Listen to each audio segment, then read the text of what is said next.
Good morning, Sacramento. My name is Kyle Ledbetter, and these are your Sactown sports headlines. The Sacramento Kings have signed Stockton Kings star Neemias Queta to a standard NBA contract. Last season, Queta finished second place for the 2023 G League MVP, averaging 17.7 points, 8.7 rebounds, 1.9 blocks per game, and shooting a G League high 68.5% from the field. Queta will be the 15th NBA contract the Kings have signed for 2024 and will be part of the Kings' backup center rotation alongside Trey Lyles, Alex Len, and Nerlens Noel. Last night, the Los Angeles Angels ended their 7-game losing streak with a 7-5 win against the San Francisco Giants. Meanwhile, the Oakland Athletics lost again to the Texas Rangers. Final score, Texas 6, Oakland 1. Those are your headlines. It's time for the Carmichael Dave Show with Jason Ross. The Carmichael Dave Show. He's on the microphone when he's not on the microphone. He's playing a song, and when he's not playing a song, he's on the microphone, and then boom. With Jason Ross. No, he didn't. Yes, he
the sports world here in Sacramento that would recognize. Sean Cunningham would have gotten that. Good morning, everyone. Welcome in. It is a Wednesday, and the day is only going to, I hope, it's either going to get better or it's going to continue to spiral for me. Oh, it's already spiraling? Not a great start. All right. Well, first off, it's always a great thing. I have no headache issues. That's always the first thing we want to knock out in the morning. It's always great. But I sleep with, this sounds great out of context. I sleep with fans, as you know this. Yeah, exactly. Yes. All the Sactown sports. You can do it. Yeah. They're all there like, go to sleep. Yay. No, I have, a lot of, it's probably a sleep apnea thing. I have a lot of fans in and around my room on my side of the bed. Yeah, exactly. It's just that we want more Kings talk. So occasionally, like this morning, I'll wake up and the little hangy thing in the back of your throat, the uvula, it's punching bag. It's puffed. Oh, it's puffed out because I guess I must have just slept with my mouth open like a snake eating a chipmunk. Because I woke up and not just my throat, my whole esophagus was dry as heck, and who knows how long that went down for. So I had to lubricate that with the old water followed by coffee, and a little scratchy, no problem. Here's where, and I don't know if this is just a me thing or if others experience this. So when I say I've lost weight, I don't mean like by any major amount, just my weight fluctuates a tiny bit. Yeah. As I think a lot of people's do. And I've lost I must have lost a few pounds over the last month or so because the shorts I'm wearing right now normally do not require a belt, but they 100% require a belt today. And I know by memory, like my little stack of shorts in my closet, need a belt, don't need a belt, need a belt, don't need a belt. These are in the don't need a belt pile. And I literally do have piles for belt and no belt. I grabbed these out of the no belt pile, and then as I was getting out of the car today, right around the time I saw you, I had stuff in my pockets that were weighing them down, and I realized, oh my God, I really need a belt for this. They were taking them down. They were taking them down. And now all day, anytime I get up and walk anywhere, I'm going to have to do the pull the shorts up thing. Mm-hmm. And that's super annoying when you realize you have an entire day of pulling your shorts up. Yeah. So that's how your day started. That's how the day started, okay. Jason. That's how the day started. I forgot to put the coffee in last night, so I had to get up and do the emergency Keurig while I waited for when I forget to do the coffee on the timer, fill it the night before. So it's nice and ready when I wake up. Now I come downstairs, coffee, yeah. and, pour the coffee. I'm half awake. But I forgot last night. So I have this little Keurig we've kept forever for emergency, so I can have a cup of quick coffee while I'm waiting for the other coffee to brew. It's the only time I drink caffeine is in the morning. That's it. Didn't do it last night. Had to do the emergency cup. And I don't know how long that water has been in there for, but it's been a long time. Yeah. No AM PM coffee today. No AM PM coffee today. No, I'm a little put off because of the whole lottery. You can't buy the lottery tickets. Oh, that's right. And somebody won it in Florida last night. Oh, that would have been me. Yeah, Florida person. It's the only winner? I read a headline that said a Florida person has won the 1 point whatever billion. And maybe it was our friend Steve Goss. That would be great. That would be Steve great. Would be a great guy to win the lottery. Yeah. 100%.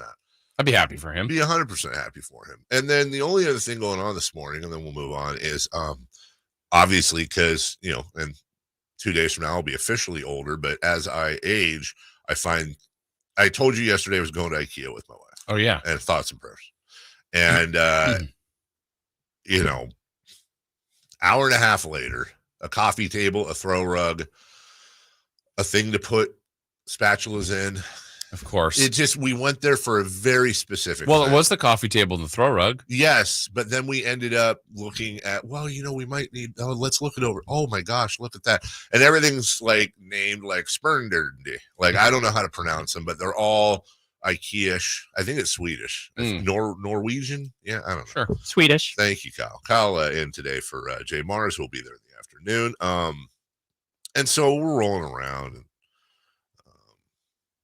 I end up walking out of there somehow with a stuffed shark and a stuffed dog that was my fault, but that was a boredom purchase. Those for you? No, I gave them to my kids. Okay. They were way too old for them, yeah. But whatever. I still like to bring them stuffed animals from time to time. And Mason will like the dog, and Avery will like the shark, and blah blah blah. And so we but that was a boredom purchase. Had we just been in and out, no problem. But as she's looking at kitchen gadgets, and I think they do this on purpose because IKEA is a huge multi-billion-dollar conglomerate. Yeah. I think they know that generally when they put it next to the most boring stuff. So the drag-along husband like me is just bored as hell. Just hooked. Right. And wow, stuffed animals. They have an alligator, an octopus. I've got to get a couple of those. I got to get something here. So I'm over there in the stuffed animals going, I will beat you. No, I will win. I'm 4 years old again. Yeah. And then she comes over, what are you doing? And I was like, I'm having the time of my life. This is great.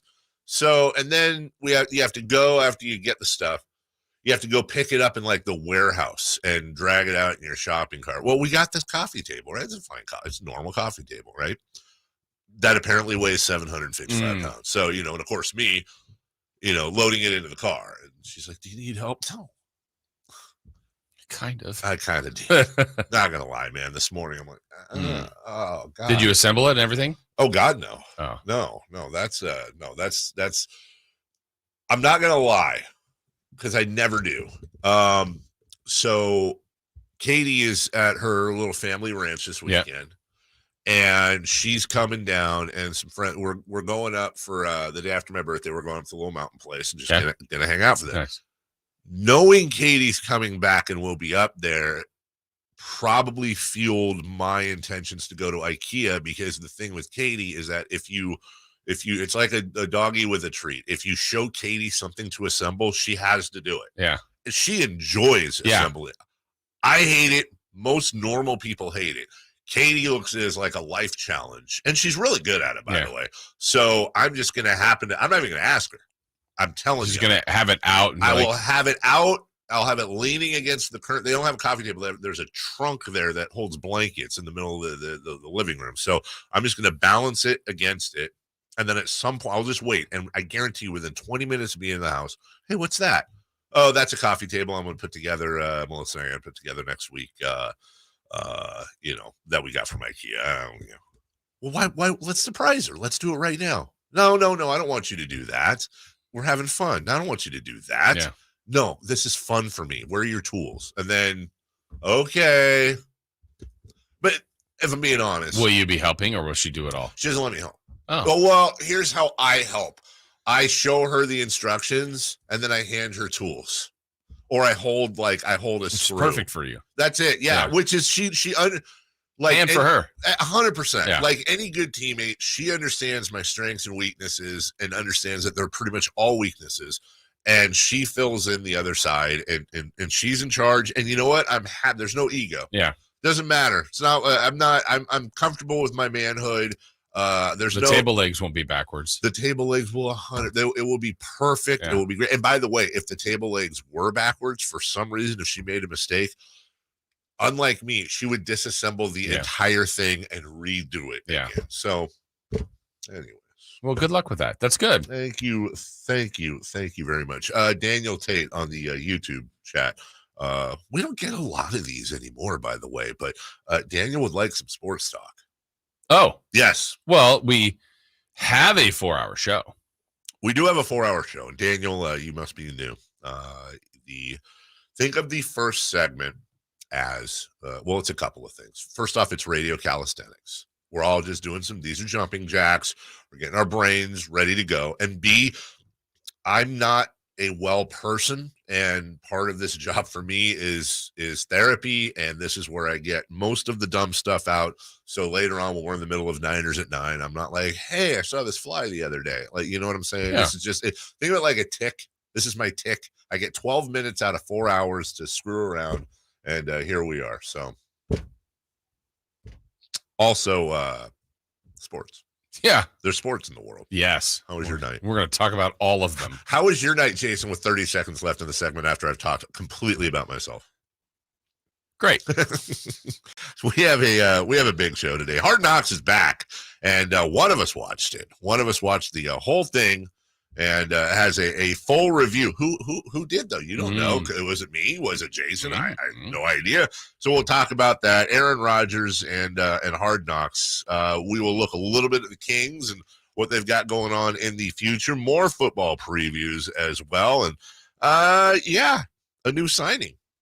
Kind of an old signing. Yeah. For the Sacramento Kings as well. It's David, Jason. Kyle behind the glass, leading off is next. The Kings preseason schedule is out, and Sactown Sports has you covered. Preseason stops include Vancouver, Anaheim, San Francisco, and Sacramento, with matchups against the Raptors, Lakers, Warriors, and Jazz. Monk in attack mode, drives inside, right to the rim. Well, that's the dagger right there. I think the Warriors fans sensed that with that breakdown, the Warriors look like a defeated ball club. Catch all the action on Sactown Sports and SactownSports.com. I like daffodils, tulips, the big dinner plate dahlias. I loved being in the garden, but I wasn't going to be able to because I couldn't not only walk, but I couldn't really stand on my foot without being in pain. It was excruciating. So my husband said, let's go to the Good Feet store. For over 20 years, we've helped people like Terry live the life they love without letting their feet get in the way. This nice young man said, I think I can help you. He got the arch support and I was fitted. And I kept walking back and forth across the store. And I looked at my husband and burst into tears because it was the first time in a year that I have not had any pain in my foot. I have had no pain since the day I bought them. Now I can do whatever I want. There isn't any place on my property that doesn't have flowers blooming 365 days a year. I still can't believe it. My name is Terry, and that's my Good Feet story. See what we can do for you with a free personalized arch support fitting at the Good Feet store. The Good Feet store. Come in now for a free arch support fitting and test walk. Let's do it. Leading off, the 3 top stories in the morning. Huge news. This is very important. Here's cut number 1.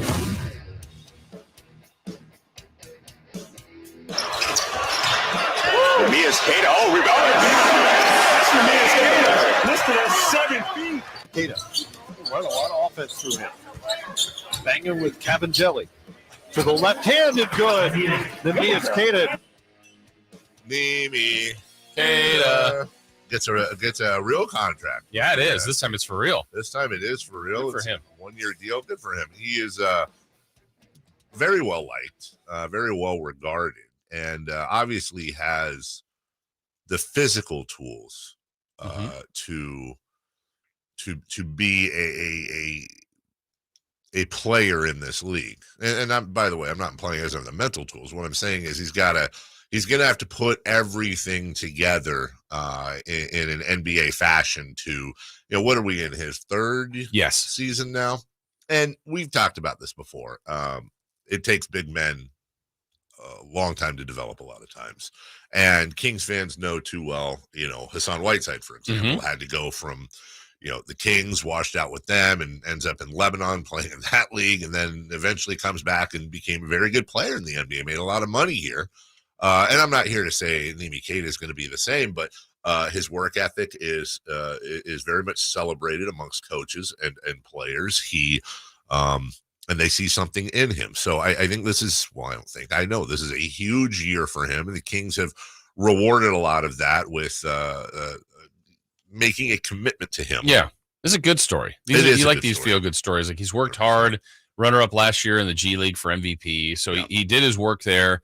I don't know what his role will be, and I know we're going to talk about it as the show goes on. But, I mean, look, he got the contract. He got his opportunity, and that's where you look at guys in different stages. Like, we can talk from Jaylen Brown getting the most money ever to guys like this that are just trying to get onto a permanent roster and make their money and keep their professional career going. So happy for him. I'm very happy for him too. Now, from a basketball standpoint, now you got to figure it out. You got to perform this year, or this might be your 1-year contract, and then see you later. So on the surface, is this an impact move for the Kings? Not right now. No, he'll be lucky to get minutes with the big club at all that aren't garbage minutes, but get those garbage minutes, make the most out of it. And I will say this, I feel comfortable saying this.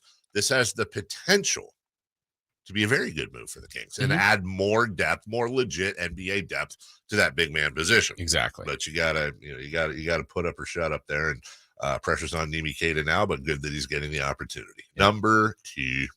Cut number 2. Wind the pitch. Fly ball right center field. Has some carry. Back is Brown on the wall. Near the wall. Keeps going and gone. Corey Seager hits number 19 as it just kept on pushing further and further right next to the 388 sign, and it's 5-1 Rangers. Yeah, A's lost to the Rangers. You could hear the fans not exactly happy about that. 6-1. The A's managed 3 hits in that one. Hey. And the Angels finally beat somebody, and unfortunately it was the Giants. Is this they snapped their 7-game skid? Is this now the start of a long winning streak for the Angels? Probably doubt it. 7-5. Giants still 10 games over 500, and they will match up again today as well. But A's lose, Giants lose. Not a great day for Bay Area baseball. Meanwhile, number 3. Cut number 3. ESPN making a big move further into sports betting. ESPN announced an agreement with Penn Entertainment to launch ESPN Bet. This is going to be a branded sports book for within the United States, and Penn Entertainment is going to rebrand its current sports book as ESPN Bet starting this fall in the 16 legalized betting states where Penn Entertainment is licensed. So this is going to be a total rebrand of the mobile app website as well as the mobile website. Well, you can't gamble in sports. No.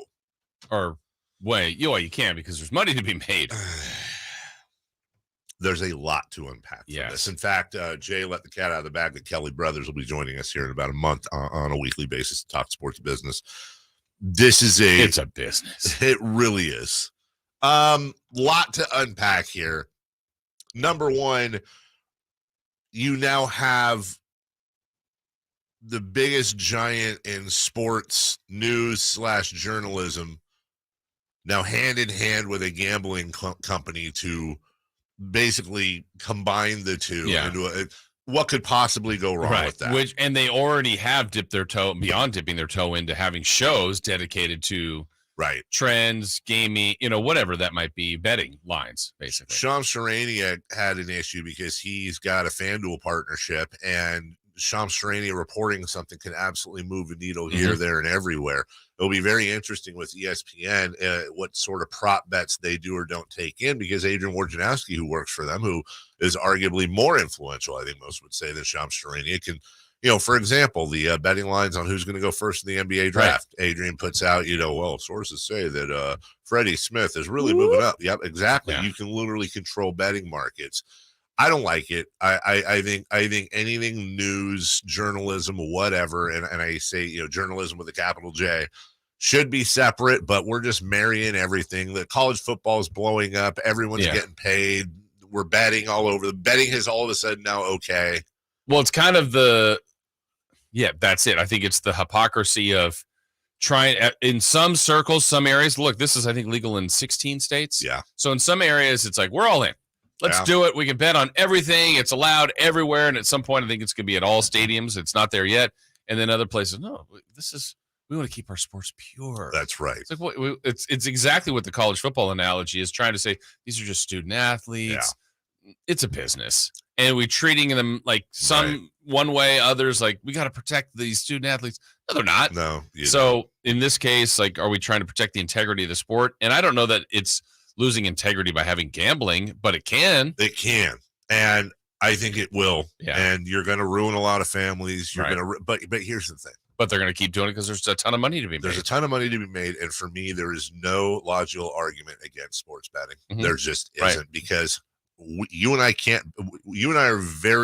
we've done this our whole lives. We know sports. We can't make a bet. Right. And there's ethical reasons why we wouldn't do it, but we're not legally allowed to make a bet in California. But I can open up Coinbase right now and I can go buy a bunch of Bitcoin. Mm-hmm. I can open up any number of legitimate websites and companies, and I can buy $1,000 in Tesla. Mm-hmm. Somebody explained to me the difference between betting on games on a day-to-day basis or a weekly basis and playing the stock market. Yeah. There is no difference. Yeah. Also, I can go buy a pack of cigarettes. I can go buy a bottle of booze, which are also addictive and ruin families and kill people. Marijuana. Same thing. I understand. I totally understand what you're saying, though. And that's fine, but you can't bet on sports. Right. So on one hand, I'm like, look, this is going to ruin a lot of lives. On the other hand, it's like, well, that's their lives to be ruined. Yeah. Why do you have your hands on this, but not on this? Follow the money. There's also more to the story, too. It gets actually interesting because in order for Penn Gaming to do this sort of merge partnership with Disney, they had to divest one of their products, and one of their products was Barstool Sports. Mm-hmm. Barstool Sports, which they paid, you see different numbers, $288, $450, somewhere between $200 and $400 million a few years back to Dave Portnoy and friends who run Barstool, and that was a scratchy relationship. The regulators don't like Dave Portnoy and a lot of things that Barstool does. ESPN and Barstool had one collaboration that lasted a show before they realized, this is not fitting with our culture, and they separated. So what Penn did is they gave all of Barstool back to Dave Portnoy for nothing. I mean, you want to talk about a move. Now, there are some stipulations. There's a lot of no-compete clauses. There's a non-disparagement clause, so Barstool can't go out and rip Penn or rip ESPN and Disney. They can't compete and sign on with another sports book, so Barstool Sportsbook is no longer. And then I don't want to call it a poison pill, but it's interesting. If Dave Portnoy were to ever sell Barstool Sports, whether it's 5 years or 50 years from now, Penn Gaming gets 50% of all the profits. So in effect, this guy sold his company that he started in Boston off a bunch of newsletters, and now he gets it back for nothing, and they get to go do their own thing and be independent. Penn now gets to get in bed with Mickey Mouse, and here we go. It's an incredibly, incredibly interesting story, but bottom line is this: you're going to start seeing even more. Yeah, because it's already there. And don't worry, in case you're wondering, you're very close to, and it's imminent, that you're going to open up your ESPN app and you're going to have different things you can choose, including ESPN Penn Gaming. Right. And then you just go in there and you're watching Sunday Night Baseball, and hey, who will be the next team to score a run? Yep. And they'll show it on the TV. Click this app or this, Yep, 100%. Barcode or whatever, and that's exactly right. And ESPN and Hulu and Disney are all under the same umbrella, and they can all offer all kinds of incentives and fun and this and that. And hey, every 20th bet gets a free admission to Disneyland. I mean, there's so many different things you can throw in there. And that's going to begin taking over, and already has, like with VSiN in Las Vegas, the radio airwaves as well, channels dedicated to betting, et cetera. Yep. We'll have Dave Richard join us, fantasy football. It's big business. And he tells us all the time, the gambling aspect of fantasy football now, what that's turned into has really become a huge part of his business. Absolutely. And I love that part of it because guys like Dave are coveted. And hopefully that turns into big bucks for him because he helps a lot of people make a lot of money. Yeah. Unlike blackjack or roulette or any of that stuff where it really truly is you can get a little bit better on the edges, but it's the odds. Mm-hmm. When it comes to sports, there's no look. Anything can happen on any given Sunday. But if you know your sports, you're going to have a better chance at being more successful at betting. But just please, 1-800-GAMBLER. Yes. We'll take a break. When we come back, safer out. Miggy Cabrera past somebody that is baseball royalty, to say the least. Shohei Ohtani will update him and Field of Dreams, the game. Where is it? What's going on? We'll update you. Safer out next. It's the Golf to Go Hour with Frank LaRosa. Thursdays at 6 p.m. and Saturdays at 8 a.m. on Sactown Sports. Get the latest on equipment, area courses, people who play the great game, and plenty of good conversations about golf. Golf to Go. Thursdays at 6 p.m. and Saturdays at 8 a.m. on Sactown Sports. Golf to Go is brought to you by the Hagen Oaks Golf Super Shop, America's most awarded golf facility. Naturewood Home Furnishings, where it's all about choices and always about quality. Sacramento weather is brought to you by Folsom Lake Kia. I'm Tamara Berg in the KCRA 3 Weather Center. It's Wednesday. We've got a comfortable start to the day. May even want a layer to get by for the next couple of hours. Under mostly sunny skies for the afternoon, expect daytime highs upper 80s to low 90s. Get the latest forecast on the KCRA 3 News and the KCRA 3 app. Shop Folsom Lake Kia for all your favorite models at low prices and payments, plus low finance rates and zero down deals with approved credit. Go see my friends at Folsom Lake Kia right here in Sacramento for over 20 years. That's Mike saying good morning. It's the best he can do right now. Yeah, not a cloud in the sky. What Mike could use is a fresh start. And Irish Spring Body Wash. The fresh scent of Irish Spring and those sensational Irish Spring suds are just the reset Mike needs. Now he's ready to go to work. It's Sunday. Irish Spring. When the spring hits you, you're ready. Pick up Irish Spring at Walmart today. My ride smells just right, just right, just right, just right. Y'all gotta try that Febreze car. Just right, just right, just right. Yeah. La la la la la.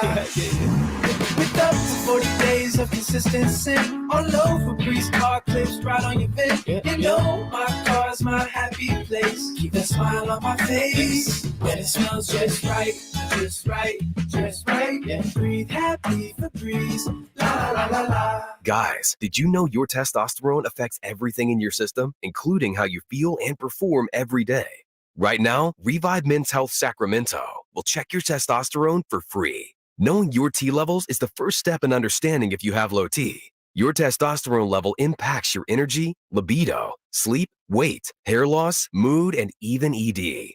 Maintaining an appropriate T level can change your whole life. Most men start to see changes in their hormone levels in their 30s. Experience and results matter. So what are you waiting for? Get your T levels checked today by local, experienced, and trusted men's health experts. They've helped thousands of men since 2011. They're so confident they can help you, they even guarantee it.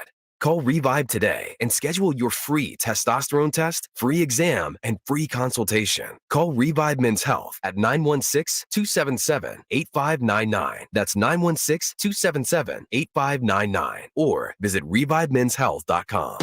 I'm Ken Korak with your Green and Gold Report, brought to you by Xfinity 10G, the next generation network. What a day on Sunday as the A's inducted their latest group of Hall of Famers, including Bob Johnson, Roy Steele, Gene Tennis, Carney Lansford, and Jason Giambi. And how about the luminaries on the field before the game? Campy Campaneris, Dennis Eckersley, Dave Stewart, Joe Rudy, Raleigh Fingers, Ricky Henderson, Tony La Russa, Steve Usnich, and Keith Lippman. Quite a bit of history.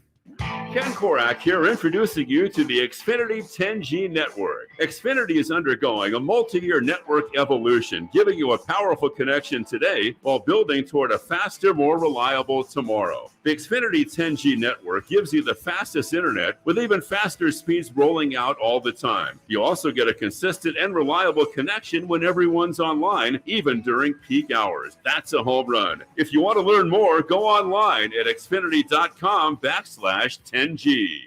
When the world's best players get fitted for new golf clubs, they want to see their ball flight outdoors. Why should you settle for any less? The Hagen Oaks Player Performance Studio is the area's unquestioned leader in delivering a new age of golf club fitting to Northern California. With 14 trained, skilled professionals to show you how to hit the ball farther and straighter, satisfied customers have increased their yardage, improved their games, and gained confidence. Call 916-808-2531 to get started. That's 808-2531 for longer, straighter drives. Sactown Sports Headlines. Good morning, Sacramento. My name is Kyle Ledbetter, and these are your Sactown Sports headlines.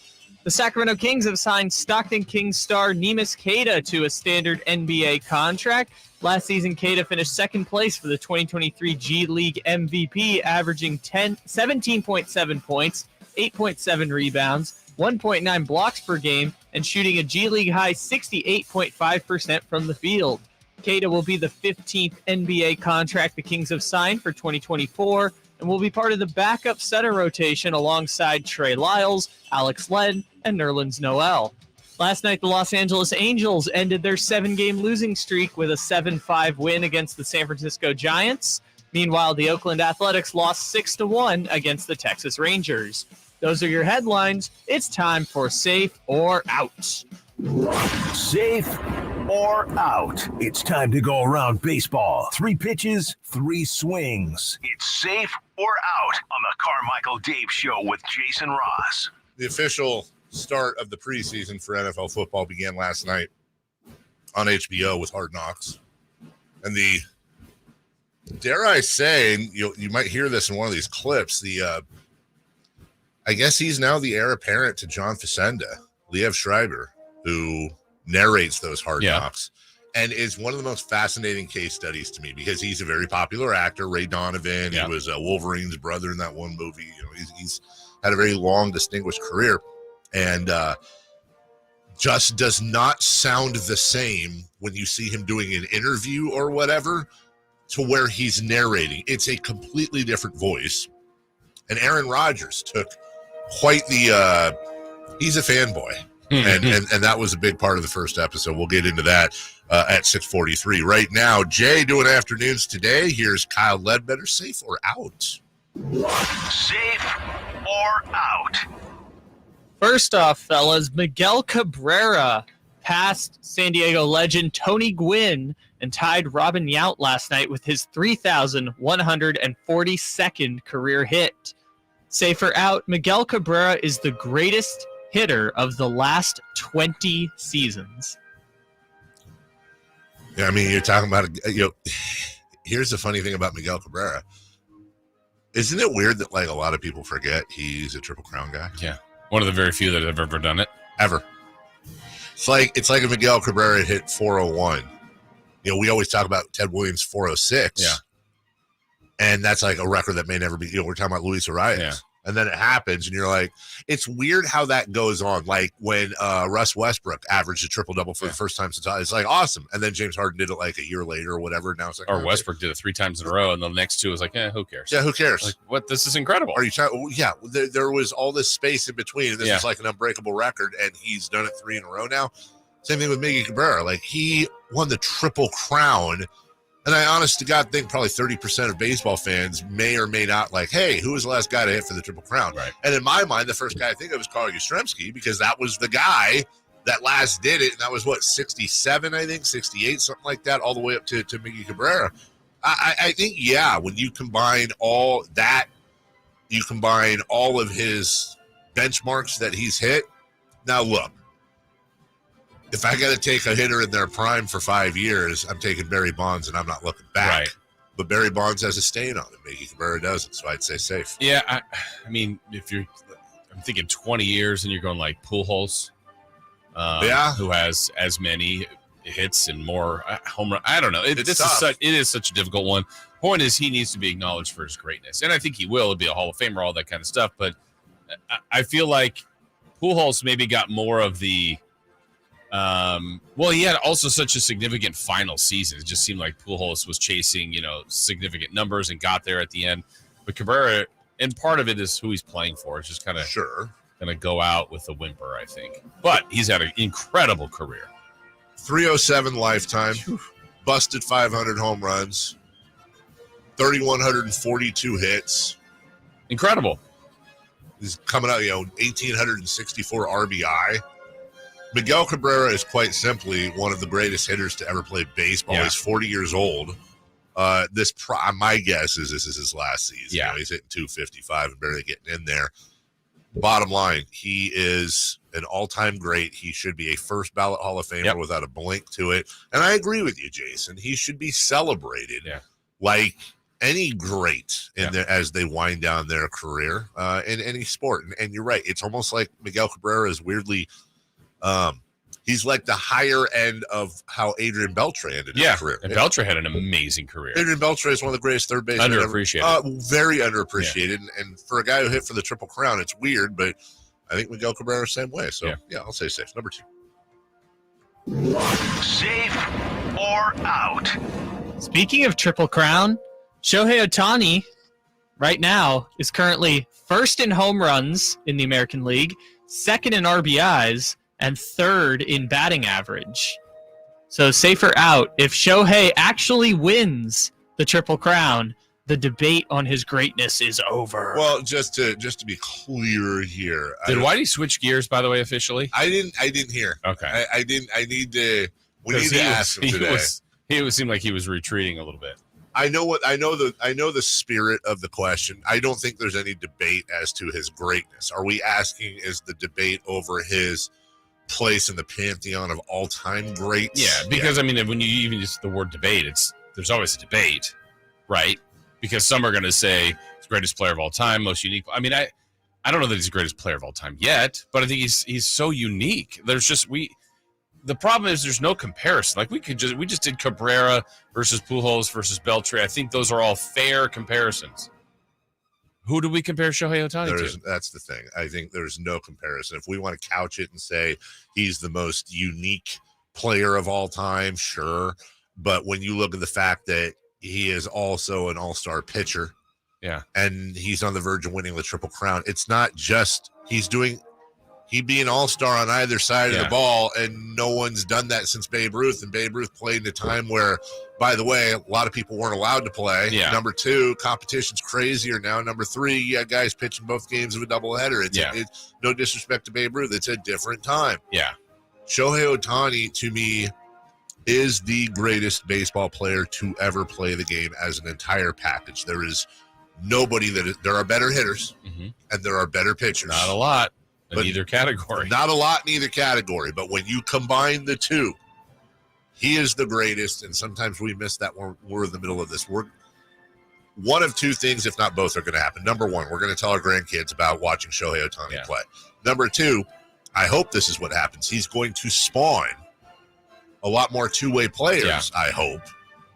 But he's also kind of a trailblazer as well. The fact that he's over here from Japan and adds the international flair to it to grow the game is even better.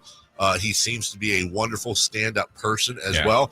I don't just think he's the greatest baseball player to ever play the game, but I think right now he is the preeminent athlete in the world. That's the thing. I think people lose the term athlete with him. He's so big and so fast. Yeah. Like his size and speed for the sport, it just – everything he's doing is amazing, and he is going to be so coveted in free agency as he should. Every team should pay every possible amount of money they have to get him. 100%. He might be the first $1 million guy. It's awesome. Good for him. Number 3. Safe or out? So this would normally be the week for the Major League Baseball Field of Dreams game. Yeah. However, due to construction at the Iowa site, no game this year, no game next year in Iowa. They're going to play in Alabama in 2024, though. I didn't know that, actually. So, safe or out, these off-site gimmick games are good for Major League Baseball. I think they are. think it's safe too. I think baseball has more history and tradition than any sport we have. It's certainly been around the longest on a major level, and I think embracing that is fun. Look, the game has changed, and in many cases it's changed for the better.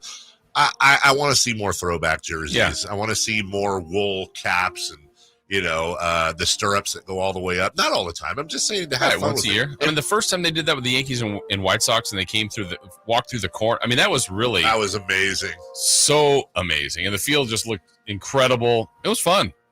I like that. And was it last year? Was it last year that Ken Griffey Jr. and his dad had a catch out? The whole way that they do it, that's really something that, not that football and basketball don't have tradition and don't pull at your heartstrings, but look, you look at all the best sports movies, and I'd say probably 4 of the top 5 are baseball. There's something about baseball that is poetry, that is, it grabs you. It speaks to parent-kid relationships and bonding and golden eras and blah, blah. And certainly baseball has a lot of black eyes on it too.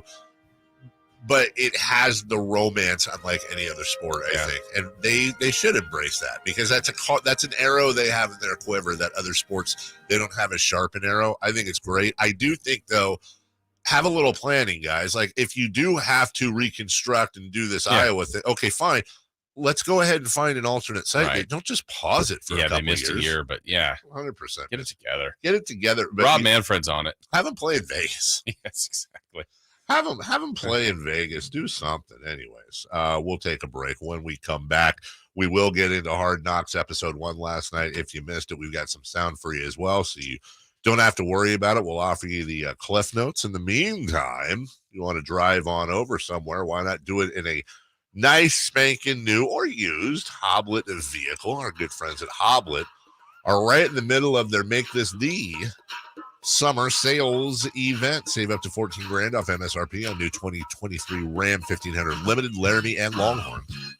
Up to $6,500 off MSRP on those new 2023 Ram 2500 Crew Cabs, and nearly $16,000.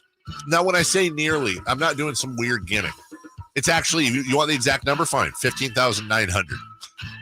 Almost $16,000 when you lease a new 2023 Jeep Wrangler 4xe. That's the plug-in hybrid. And you can take advantage of federal and state rebates with that new plug-in hybrid. See Hoblet's true pricing at HobletDodge.com. What does that mean? That means the price you see, it's the price you pay. No hidden fees, no add-ons, no surprises. And that's a big reason why they're the #1 Ram truck dealer in California. Number 3 in the whole United States. Now, if you go there and they don't want to have your vehicle that you want, which I doubt because their stock is huge, but they have an inbound sold list so you can secure your perfect truck. You can reserve it before it even gets there. Great miles per gallon. Gas prices going up and up and up and up. That's important now. JD Power customer first dealership since 2019. What more do you need? 5 minutes from the airport. It's Hoblet Dodge. Make this the summer sales event. Search, select, and save at HobletDodge.com. Tell them Carmichael Dave sent you. We'll take a very quick 2-minute break. When we come back, Hard Knocks next.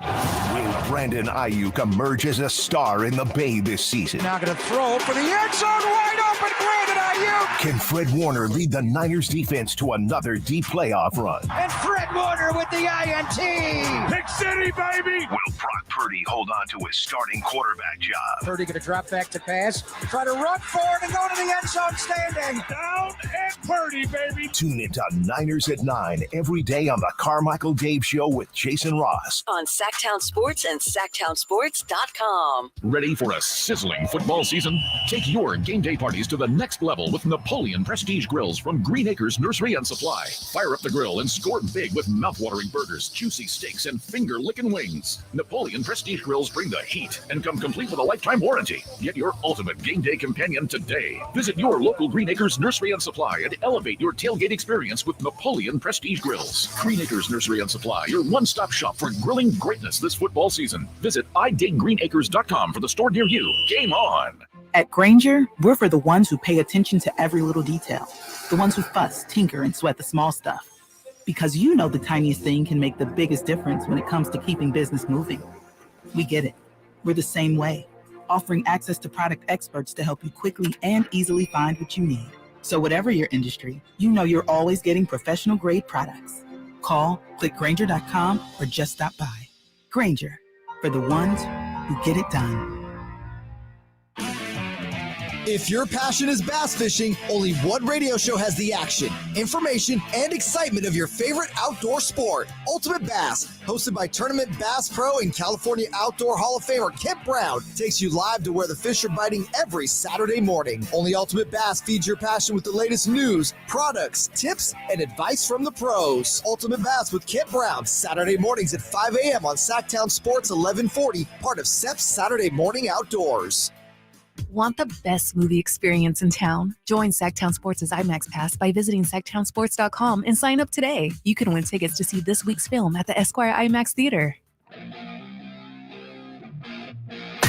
Carmichael Dave. He has very good sources, and he just kind of tells it as it is and gets to the point. Jason Ross. He has a lot of pretty smart things to say. He's good at what he does. On Sactown Sports. We have a controversy in the building. Really? What's going on? Well, once again, it's Kyle Ledbetter. What did Kyle do? He did something, honestly. This might be the worst thing he's done. Wait. Yeah. Do tell. Well, Jason, people that work mornings are not normal people. You know this. It's a weird time to be awake this early. Yeah. It's just not normal to get up at 3:30, 4 a.m. Right.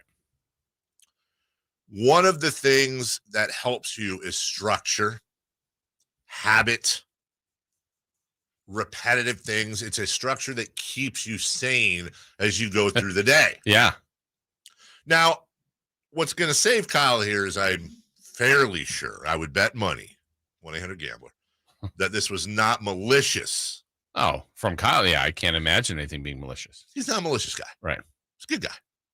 But he is also still kind of a rookie. And rookies, like babies, are prone to making rookie mistakes. And Okay. boy, did he make one this morning. Okay, I'm intrigued. Kyle?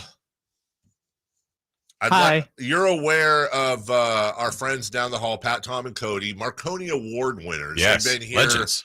forever, Pat and Tom especially. And Yes. Pat runs that show. No offense to the other two, but Pat's the showrunner. He gets here before anyone. And he came in today. He's getting ready, 30 years of doing this. And someone's in his parking spot. Ooh. Oh, no. Yeah. I did not know. I know. Not malicious. Not malicious. But I think at your earliest convenience, it's just my suggestion. I'm not your boss. I'm a colleague. Earliest convenience, you should probably move the car, followed up with a sincere apology to Pat. I guarantee you Pat will do the whole, dude, it's no big deal. Are you kidding me? Why'd you, what? No, that's fine. But the fact that he even mentioned it throws us off, man. There's the whole, and I'm not going to lie, if I come in and somebody, we don't have assigned parking spaces. Right. We just have parking spaces that we park in. Yeah. Well, and we have the entire lot to choose from because we're here so early. So we all park, Cody gets the one closest to the door. Yep. I'm a couple down. I'm another area code. You go the furthest possible parking space away because you want to get your steps in. Yes. And my day was thrown off because there's two entrances into the building. And I went to the other one, and it's blocked by one of our friends outside. Our friends outside are like, not today. And I went, oh, no. Oh. What do I do with my hands? Yes, I don't know. This is a throw-off Wednesday. Yeah, it is. So, anyways. This is the second time I've done this, too, because I parked in Cody's spot and had to learn the rules, and now I parked in Pat's spot and have to learn the rules. It's not like... That's how you learn. I'm wondering, maybe I can help out. Maybe I can put what if I grab some spray paint and just put everyone's initials in their parking? You think just from the morning group? Well, I mean, it doesn't matter for anyone else. So at some point somebody else takes my spot when I'm done with it. Yeah, but what about later in the day? I don't know what happens at 8:30. Yeah. Are there certain spots? It seems like it's not out there. Feels like it's different every day. I think so too. But we're the first. We're the first. We get first grab. 6. Yeah. Yeah. And somebody grabs your spot. So you've done this many times before. Many once. Yeah. So there's all you have to worry about is because if you're here, Jay's not here usually. Well, sometimes. You find out where we all park, find out where they park, and then grab your own parking spot. Kyle's spot. Normally, this isn't a problem because normally Pat's the first one in the building. Yeah. You beat him here today? I'll talk to you guys off air. Oh, I think I know what happened. I think I do too. Aliens. No.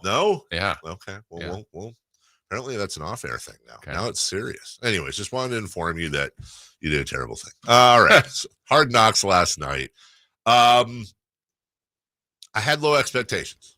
Because? I had low expectations. Because of the Jets' non-desire to do it? Is that what? Nobody wants to do it. Okay.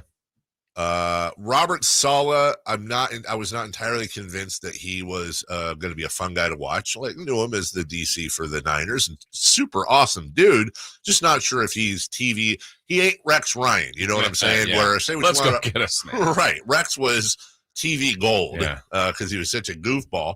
And they opened the whole show. Remember that clip we played where you had Robert Saleh talking about the eagle and the crow and the whole thing. Yeah. So he made, he went into that whole analogy, which made a little bit more sense, that the crow is the only bird stupid enough to attack an eagle.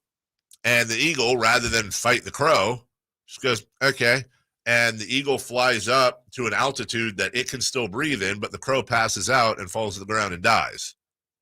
And he goes into the whole analogy, which is fantastic. Here it is. The only bird in the world that will attack an eagle is a crow.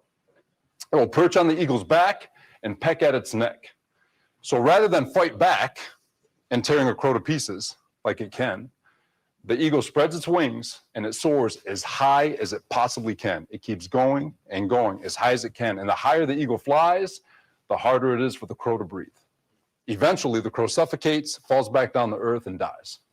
That's what happens. Guys, we got a great deal of hype around us. We do.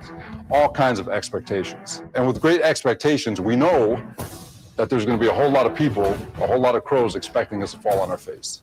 What are you doing to find that little bit more to get us closer to being a great team? You finish practice, now what? You finish meetings, now what? Lifting, now what? And if we come together and we challenge ourselves to do a little bit more every day, the crows, they'll fall by themselves. And then it goes, da-da-da-da, da-da-da-da, starts the whole thing. And then the sprinkler shot. Yes. Yeah. And I was empty field. Said, attaboy, Robert Saleh, you got me. Let's go. He didn't do anything. Knock if you're with me. Yeah. Obviously, Aaron Rodgers being there was a huge focus. And you had heard, too, that Aaron had said, basically like, hey, look, I'm just here to, so I don't get fined. Right. I don't want to screw with all this. But then one of the first things you see is him walking out on the practice field. I think it was the first time with fans. And he turns towards the camera. He goes, you guys got me okay? Like, he's tapping his mic. You guys got me okay? Okay, good. I'm going to give you some good stuff today. And you know what he did? They just having him mic'd up. It's great for a guy like Aaron Rodgers because however you may feel about him, if you had never known anything about Aaron Rodgers before this episode of Hard Knocks, you would come out going, dude, this guy is awesome. He is revered by his teammates for obvious reasons. Yeah. He's coaching up Zach Wilson. You can see his relationship with Nathaniel Hackett, and they touch on that in the whole. There's a game they play, the quarterbacks, and Hackett goes in there too because he's one of the coaches, where they have an orange pylon, I don't know, 20 yards down the field. And the whole thing is just, it's like horseshoes. You throw the ball, and if you get it on the fly, the pylon is 2 points. If you bounce it into it, it's 1 point. So they're just playing this game, but like in basketball, and they mentioned basketball, you can psych everybody out. So at one point, Hackett gets up and goes to throw, and Aaron Rodgers goes, Sean Payton. And Hackett's like, oh, that's a good one. Yeah. There's a camaraderie there, and you can see why Aaron Rodgers stuck up for his guy. There's also a drill he does, again, 20, 30 yards out where, hike, rolls around and all that. And then he has to cry out or yell out orange or blue.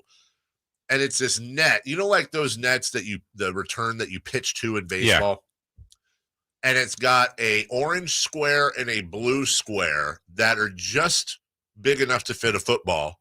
And Rodgers yells out orange. And then he throws and he hits, and it goes in the orange bucket. Blue. And I don't know if it was editing or not, but they showed him do it about 4 times in a row, and each time he nailed it. Mm. He threw it from like 40 yards away, and it landed in a gray trash can. Like you watch, and it was really interesting to watch. I forget who the player was. I think maybe it was Nicole Harden. I don't know who it was. Who goes up to him and it's a fan. He's a fan. And man, I used to watch you when I was a little kid. Like, this is so amazing. Like, just to be on the same field with you. You almost see that Aaron's kind of uncomfortable because it's like, bro, you're my teammate now. Like, we're family. It very much appeared like his presence lifted everybody. Coaches talking about his throws. Teammates talking about, I've never seen a guy throw them like that. He is so precise. He is so accurate. He is so there. And you really get an appreciation for just how damn good Aaron Rodgers is. I am definitely, after one episode, like, just like the Lions last year, like, I'm going to be looking at the You're Jets. onto the Jets. I'm onto the Jets. Hard Knocks does it to you, doesn't it? Every year it does. The other thing I thought was cool is at one point, and from I think it was one of the first scenes, Aaron talks about, man, I want to meet the voice of God. That's why I'm doing this. This is exciting. I want to. We have Schreiber, the voiceover guy. Like, Aaron won't shut up about meeting this guy. He's a fanboy. And then so Method Man shows up. They're talking about celebrities coming in. And there's a few others to watch camp. And then all of a sudden you see this helicopter come in. And honest to God, I mean, like, nobody yell at me. Honest to God, was like, because you look at the helicopter from far away, I'm like, oh my God, I think that's Donald Trump's helicopter. He's coming in. This is going to be interesting. How does the team take it? I did not know this because, New York, all that. But as it gets closer, what I thought was the Trump logo was just some other writing in red. And it lands, and out comes, and the voiceover guy, Liev Schreiber, is like, and you never know what celebrities are going to show up when it's New York Jets training camp. And then the helicopter lands. And Liev Schreiber comes out of the helicopter like aviators, jacket, just looking cool as hell. And then I don't know why this is so awesome and weird. And then he's like, I wanted to wear and now all of a sudden he's in first person talking about himself and this experience. And the whole time, Aaron's first guy over to meet him. They talk, and then all you see is Aaron going around to every single player, coach, whatever. Hey, did you say hi to Liev? Did you say hi to Voice of God right there? Go say hi. Don't be an a-hole. Go say hi. Go say he's here. He's nervous. Go say he's basically Liev Schreiber's hype man. Right. And they just made a whole thing about it. You get to see the personality. That's cool. We're not into cutting guys or anything like that, which I don't think they'll show this year, which I'm fine with that. But it was pleasurable, and if you haven't seen it yet, it gets you pumped. Yes. Gets you ready. It's the start of football. We'll take a break. When we come back, the Kings still owe the Atlanta Hawks a first-round pick for the Kevin Huerter deal. Yeah. But where does that rank amongst all the future first-round picks available via trade? Yeah, I can't believe CBS Sports did this exercise. You know what? It's the offseason, and hats off to them. We're going to give their list a little bit of pub because they did the work. We'll do that next on Sactown Sports. Need the latest on your Kings? And Nerlens, in all fairness, I mean, he can protect the basket. Very unselfish player. Looking for the freshest scoop on the Niners? Trey Lance not being on the roster is an option for them. Why else would they have 4 quarterbacks around? But I don't think it's the most likely. Want to find out the latest on the MLB playoff race? I think Bailey has kind of been the glue to put this all together because you got to have an elite catcher to make a run at a late playoff push. For all that and more, check out SactownSports.com. All new spring deals are here at Lowe's. Start planting your garden this weekend with Bonnie 11.8-ounce vegetables. Buy 4 for $10. Plus, liven up your patios and decks with fresh blooms. Select 1.5-gallon hanging baskets or 2 for $20. Lowe's knows spring. Lowe's knows home improvement. Offers valid through 5/17. In-store only. Actual plant size and selection varies by location. While supplies last, excludes Alaska and Hawaii. Sacramento weather is brought to you by Folsom Lake Kia. I'm Tamara Berg in the KCRA 3 Weather Center. It's Wednesday. We've got a comfortable start to the day. May even want a layer to get by for the next couple of hours. Under mostly sunny skies for the afternoon, expect daytime highs upper 80s to low 90s. Get the latest forecast on the KCRA 3 News and the KCRA 3 app. You know what time it is. It's time to trade up to a brand new Kia at Folsom Lake Kia. Trade up to the newest technology with a low payment. Shop Folsom Lake Kia, family owned for over 20 years. This your captain. Better buckle your seatbelts for this one. I saw my passport expired, so I went to Staples, got a passport photo lickety-split. While I was there, I grabbed some tiny travel soap and shampoo. I should have got some for my co-pilot. Just kidding, Brad. Staples has everything for travel. 10-minute passport photos, luggage, headphones, even personal travel items. And now at Staples, get $10 off your purchase of $30 or more when you buy a travel service. Staples, your first stop to nonstop travel. Ends 9/16. In-store only. Exclusions apply. At aimyourdigital.com, we'll help you target the right audience, build your leads, and crush your quota. Take your business to the next level. Our digital marketing strategies help grow awareness of your product or service, all while building trust in your business. Our approach involves leveraging multiple tools and strategies to deliver exceptional results that are customized to your unique business needs. Don't wait to run out of sales leads. Keep your business growing. Get started with aimyourdigital.com today. There was always a crowd gathered around our dining table when I was growing up. Hi, I'm Frank LaRosa with a word about Naturewood Home Furnishings. Everyone was welcome at my mother's table, so holidays, birthdays, and celebrations always included family and friends. I used to think I was the most popular kid in the neighborhood until I realized that my friends were really there for my mother's incredible cooking. Years later, when I bought my own dining table from Naturewood, I made sure it was large enough to make friends feel welcome. And right now, during Naturewood Home Furnishings' Dine in Style sale, you have an opportunity to find the perfect dining room furniture to help you create your own treasured memories. Choose from casual to formal or anything in between. Visit Naturewood Home Furnishings during the Dine in Style sale off Highway 50 at Hazel. Look for the water wheel. At Fisher Investments, our clients know we have their backs.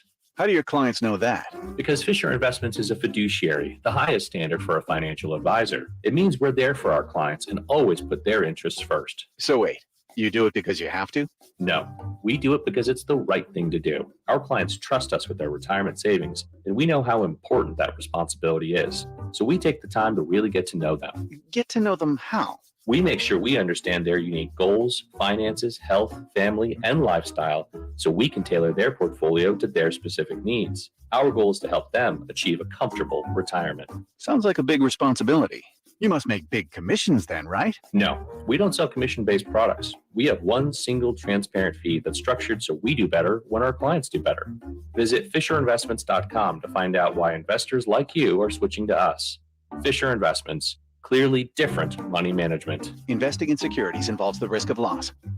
If you want to hit the golf ball farther and straighter, the Hagen Oaks Player Performance Studio offers you the opportunity to experience the same technology and major brands used to fit PGA and LPGA Tour professionals. The Hagen Oaks Player Performance Studio is an indoor facility that opens onto the driving range so you can see your all-important ball flight. With the advantages of cutting-edge technology and analyzing your ball flight, the Hagen Oaks professional staff will make you a better player.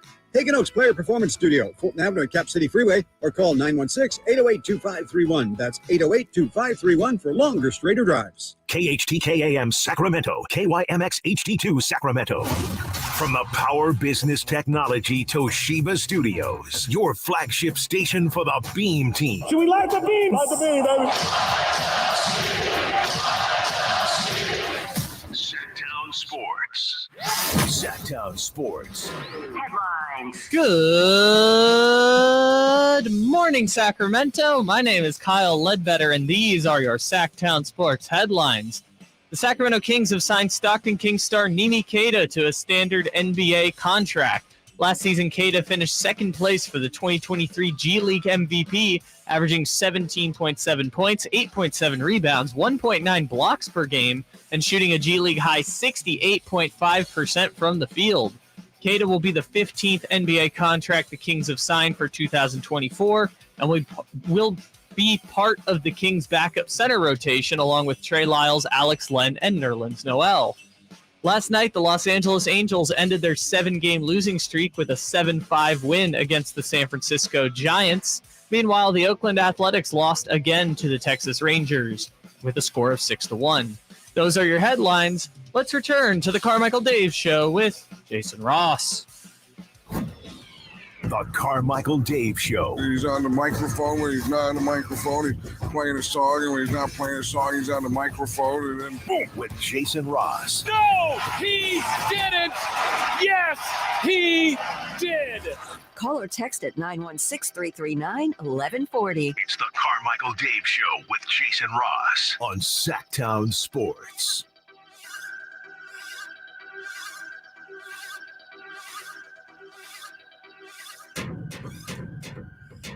Hour number 2, that flew by. Carmichael Dave, Jason Ross, Al Ledbetter, and for Jay. Jay will be around in the afternoons. You still get your daily dose of Jay.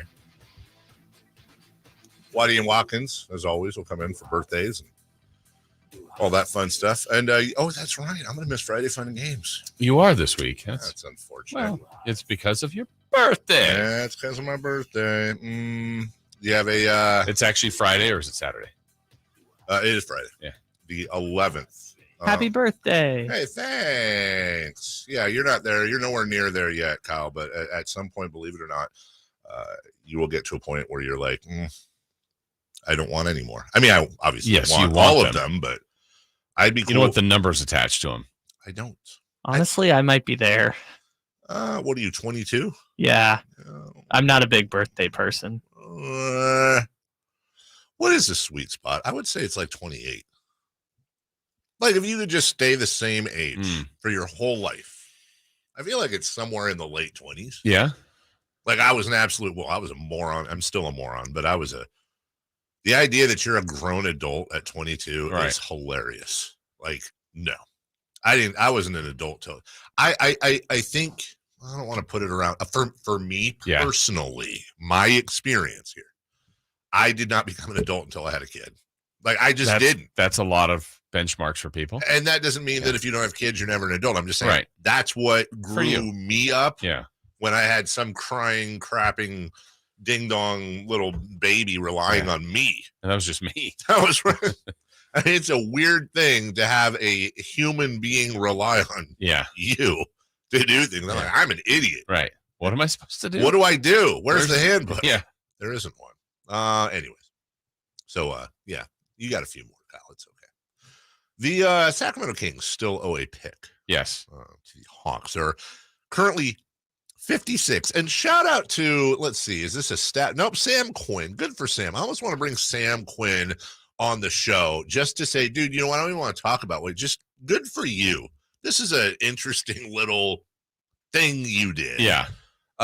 He put this up late in the night yesterday, ranking all of the future first-round picks that have been traded. Yeah, I think there's 56 total first-round picks that have been traded over the next several years. I think up through 2030. 2030, which is absolutely crazy. And of the 56, I think Oklahoma City has 54 of them.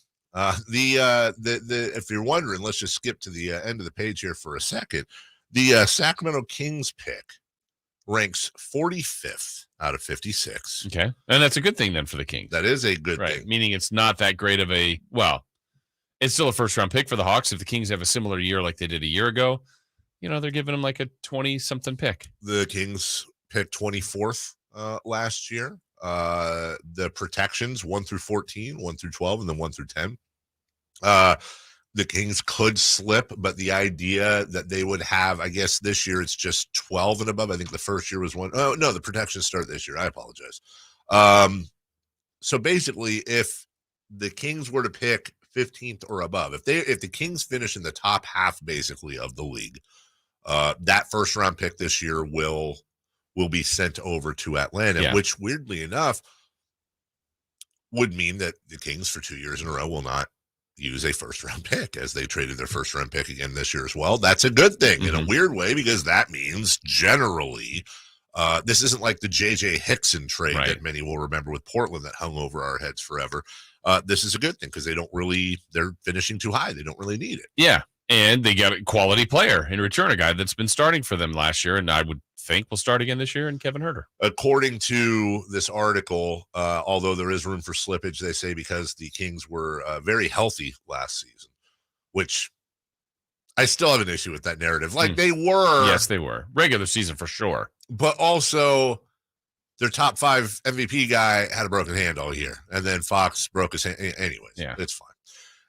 They predict that the Kings will probably send a pick around number 20 to the Hawks this year, which I'm fine with that. Yeah, exactly. That's worth Kevin Huerter to me. Kevin Huerter has been a wonderful addition to this team. Now, skipping all the way down here.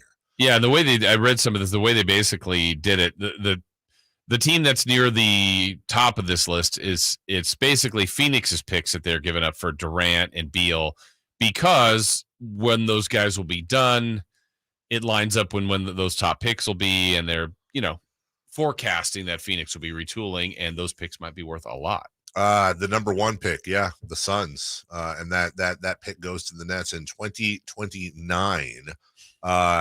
The idea here is that could be right around when the Suns are rebuilding from, Booker and Ayton and Durant, obviously, which means the number 2 pick is 2030 owed to the Wizards, also from the Phoenix Suns.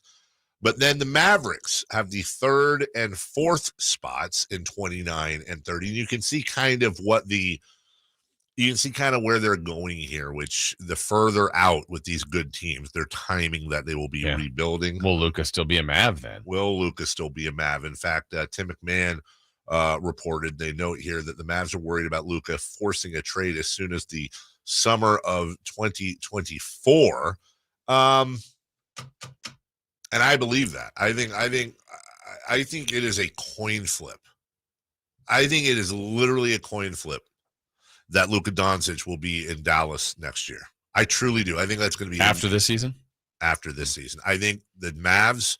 Now, if the Mavs revert back to a year before last and they show real progress in the playoffs, okay. But they got to get there. They have to get there, and it is absolutely not out of the realm of possibility that this year's Mavs team is a drama central. You have Luka there, you have Kyrie there. Right now, their starting lineup, in addition to that, they did add Grant Williams, which I dig. But Grant Williams also, this is the guy that tried to get in Jimmy Butler's face and was made to pay. Dwight Powell at center, along with Rashawn Holmes, Tim Hardaway Jr., and then, of course, Jaden Hardy, Seth Curry, and Olivier Maxence Prosper from us. Former King. So Dallas could be really good, but they're probably not going to be. I don't think they are. I think they're going to be a just above 500 team. I don't think Luka – I think the noise is too noisy. The smoke is too smoky. And I think at the end of this year, or as the year goes on, you're going to have Luka's folks saying, okay, this is our 6th season in Dallas. Our guy's going to turn 25 this year. He's still relatively young. Yeah. He's just a couple years removed from a lot of these guys coming out of college. It's time to move on. Well, and we've seen, if you look at the great players in the league, like that's been more of a, Curry and Kobe and Dirk, like that's not the norm. That's more abnormal. You're seeing, Kawhi's been on multiple teams. James Harden, Westbrook, LeBron. Guys have been moved or free agency. So yeah, it's something to expect. And I know earlier you were talking about the Thunder having all those picks. So of the 56, here was an interesting note I thought of those traded first round picks. The Nets will have 6 of those.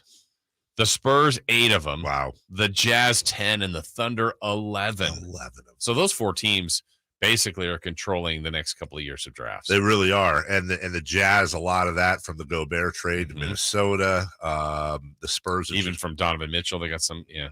That's exactly right. And then Sam Presti, who I am an absolute stand for. Sam Presti was in his late 20s when he took over the then Sonics and has basically,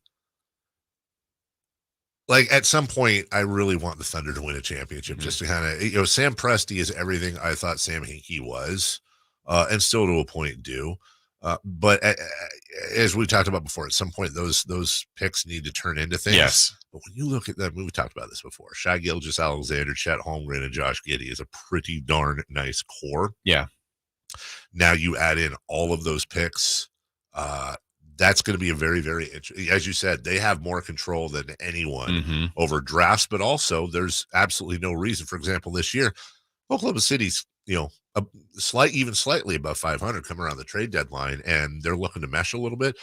They have the power to grab just about any player in the league. That's the thing. I really believe they could. Now, I don't know what that deal would be to get, let's say, Giannis. Well, they have the assets to do it. I think they're the only team really that does. Too. Yeah. I mean, you mentioned Giannis. Yeah. I mean, this is just silly sports talk here, but okay, they offer, and by the way, it would need to be something like Giannis is starting to get uncomfortable. Right.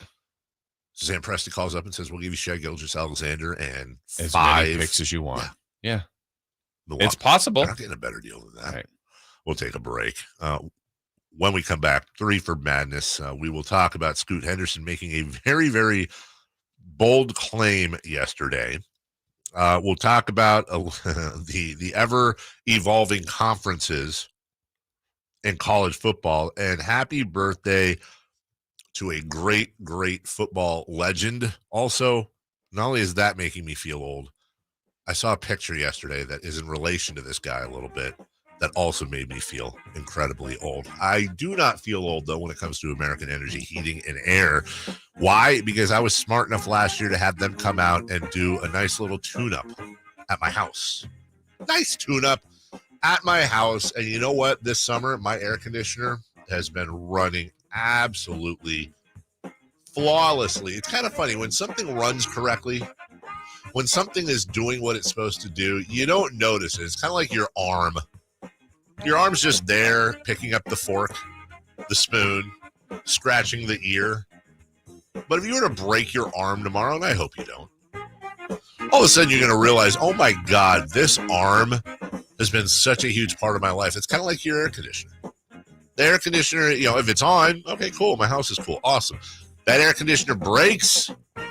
Well, look out, Sally. That's going to be an uncomfortable day, I tell you.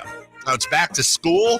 We got the end of summer blowout on all systems with American Energy Heating and Air. Right now, $2,500 off full systems with them as low as $34 a week.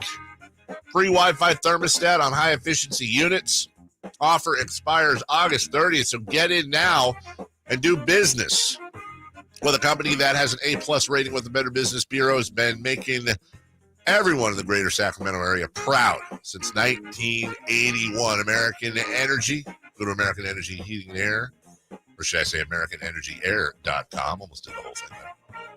Or call them at 916-520-9990. That's 916-520-9990. Tell them Carmichael Dave sent you. A quick 30-second break, and then into 3 for Madness on Sactown Sports.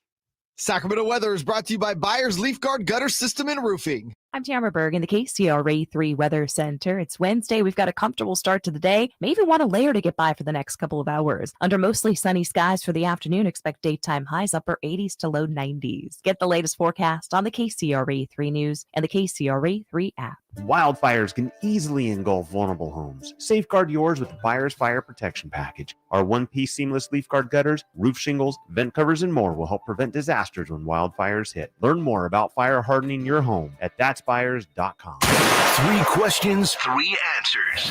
It's 3 for Madness on the Carmichael Dave Show with Jason Ross. Here's question 1. All right. Coming up at 7:27, Neemias Queta gets a roster spot. Let's look at the backup centers as well. We'll do that in the latter half of the 7 o'clock hour. We'll get to our NFL previews. We're back in the Norths. Browns, Packers. Packers. And of course, don't forget Niners at 9. Yeah. On your home of the Niners. Sactown Sports. In the meantime, brought to you by Fire Wings, our friend Kyle Ledbetter. He may be in the wrong parking spot, but he's in the right seat right now. Yes, he is. For 3 for Madness. Just wing it. Just wing it. Yep. Number 1, Portland Trailblazers rookie Scoot Henderson made the bold claim yesterday, I will win Rookie of the Year. If you're betting on this, would you perhaps put money on Scoot Henderson? Just for your reference, he is the 3rd largest favorite behind Victor Wembanyama and Chet Holmgren. I would. I think Scoot will win Rookie of the Year. I do. We've talked about this before. Big men take a long time or a longer time to develop. Scoot Henderson is NBA ready. He was NBA ready last year. He's NBA ready now. And I think in a lot of drafts, I would say, I'm comfortable saying probably 5 out of the last 10 drafts, he would have been the number 1 pick. He would have been the number 1 pick. He's that good. But this draft had Victor Wembanyama. I understand the home run thing, but I think a lot of that also, remember, betting markets aren't just based on what the bookies think is going to happen. It's also based on where the money is.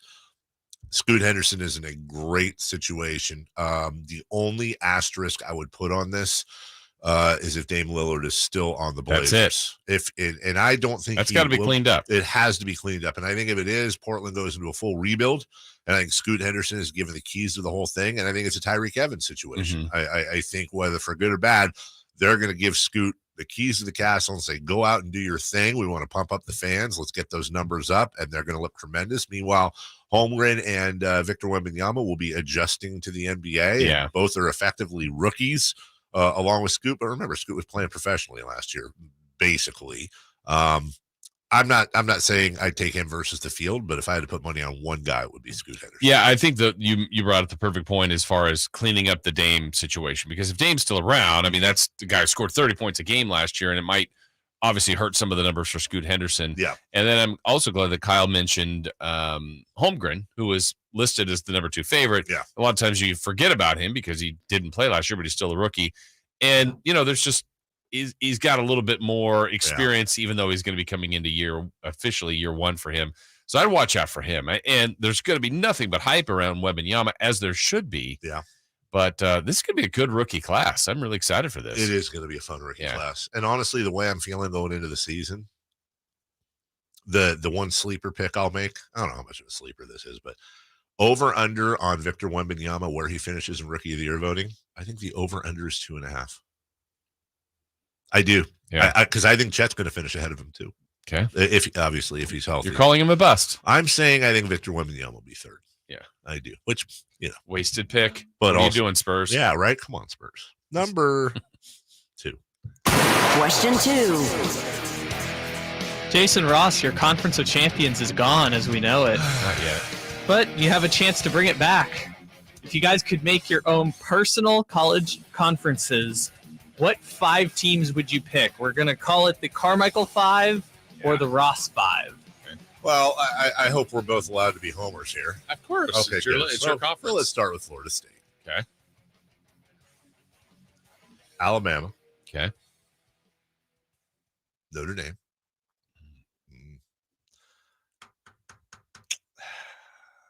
This is where it gets interesting, because do I want to go with an FSU rival that's not necessarily a good? You know what? I want to make all the money. Texas. And Texas A&M makes a lot of money. Yeah, they have Jimbo Fisher though. It's between 2 teams here. What are your 4 right now? Florida State, Alabama, Notre Dame, Texas. Okay. Let's go. Let's go Michigan. Okay. That'd be fun.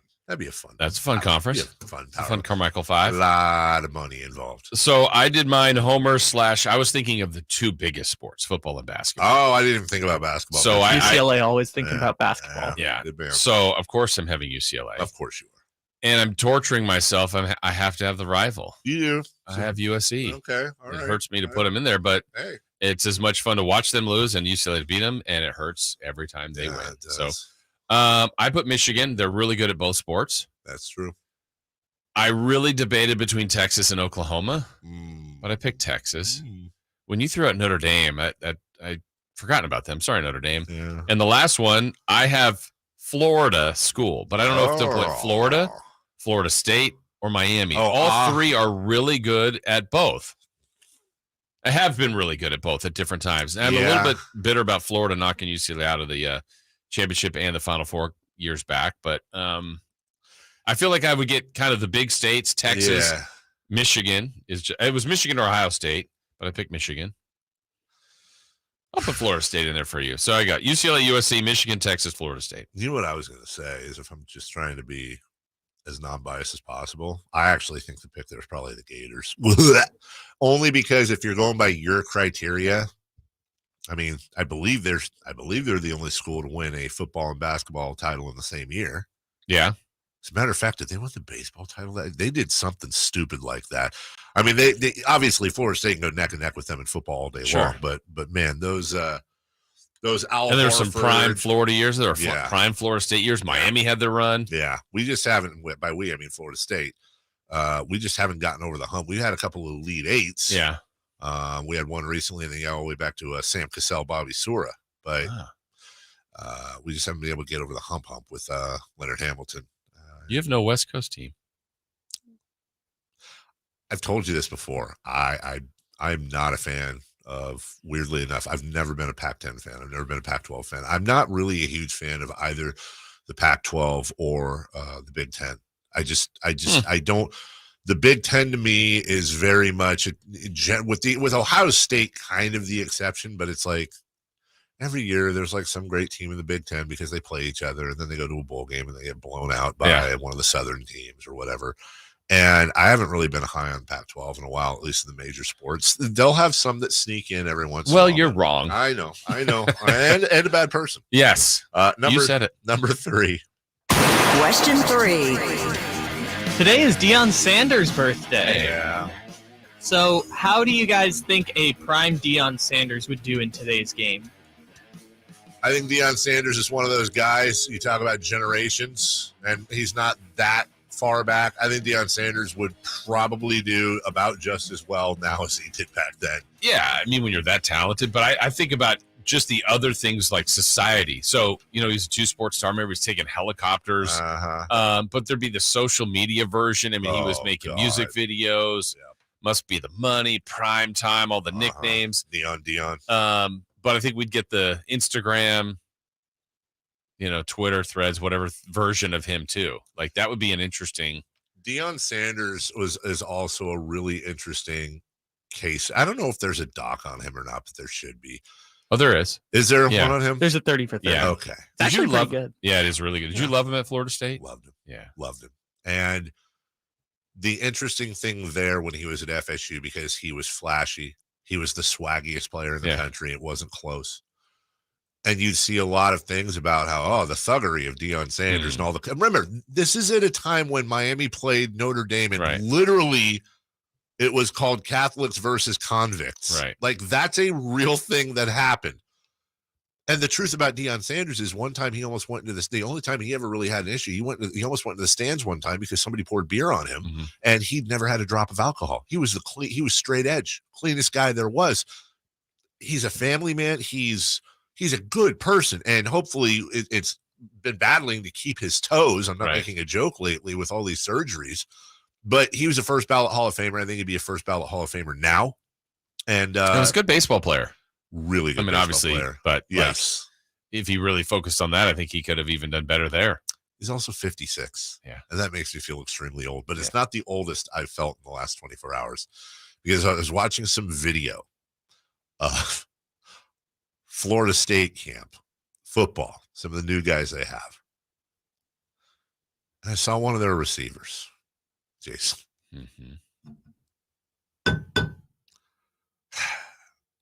Peter Warwick Jr. is playing for Florida State. Yeah. Peter Warwick Jr. His kid. And Peter Warwick, to me, is one of the all-time great examples of like a guy. Peter Warwick is almost like the receiver version of Reggie Bush. They both went to the NFL. They both had careers. But Reggie Bush is maybe the greatest college running back I've ever seen. I won't say Warwick's the best college wide receiver, really but he was insane in college and never really caught on. Drafted by the Bengals, never really. Now his kid, his son.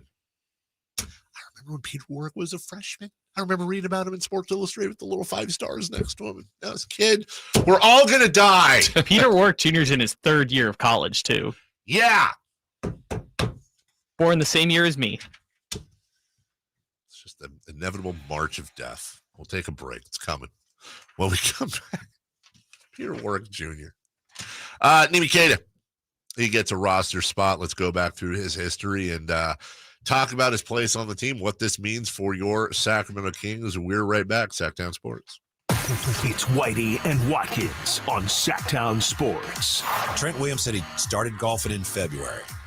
So he says he shot 86 few mulligans. Nobody was there. Told everybody. They said, let's play the next day. He goes out, shoots a 110. There's no way. There's literally no way. Never tell him There's that a to his face. 0% chance. You can tell him that. I will not. I absolutely will not. And maybe that's what it is. Maybe Trent Williams is just like testing everyone. He's like, yeah, I shot a 74. That's what I thought. Exactly. It's Whitey and Watkins from 10 a.m. to 2 p.m. on Sactown Sports. Sacramento weather is brought to you by Arnold Law Firm. I'm Tamara Berg in the KCRA 3 Weather Center. It's Wednesday. We've got a comfortable start to the day. May even want a layer to get by for the next couple of hours. Under mostly sunny skies for the afternoon, expect daytime highs upper 80s to low 90s. Get the latest forecast on the KCRA 3 News and the KCRA 3 app. The Arnold Law Firm has seen how a collision can turn anyone's life upside down in a heartbeat. So remember to be a little more alert on the road and stay safe. The Arnold Law Firm, providing real justice for you since 1975. Call 916-777-7777. That's Mike saying good morning. It's the best he can do right now. Yeah, not a cloud in the sky. What Mike could use is a fresh start. And Irish Spring Body Wash. The fresh scent of Irish Spring and those sensational Irish Spring suds are just the reset Mike needs. Now he's ready to go to work. It's Sunday. Irish Spring. When the spring hits you, you're ready. Pick up Irish Spring at Walmart today. My ride smells just right, just right, just right, just right. Y'all gotta try that Febreze car. Just right, just right, just right. Yeah. La la la la la. With up to 40 days of consistency, all over Febreze car clips right on your vid. You know my car's my happy place. Keep that smile on my face when it smells just right, just right, just right. Yeah. Breathe happy Febreze. La la la la la. Finding great candidates to hire can be like, well, trying to find a needle in a haystack, but not with ZipRecruiter. Its powerful technology actively finds and invites qualified candidates to apply to your job. So while other companies might deliver a lot of hay, ZipRecruiter finds you the needle in the haystack. See why 4 out of 5 employers who post a job on ZipRecruiter get a quality candidate within the first day. Try ZipRecruiter for free at ZipRecruiter.com/free. That's ZipRecruiter.com/free. Sactown Sports. Headlines. Good morning, Sacramento. My name is Kyle Ledbetter, and these are your Sactown Sports headlines. The Sacramento Kings have signed Stockton Kings star Neemias Queta to a standard NBA contract. Last season, Queta finished second place for the G League MVP, averaging 17.7 points, 8.7 rebounds, 1.9 blocks, and shooting a G League high 68.5% from the field. Queta will be the 15th NBA contract the Kings have signed for 2024 and will be part of the Kings' backup center rotation along with Trey Lyles, Alex Len, and Nerlens Noel. For more on that story, let's turn it back to the Carmichael Dave Show with Jason Ross.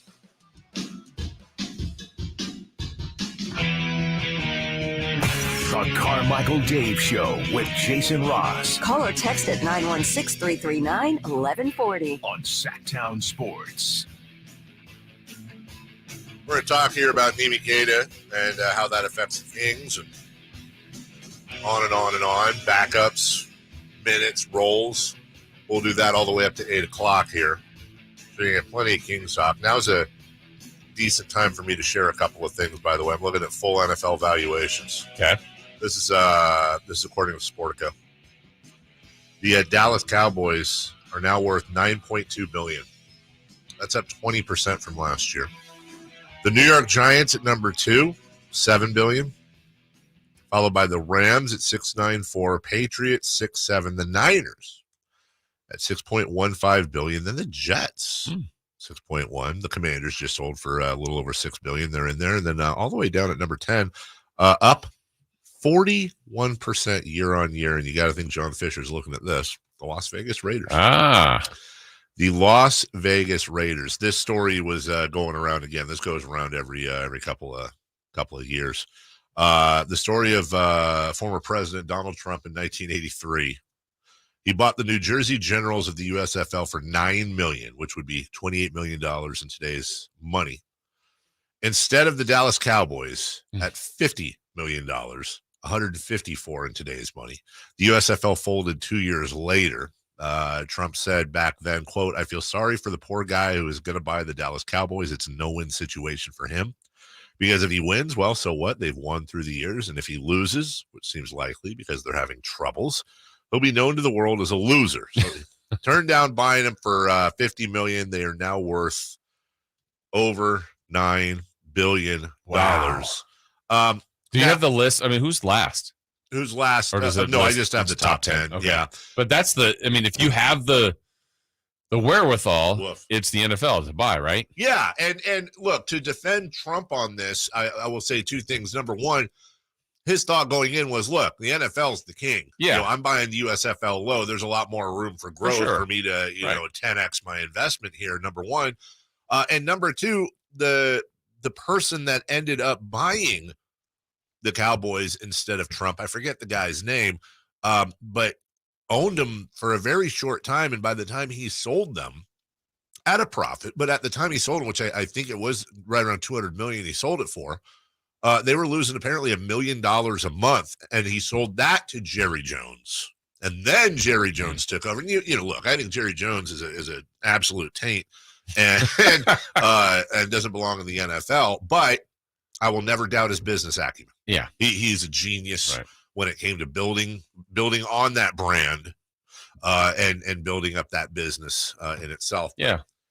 Golly, that's just a different ballpark. Quickly to answer your question, Jason Ross, the lowest franchise valuation is apparently the Cincinnati Bengals at $4 billion. So that's the worst. The Jaguars are 4.04. I would have thought they would have been last. I would have too.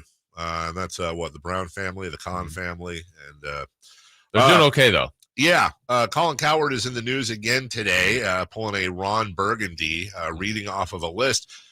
Made a list of quarterbacks that can't win a Super Bowl, and amongst those, Sam Darnold, Justin Fields, Kenny Pickett of the Steelers, Josh Rosen. Why is he even on that list? Well, I'm fine with Josh Rosen being on the list, but one of the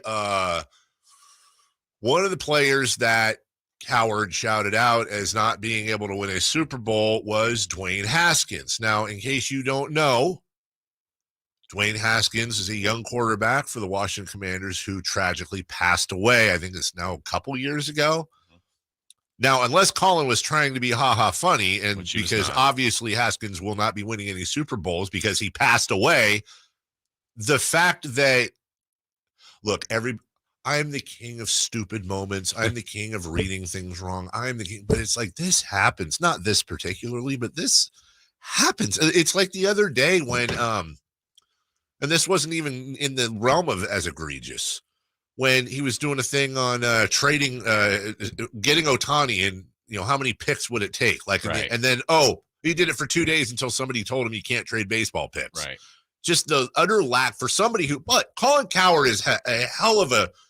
He's a Hall of Fame broadcaster who is incredibly popular, but just prone to these amateur mistakes. And you're not looking at the list, and then you read off on the list a guy that died a year ago. Yeah. And there was a couple. I mean, obviously there was a graphic team, other people behind this. They made a mistake too. But even in the graphic part, it was, I think the point was people that can't win the Super Bowl, and the graphic read can. So that part was wrong. Right. And then of all the people, there's maybe 20 people on this list. He's listing a few. It's just the fact that he read his name as well. Yeah. Oh, boy. And it wasn't malicious. He didn't do it on purpose. No. I'm sure he feels bad. I'm not saying that. It's just, come on, man. You can't make mistakes like that. That's weird. And then final story for you before we get into the Kings here. John Singleton. Now, if I remember right, when I hear the name John Singleton, I believe that is the late director of Boys in the Hood. Mm-hmm. Wonderful movie, wonderful director. But this is a different John Singleton. John Singleton was drafted in the 8th round of the 2009 draft by the Philadelphia Phillies. Okay. He absolutely raked in the minor leagues and was rated the Phillies' second best prospect in 2011. During that season, Singleton was traded to the Astros in a package that would send Hunter Pence to the Phillies. He was immediately the Astros' top prospect, which says something. We'll get to that in a second. While he continued to rake on the field, this came with some off-the-field issues. In January of 2013, Singleton was suspended for 50 games for testing positive for marijuana, and spent a month in a rehab center. He said, I knew I had a problem. I failed the second drug test. I couldn't stop smoking weed. It was really bad. He was dealing with this for a lot of the 2013 season. He played the worst he ever had in the minor leagues. 230 batting average in 90 games. The majority was at AAA. But the Astros signed him to a 5-year contract that guaranteed him $10 million and could have been worth up to $35 million. He was the first player, Jason, to ever sign a major league contract before playing a single game in the major leagues. You may remember Ben Reiter wrote this story for Sports Illustrated in 2014, predicting the Astros would win the 2017 World Series and listed 2 upcoming position players as future franchise cornerstones: George Springer and John Singleton. He played the Puerto Rican Winter League before the 2014 season. He found himself again, got to AAA, promoted to the Astros in June of 2014.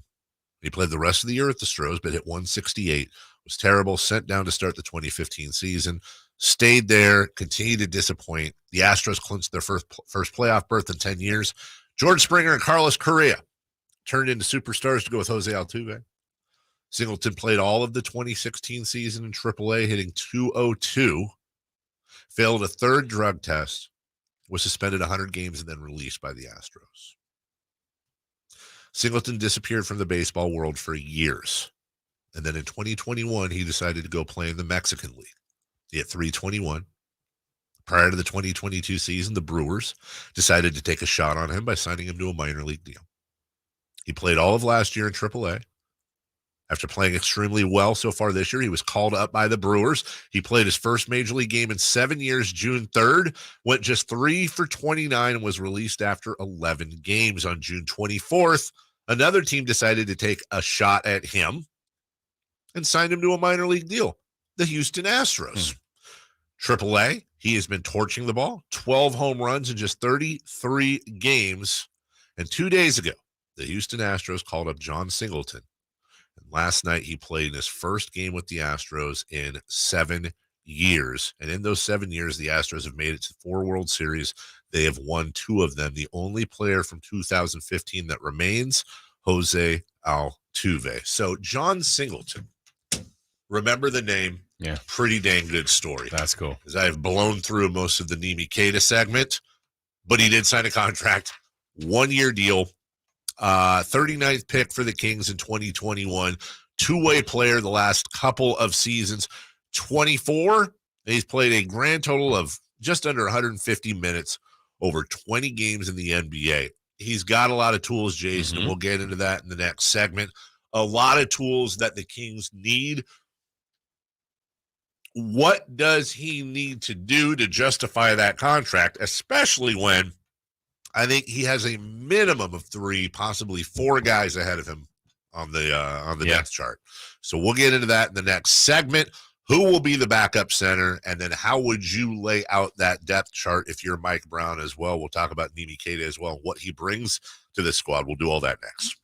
How many national TV games will the Kings have this season? Will the Beam Team get the respect and schedule they've earned? When the NBA schedule drops, we've got you covered on Sactown Sports and SactownSports.com. Whitey here reminding you that not all grills are created equal. Enjoy the prime grilling season today with a new lifetime warranty Napoleon Prestige line of outdoor cookers. My personal Napoleon P500 series gas grill has turned me into a grilling pro. Napoleon Prestige grills, versatile grilling for every occasion. Form, function, and luxury can come in the same package. Just go to your local Green Acres Nursery and Supply for the best selection today, or visit Napoleon.com for a dealer near you. When you're young, life is full of choices. Don't let opioids like highly addictive and deadly fentanyl take away your life and your choices with just one wrong pill. Addiction is a disease that can affect anyone at any age, but there is a choice to get help for this disease. Find medically proven treatment options, including virtual, at choosemat.org. Mr. Clean, Mr. Clean. Of course I use Mr. Clean Magic Eraser to clean tough messes off my stovetop and bathtub. But then I discovered I can also use it to easily clean my patio furniture and even my shoes. I'm hooked. And when wipes won't cut it, I use Magic Eraser Sheets. They're thin and flexible erasers, perfect for everyday messes, like gunk on my counters and sinks. They really are magical.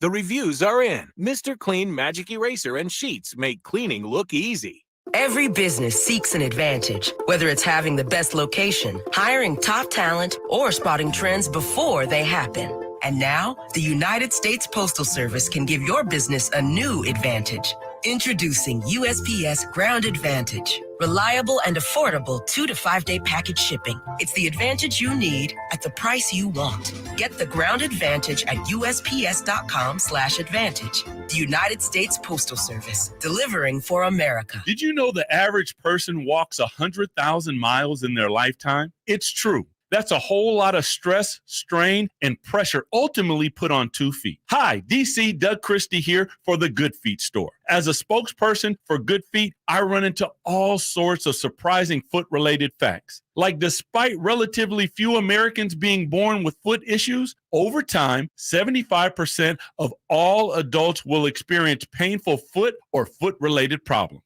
By supporting all 4 arches of the foot, the Good Feet 3-step arch support system can help return your foot and whole body to its proper alignment. Come to the Good Feet store for a free, no obligation arch support fitting, then take them for a test walk. Experience the comfort, balance, and support of the Good Feet 3-step arch support system. The Good Feet store in Sacramento, Roseville, Stockton, Modesto, and now Vacaville. Online at goodfeet.com. There's fun for the whole family at Sutter Health Park. Join the River Cats every Saturday with the purchase of the Family Fun Pack. Starting at only $89, the Family Fun Pack includes 4 tickets, 4 hot dogs, 4 sodas, and 4 exclusive River Cats hats. Take your fan experience to the next level with the Governor's Club Family Pack and enjoy the post-game fireworks show from the field. Make your plans to join the fun at rivercats.com/family pack. Waking you up with the best in local sports. They just make it interesting, you know? It's the Carmichael Dave Show with Jason Ross on Sactown Sports. Neemias Queta, 1-year contract. You at the club, he gets a roster spot. All of a sudden, a crowded spot. Very crowded spot. So he did finish second in G League MVP voting last year. Yeah. So it's one of those things where he has kind of reached his peak in the G League. And now they need to see if he can do something in the NBA. By the way, he finished runner-up in MVP voting. And again, I don't mean this as any disrespect. I just want to provide this as context. Here's your list of recent G League MVPs. Carlik Jones won it last year. Trevelyan Queen, I love that name, the year before. Paul Reed, our very own Frank Mason. Okay. Chris Boucher has had moments in the NBA. Lorenzo Brown, Vander Blue, Tim Frazier, Ron Howard, not that Ron Howard. In fact, I'm looking down this list. Randy Livingston in 06, Marcus Fizer. Most of the people that have won the MVP of the G League had little to no career in the NBA, and most you wouldn't even know. But they were the best player in the G League. Yeah. And Kate is right there. I don't know how much more he can learn from those folks. I don't know much more. So the Kings are kind of in a spot where it's like, or get off the pot here. We see potential in you, and you fill some things that we might need. Now, are you and again, no disrespect here, but is he a younger Alex Len? A guy that can go in who's 6 fouls, that can lean on people, that can go in very specialized lineups? Is he the, I don't know why this is popping into my head, but the circa mid-2000s Javi Lopez for the Giants, where he'd get an inning against a certain lineup as a lefty? Or is he a guy that can play all lineups and really grab some minutes on the Kings? Yeah, I think this is going to be something, obviously, for the coaching staff to figure out. I'm only going off of 1 year of Queta with Mike Brown, but I felt like Mike Brown and the staff, I don't want to say they didn't like him. I think that's too harsh. But when he was up with the big team, they rarely went to him. Right. And I was looking at his game log last year, and I think we had the stat there earlier, 149 minutes over 20 games in 2 years. And he played less last year than he did the year prior. So that's the only year he's played for Coach Brown. The other thing is, it's 1 year, so one tendency we've seen from Coach is he's not afraid to play small. No. And so all this time for the better part of the year plus, when people have said the Kings need rim protecting, I don't disagree with that. Right. But will they play that player? I don't know how much Nerlens Noel will play. I don't know how much Alex Len will play. I don't know how much Neemias Queta will play. We know Sabonis will play a ton. But they tended to go in high leverage, meaningful situations, playoff time. They go to Trey Lyles. Absolutely, they do. And so I don't know if that trend will continue. But now you have, I would say, truly, and some would argue if Sabonis is a center, but they play him at center. I would say Queta is a center. I would say Len is a center. Lyles may not truly be, but they play him there, and Noel might be 4 or 5. But I think they're going to still play small. And that's my best guess going off of what we saw last year. So I don't know where those minutes are. Now, when they play Jokic, right, when they play Embiid, which was the game that Queta did play some last year, got like 2 minutes and had like 3 fouls, and they didn't go back to him. Like, right. Well, yeah, I mean, he's playing one of the best centers in the league. That's difficult, but I don't know how much they're going to use him.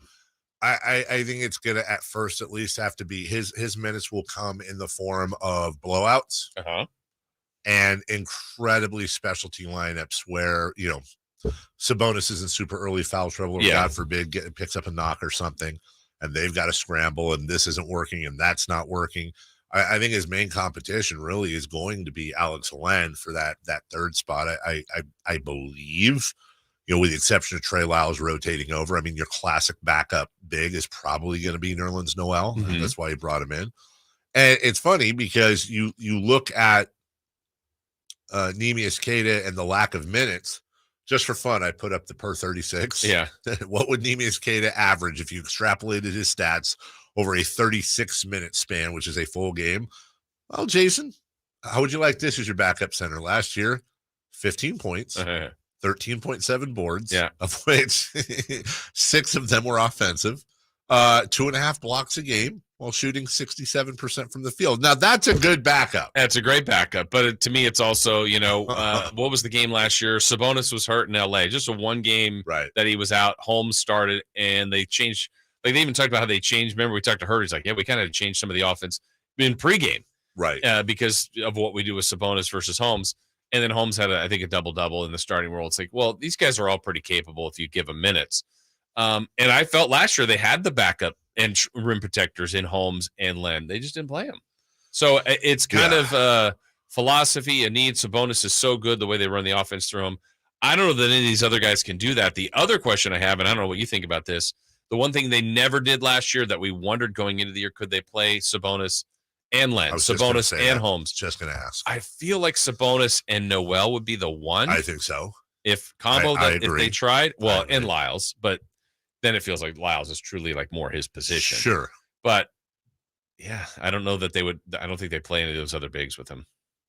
I do wonder what, I was just going to go there. I do wonder what a Sabonis Queta back and forth would look like. Because Sabonis is still going to be hanging out at the top of the key doing his thing.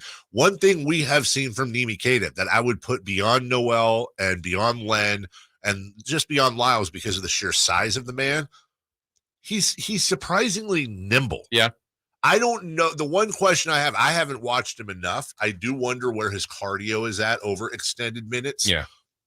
But we've seen Neemias Queta do some things on the floor where you go, oh my God, this guy's 7-something, high 200s. This is a big dude. Massive. And he's, doing double pumps and ups and unders and all kinds of crazy putbacks and stuff. Like, there is hops to this guy. There is everyone's a great athlete, but I would say as a big man, he's probably the second best. Well, he might even be the best pure athlete of the big men, but you have to be able to put all that together. Yeah. And I remember watching him in Vegas, and, he did some good things this summer, but you also go, like, at times you go, it's just a little bit clunky. Yeah. It's like just a little more polished, but that it also goes back to the argument, is there more production in being a two-way player, getting a lot of reps in with the Stockton Kings, or being here with practice film and some reps with the big club? Well, now they've eliminated that and said, no, you're on this roster, which I'm happy for him. just doling out those minutes. Again, we become fans of all these guys. They've got a lot of players that can play, but the coach isn't going to play all of them. So no, not at all. Job. And it can't just be pure athleticism either, because we've seen our shit. I always remember Stromile Swift was my guy that I loved in college and that came in. I mean, it's one of the best athletes you'll ever see in the game. And he had some great moments, but just couldn't ever put together the skill with the athleticism to be really a dominant player in the league. And obviously they're different players between the two of them. But to your point, there is a little clunk there. But also, again, bigs take generally a long time to develop. And you're better off with them in the latter half of their 20s than the early part of their 20s, it goes back to why I think Scoot Henderson will win the Rookie of the Year this year. It'll be interesting to see if Queta is one of those guys. Yeah, and now the depth that they have at that position, look, it may be too much that they don't use at certain times. Sure. But if we take last year's scenario in Sabonis when he broke his thumb, if he really did miss and went for the surgery and missed 6 to 8 weeks. Yeah.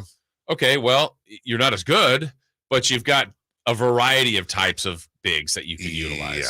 Yeah, they have depth at every spot. Yeah, I don't know that it's A+ depth, but there's depth at every spot. All right, we'll take a break. We're going to get into our previews back-to-back AFC, NFC North. We'll focus on the Browns, followed by the Aaron Rodgers-less Green Bay Packers. In the meantime, want to remind you, today is Wednesday out at Fire Wings. You have 21 different flavors to choose from. But today, it's just 88 cents a wing. One dip, one flavor, bone in, 10 pieces. Every Wednesday, today is the day. I got all the flavors in front of me right now, soaked in buttermilk all night long for that extra tang, that extra tenderness. Don't we all need tenderness? A little extra tenderness. Try a little tenderness, whether you're trying it with Buffalo Stampede, Mango Habanero, the original Fire Wing. I'm looking at the notes right here. Very spicy, well-bodied heat throughout each bite. Louisiana Rub, my favorite, breaded Malaysian curry. And then down to your fusion flavors, everything from Thai chili, Korean kick, your classic teriyaki, and their award-winning peanut butter. And if you haven't tried it, it's not a wing dipped in peanut butter, silly.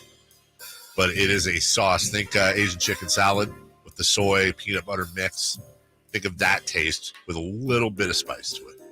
Whatever your flavor may be, or maybe you're not a chicken guy. Maybe you're a ramen guy. The ramen noodles, garlic fries, tots, or the chicken sandwich.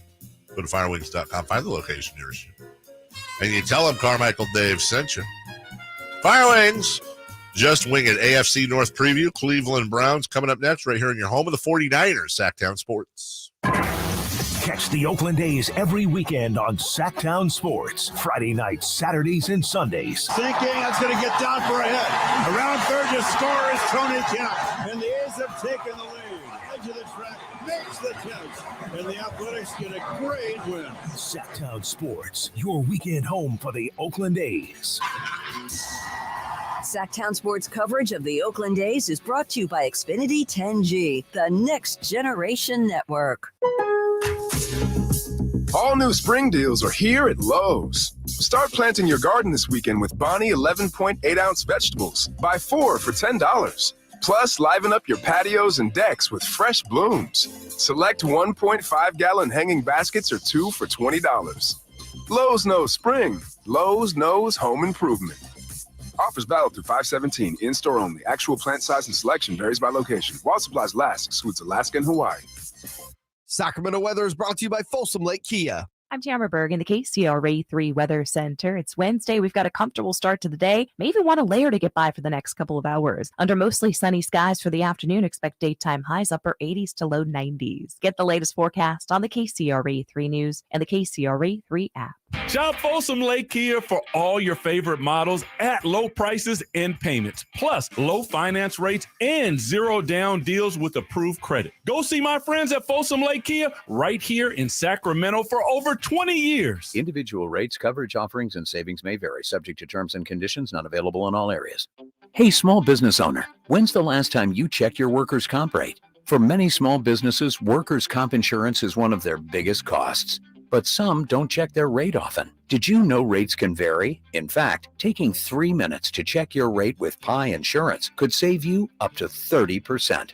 Just go to trypi.com, share a few details about your business, and get a quote that's customized for you with no hassle or hidden fees. We know you're busy, but spending just a few minutes to check your rate could save you money. Plus, when you sign up for pay-as-you-go billing, your premium is based on your actual payroll, not an estimate. So your workers' comp audit experience is simplified. See how much you could save with Pi Insurance. Ask your agent for Pi, or get a quote at trypi.com. That's TRYPIE.com. Happy 62nd birthday, Granddad. Thanks, sweetheart. I got you this. A mug. Oh, thank you. What does it say? Beware, if you are 60 or older, you may be at increased risk of hospitalization from RSV, respiratory syncytial virus, compared to adults younger than 60. Not all dangers come with warning labels. Talk to your pharmacist or doctor about getting vaccinated against RSV today. Learn more at bewareofrsv.com. Brought to you by Pfizer. From the Power Business Technology Toshiba Studios. KHTKAM Sacramento. KYMX HD2 Sacramento. Sacramento's official home for the San Francisco 49ers. Touchdown! San Francisco! Sactown Sports. Sactown Sports. Headlines. Good morning, Sacramento. My name is Kyle Ledbetter, and these are your Sactown Sports headlines. The Sacramento Kings have signed Stockton Kings star Neemias Queta to a standard NBA contract. Last season, Queta finished second place for the G League MVP, averaging 17.7 points, 8.7 rebounds, and 1.9 blocks per game, while shooting a G League high 68.5% from the field. Queta will be the 15th NBA contract the Kings have signed for 2024 and will be part of the Kings' backup center rotation along with Trey Lyles, Alex Len, and Nerlens Noel. Last night, the Los Angeles Angels ended their 7-game losing streak with a 7-5 win against the San Francisco Giants. And meanwhile, the Oakland Athletics lost against the Texas Rangers 6-1. If you missed any of today's show, you can listen to all 4 hours on our podcast and YouTube feeds right now at SactownSports.com. Those are your headlines. Let's return to the Carmichael Dave Show with Jason Ross. The Carmichael Dave Show. He's on the microphone when he's not on the microphone. He's playing a song, and when he's not playing a song, he's on the microphone, and then boom. With Jason Ross. No, he didn't. Yes, he did. Call or text at 916-339-1140. It's the Carmichael Dave Show with Jason Ross on Sactown Sports.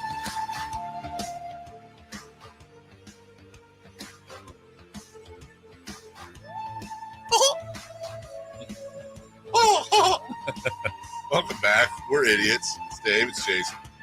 Hi. Hi. Kyle behind the glass. Jay will be in afternoons today.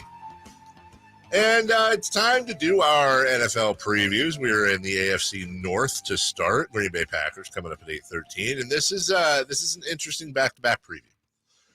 We've said many times that quarterback is the most important position in sports. That's a fact.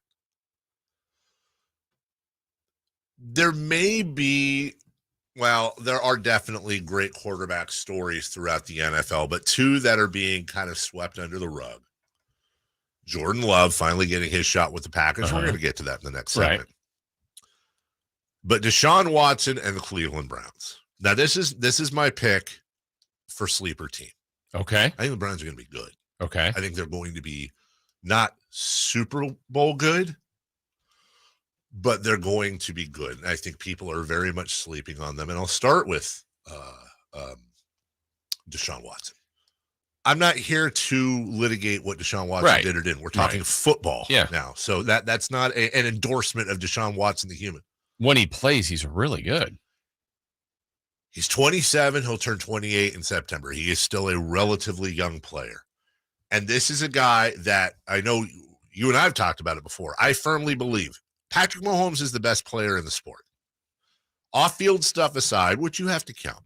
But we talked about it many times. If Deshaun Watson was drafted by the Chiefs and Patrick Mahomes was drafted by the Texans, I think it's very much a Lillard, Steph Curry situation. I think the Chiefs are still just as good. Deshaun Watson is insane.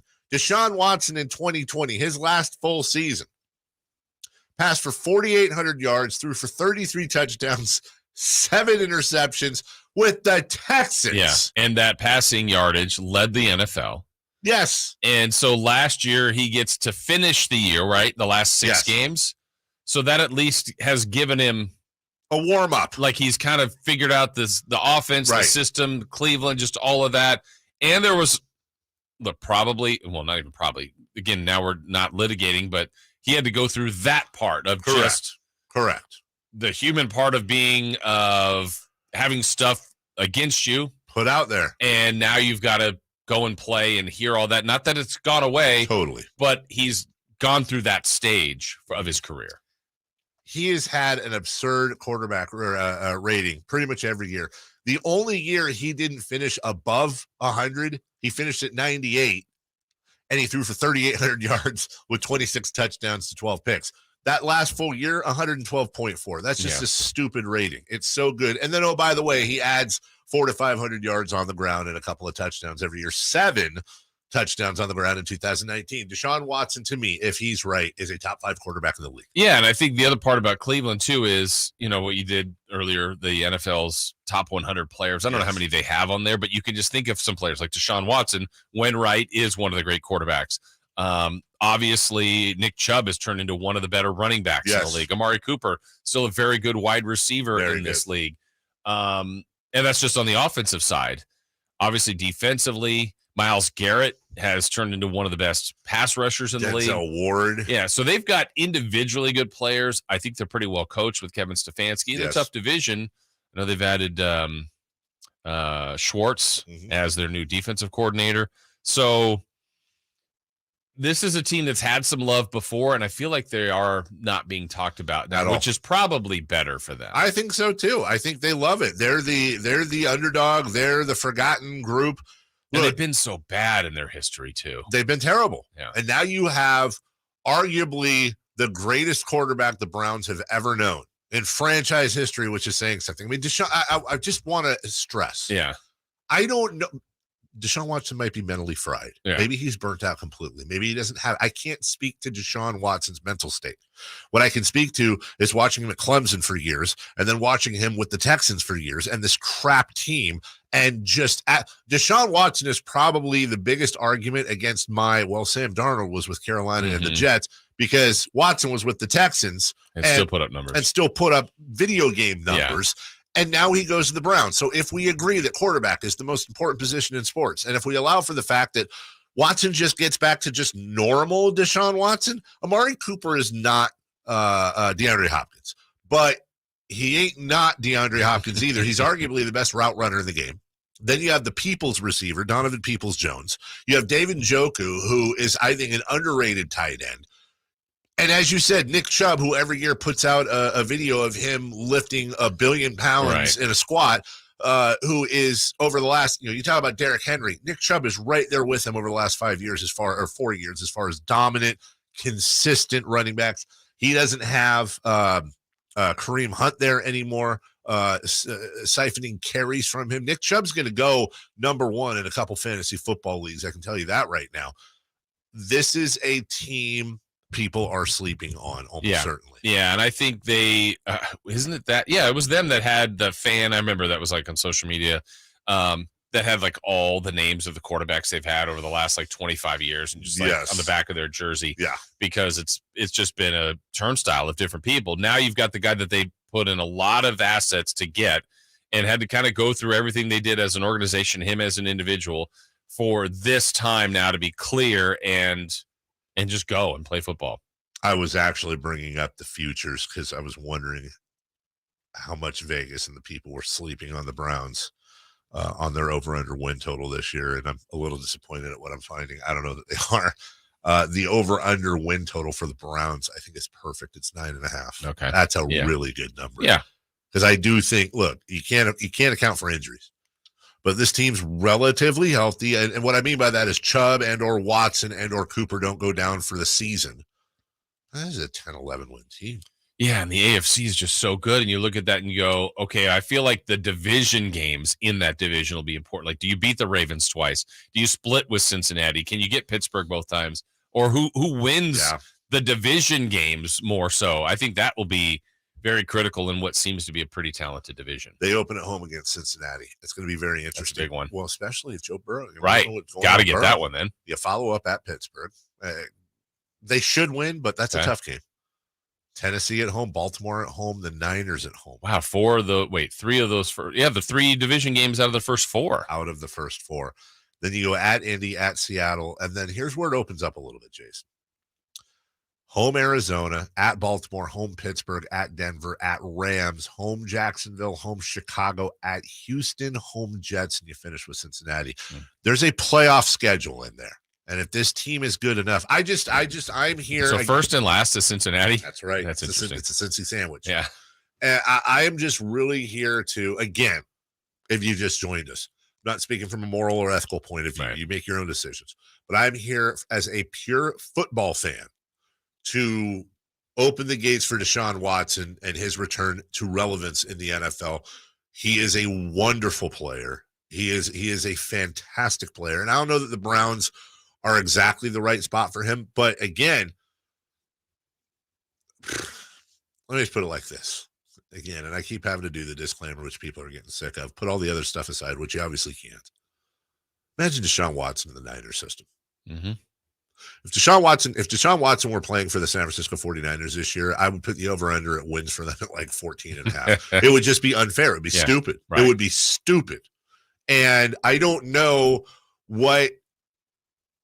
how I got to go back and look at the package Houston got from Cleveland for Deshaun Watson, but I wonder how far off it was from what the Niners gave Miami for the number 3 pick in Trey Lance. But it's interesting the way that unfolds. Obviously, Watson wouldn't have played for a year, et cetera, et cetera. But again, if you're just talking pure wins and losses, he's about as close as you're going to get to a young impact quarterback at that level. And I will put him right there when he's playing at his best. I will put Deshaun Watson right there with Josh Allen. I'll put him right there with Justin Herbert. I'll put him right there with, obviously, Tua Tagovailoa. I'll put him right there with any under 30 quarterback in this league. He is that good. Yeah. So the big question is, and I think it's one of the NFL's biggest questions, which Deshaun Watson has Deshaun washed? Is he mentally out? Is he done? Yeah, talent-wise, I don't think any of that's true, but I can't speak to the toll that his own judgments have done to him. I don't know. Very quick break here, a minute and a half to be exact. When we come back, another young quarterback everyone's sleeping on, and maybe they have reason to. We don't know. But Jordan Love finally gets his Green Bay Packers team as Aaron Rodgers moves on. We'll discuss their future next. The Kings preseason schedule is out, and Sactown Sports has you covered. Preseason stops include Vancouver, Anaheim, San Francisco, and Sacramento, with matchups against the Raptors, Lakers, Warriors, and Jazz. Monk in attack mode, drives inside, right to the rim. Well, that's the dagger right there. I think the Warriors fans sensed that with that breakdown, the Warriors look like a defeated ball club. Catch all the action on Sactown Sports and SactownSports.com. Yeah, I'm so stressed. Our business is growing. We've got people all over now. Ooma. What is that? Meditation? I'm recommending the Ooma cloud phone system with auto attendant and more than 50 features. Ooma? Yep. Switching to Ooma is a cinch. Just $24.95 per month per user, plus taxes and fees. Ooma. Now you're feeling it. Find small business calm at ooma.com/radio. That's OOMA.com/radio. This could be the start of a break-in. Stop. This is Simply Safe. Or the end of one. Police are on their way. Introducing the latest innovation in home security. 24/7 LifeGuard protection, only from Simply Safe. Now, agents can see and speak to intruders through our new indoor camera to help stop crime in real time and for fast police response. Get 20% off any new system with Fast Protect monitoring at simplysafe.com/radio. There's no safe like Simply Safe.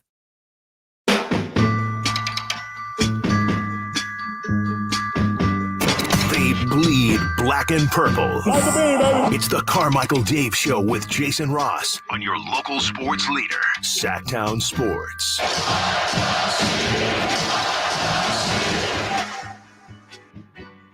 From the text line, 916-339-1140. Success in sports, especially at the highest level, especially at quarterback, is often between the ears. If that gets rattled, it's extremely difficult to get back. Case in point, Tiger Woods. The shattered psyche of Deshaun Watson will unlikely recover to propel him to the level he once thrived at. Wow. Could be true. Bet against the Browns for this reason, under 9.5. Well, I can't disagree with the logic there at all. I hope he's wrong because I want to see good players play well. But that certainly is a wonderful case against it. And just like he can't speak to his psyche, I can't either. Right. That's what it is. But you know what? I want the Browns to do well. I don't have a rooting interest. It's the natural rooting. Yeah. The Lions. Exactly what I was going to say. Like if we ever got a Browns-Lions Super Bowl, oh my who God, does America root for? Right? Because usually there's a team that's always there, and then it's like, unless that's your team, then you're rooting for them. But if it's a team that's always there and one of these other teams that I'm like, I'm all in on that team. I would be all in on the Lions or the Browns to win it. But if they faced each other, that's an interesting question. Take your own team out of it. Or even if it is your team, like it's your Niners and they get the Browns, of course you want the Niners to win. You're going to root for them. Right. Like if they were to lose, you're like, well, at least it was the Browns. That's it exactly wasn't right. the Steelers again, That's the exactly Chiefs right. again, pick your team. You're right. It would be crushing. Yes. But also you'd be like, all right.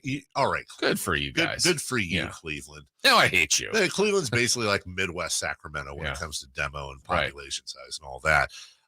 Then you get to the Green Bay Packers, of which Sacramento is a big fat metropolis compared to Green Bay. And what they're looking at this year, Jason, on the surface, this looks like a pretty bad team. I got to be honest. A bad team? I don't. The X factor here is Jordan Love. Yeah, because if you think about it, the facts are since 1992, they've had a Hall of Fame quarterback. 31 years. That's insane. Favre to Rodgers. I mean, that's ridiculous. 16 years of Favre, 15 of Rodgers. Is it weird that I'm like kind of rooting for Jordan Love to be a Hall of Fame? I just think that'd be so cool that they end up being like 45 years of Hall of Fame. So much but win 0 championships. Yeah. I mean, look, Aaron Jones is good. Aaron Jones and A.J. Dillon are a good 1-2 punch. Sure. Romeo Doubs had flashes last year, but also did some rookie things that really frustrated Rodgers. Christian Watson is a young kid out of North Dakota State. I believe he's a former Trey Lance target, if I have the numbers right there. You got some youngsters on this team, and then you have guys like Jair Alexander, John Runyon. These are all names that we recognize that you can just line up every year. It's a weird division, though, Jason, and I just don't know. I mean, I was going to say I think the Vikings and Lions are the class of the division, but then this is a weird division because you have Justin Fields and the Bears, who were terrible last year, 3-14. You have Jordan Love and the Packers. And then you have the Vikings and Lions, and I got to be honest, I'm going to take my bets on Kirk Cousins, and I'm going to take my bets on Jared Goff more than Fields and more than Love, only in the sense that they've been there, they've done this, they've been around, they're vets. They're going to be more steady over a 17 games. And not that teams don't try to beat you all the time, but the Packers have owned this division. So now it's like, okay, it's our time. If I'm the Vikings, if I'm the Lions and Bears, like, we get it. You guys have owned it, but not anymore. It's our time. You don't have Favre. You don't have Rodgers. Right. LaFleur's a good coach, at least seemingly. His record's great. We'll find out how great of a coach he is. But, that position is so important. They obviously thought highly enough of Jordan Love, but even the little bit of time he's had to play, he hasn't been great. So he's got to prove some things. Nope. 3 touchdowns, 3 picks over the course of his very, very short career. He's appeared in 10 games, just 50 of 83. Not a lot of attempts for this guy whatsoever. 600 yards. And as we said, 3-3, quarterback rating of 79.7. But he has, much like Aaron Rodgers, been groomed. I think I looked at it right. I think 1 less year than Rodgers was. I always forget how many years Rodgers was underneath Brett Favre. Yeah. Were they both 3? Yeah, this is Jordan Love's 4th season. You sure? Yeah, drafted in 2020. The same class as Jalen Hurts. Oh, and just didn't play last year. Yeah. That's why, because I've got 2 years of stats up for him. Did not get into a single game last year. No, he did last year. I think it was his first year. Probably his first year. He didn't get in at all. 2020. I mean, that was 2 years in a row. Yeah, that's right. Rogers won MVP. Specifically remember him going in there. Yeah. Yeah, that draft class was Burrow, Herbert, Tua, Jordan Love, then Jalen Hurts. And they say that Jordan Love might have been the straw that broke the camel's back for Aaron Rodgers, getting Jordan Love towards the end of the first round. Was he pick number 26? Yeah, and you said on the Hard Knocks last night, like Rodgers was very much coaching up Zach Wilson. Yeah. I wonder how his first couple of days were with Love.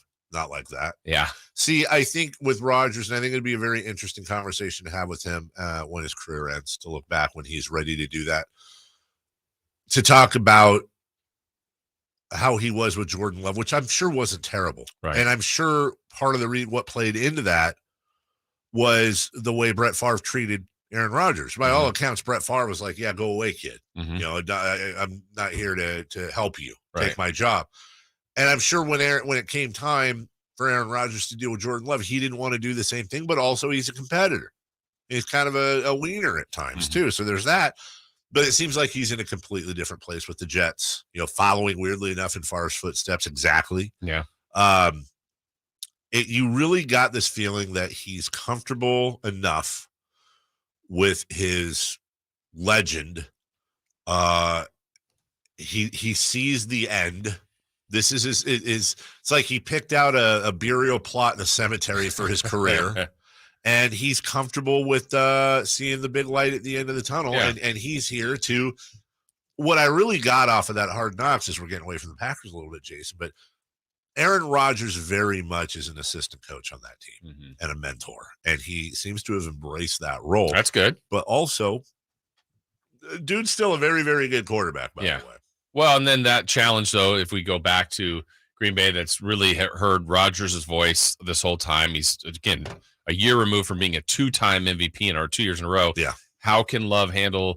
And I don't know that the expectations are for him. They're not to be Favre or Rodgers, but I mean, he was picked high. They regard him highly, and this is a winning organization. They're going to try to keep things moving forward. So it feels like it's his real first time to shine, but there's a lot of pressure on him. There's a lot of pressure on him because, like it or not, you are now following, as you said, many, many, many years of first ballot Hall of Fame quarterbacks. You're also playing for the Green Bay Packers. Yeah. And much like the Green Bay Packers, really kind of the anti-Cleveland Browns, they are expected. That there's a reason they call it Title Town. They are expected. The name on the trophy is Vince Lombardi. All right. That's your guy. Like, they are expected to win more often than they don't.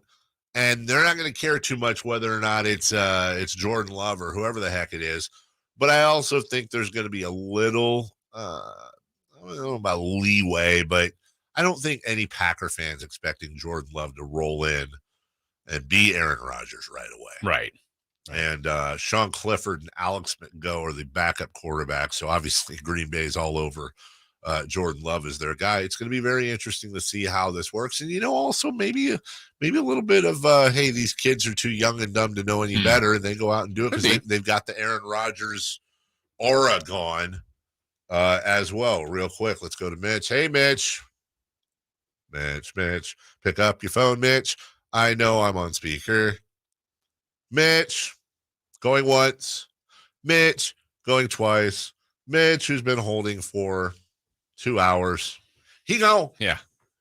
We'll take a break. When we come back, this new ESPN partnership in sports betting, there's a lot to unpack here. Whether it's the relationship, the ethics of the whole thing, and what happened with Barstool Sports and Dave Portnoy. We'll get into that right after this on Sactown Sports. It's Whitey and Watkins on Sactown Sports. Speaking of Winnie the Pooh, would you say that on Wednesdays you have a little Eeyore in you? Oh, absolutely. Yeah. Big Eeyore energy for sure. That guy's sad. He's really sad. Yeah, he's a little sad. But I try and channel my Eeyore as best as I can. All right. But that's only on Wednesdays. That's only on Wednesdays, though. Yeah. It's Whitey and Watkins from 10 a.m. to 2 p.m. on Sactown Sports. Everyone knows that an ounce of prevention is worth a pound of cure. Kenny and Jerry here from Bell Brothers. And that's especially true when it comes to your air conditioning system. A precision tune-up and professional cleaning costs a little bit up front. just $87, but will prevent much bigger, more expensive, and inconvenient problems later. We actually replace systems all the time from people who don't get annual tune-ups. They either forget or they just don't realize it's important. So instead of their systems lasting 12 or more years like they should, they need to be replaced in just 6 or 7 years. Don't risk it. An ounce of prevention is worth a pound of cure. Call Bell Brothers for an $87 air conditioner precision tune-up today and keep your system clean, energy efficient, and in good working shape. Our number is 916-444-1234 or find us online at thenosurpriseguys.com. That's 916-444-1234 or online at thenosurpriseguys.com.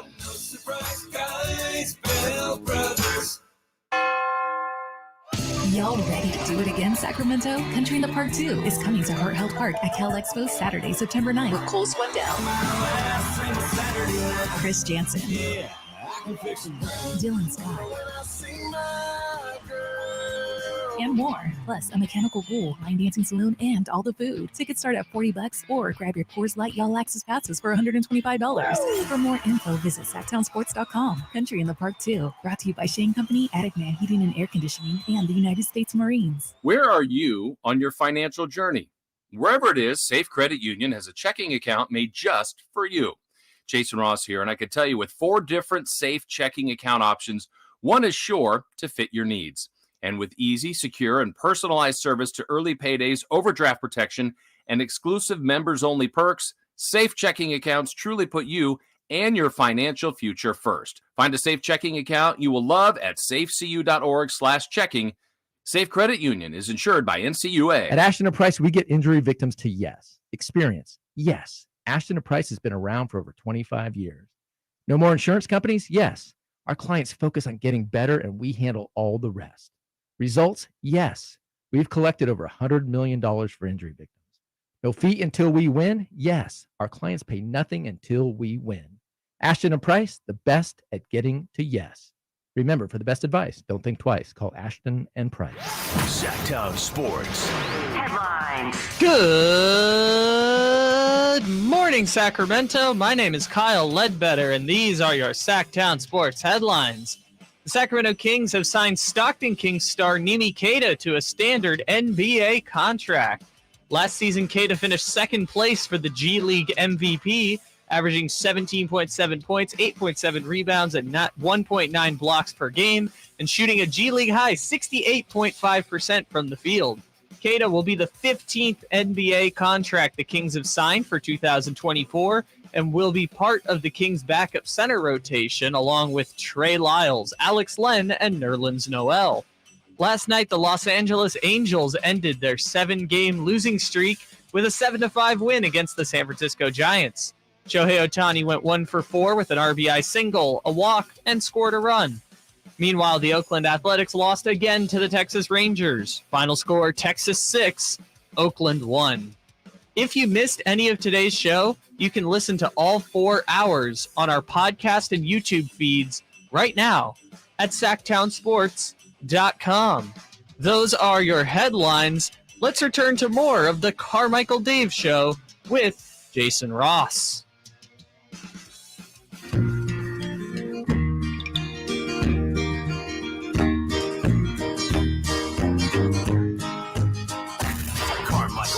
He has very good sources, and he just kind of tells it as it is and gets to the point. Jason Ross. He has a lot of pretty smart things to say. He's good at what he does. On Sactown Sports. You got me. It does kind of sound like Kenny Rogers. So I've been alive. I'm big in people say, yeah, this is a gambler. It's almost like it is Kenny Rogers. Know when to run. You never count your money. When you're sitting at the table, there'll be time enough for counting. Hey, when the dealing's done. That's a great song. Elite song. Kenny Rogers is awesome. You know his song, Lucille? Yes. I just tweeted this like a week ago randomly. For the longest time, I thought it was, fade that down, would you? I thought it was, you picked a fine time to leave me, Lucille. 400 children and a crop in the field. And I'm like, no. What is that line? 4 hungry children. and a crop in the field. Oh, you weren't that far off. But the way he sings it, it sounded to little kid Dave, whose dad loved Neil Diamond and Kenny Rogers. Yeah. It sounded like 400 children. But then I'm thinking about it, I'm like, well, no wonder Lucille left. 400 children. So I'm pretty bad at lyrics. So when I have the lyrics in my head for years and years and years and years, then you hear the real lyric, you're like, yeah, I'm going to go back to what I thought it was. Yeah. It just sounded better in my head. It did. Yeah. And there's mishead lyric, websites and stuff. I think what's the most famous one? What is it? Jimi Hendrix, excuse me while I kiss this guy. Right. Yeah. Whatever. Yeah. It's the lyric is whatever you want it to be. Exactly. Miss me some Kenny Rogers. And now, weirdly enough, I want fried chicken. I never did go to Kenny Rogers. What was it? Roasters? Yeah, never did either. Were they here? I don't think so. I don't think so either. But now you got me on Kenny Rogers. But it was gambling. It was gambling. Yeah. Yeah, the gambler. I see what he did. Yes. I got it now. We're there. Hey, well done, Kyle. I like that. Before we get to this, just super, super quick, want to mention something. I want to thank all of you. We don't do this enough. I want to thank all the listeners. I want to thank all of the watchers, the viewers, everyone except Russ. Okay, even Russ. Okay, even Russ. Okay. Even Chris Guerrero. Especially MC. Yeah. Hey, say what you want about MC, and I could say plenty because he might be the most every day. Every day is here. Every day is here. He's listening. We're bickering. We're going back and forth. Whatever. Sometimes we don't. Here every day. Appreciate it. Love him to death. Look, we don't do the whole numbers thing. We really don't do the whole we're the best. The number one thing with the thing, and we're the best. And I personally think the more I think rising tides and ships and all that. I there's this rule: you're not supposed to acknowledge competition. I love competition. It makes me better. It makes you better. It motivates us. Whether it's another radio station that does sports, whether it's all the great podcasts we have. I don't have a problem saying Deuce and Mo are wonderful at what they do. I don't have a problem saying Damian and Kenny are wonderful at what they do. We have a lot of talented people there. So it means even more when we get our numbers in, a little bit of numbers we got shared yesterday, and it's like, oh my God, you guys have put us in about as good a position numerically that I remember for it. We're in July. Right. You're not supposed to listen to us in July. There's nothing going on in July. And now we're into August now, and everything's creeping up. We're ramping up for football season. We got, as we mentioned yesterday, we got Greg Papa. We got hopefully Eric Armstead. We're about to close in on Sean Salisbury. Kelly Brothers is going to join us. Matt Barrows.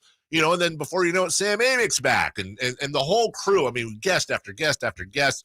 Great coverage. I know we go, by we, I mean me, go off the rails sometimes and do things and, have fun and blah, blah, blah. But the bottom line is this: Jason and I have been doing this a long time, a combined 40 years plus experience on these airwaves, both working at our home station, which is really rare. We haven't had to jump around stations. We haven't had to jump around markets. I've never worked in another market. I don't think you've worked in another market. It's a rarity in radio, and we're blessed for it. And it's because of your guys' and gals' support of us and the show and what we're doing. So sincerely, from the bottom of our heart, my kids are going into high school this year. My son is. My daughter's going to be a junior, and I am an absolute joke of a human when it comes to talent for anything else. And you can question that here, but somehow they're getting ready to go to college. And part of the reason they are, and I'm going to be able to hopefully pay for it as I get fired tomorrow, is because of you guys. We'll save your money. Sincerely. Thank you all so much. It really means a lot. And we will do our best to justify the fact that you're all a bunch of weirdos and can't figure out anything better to listen to. So thank you. All right. ESPN has partnered up now with Penn Gaming. Mm-hmm. And they're now going to do betting in 16 states. ESPN Bet. Once upon a time, Pete Rose was the devil. Yeah. Shoeless Joe Jackson was a pariah. Betting. I know it's a little bit different. But now it's like betting. Yeah. It's great. Well, and you mentioned Pete Rose. Let's go even more. Calvin Ridley, who's going to be back this year for a 1 year suspension. Yes. How do people like that feel when they hear stories like this? And not even just this, but FanDuel, all the different sites now that have and are promoted. And it was once taboo to even mention the point spread. Like people used to make fun of Al Michaels. It was always like, well, that last extra point will be significant for some. We're like, we know what you mean. Right. But now it's like nobody hides it. There's graphics at the bottom, over-unders, points scored per quarter, per half, and it'll just get more and more prevalent, and then people get punished for it. The little athletes do. Athletes. Yeah. The graphic that you see generally, whether it's top right, bottom third, whatever it may be, is called a bug, a score bug. And generally you'll have the home team on the bottom, the visiting team up top. You'll have the score to the right. You'll have the time, the quarter, whatever it is. We're talking football. And how far are we away for it being a standard on all broadcasts, or at least ESPN's, where you have all of that, and then underneath it's, Jets -3 over under 54. 100%. And even like, much like we've grown to the yellow line for first down, and now maybe if it's fourth down, it turns red, or here's the prime field goal range. Yes. Well, you could see that almost like a flashing thing, over under alert. That's right. Because they're right at the 2 minutes left. They're within 6 points of that. A touchdown means that, it's all going to be in play. And there's a wonderful philosophical question that goes on with all of this, because you will notice you don't see hard liquor advertisements anymore on TV. Generally during these games, you certainly don't see cigarette advertisements. You see beer all over the place. Yeah. Beer. I mean, if you're only cool if you drink a beer. Look at this. You can have this hot girlfriend if you drink this beer, and all your friends will love you if you're drinking this beer, and you're on a boat and you're drinking beer and beer on a boat. Beer on a boat. Yet, how have we? And look, I have a very good friend that partakes in sports betting quite a bit. He's very disciplined with it, though. That's pretty rare. There is a budget. If he goes over it, he doesn't keep going over it. He has the self-control to be able to do these things. Not everybody does. And I'm very aware of the betting world.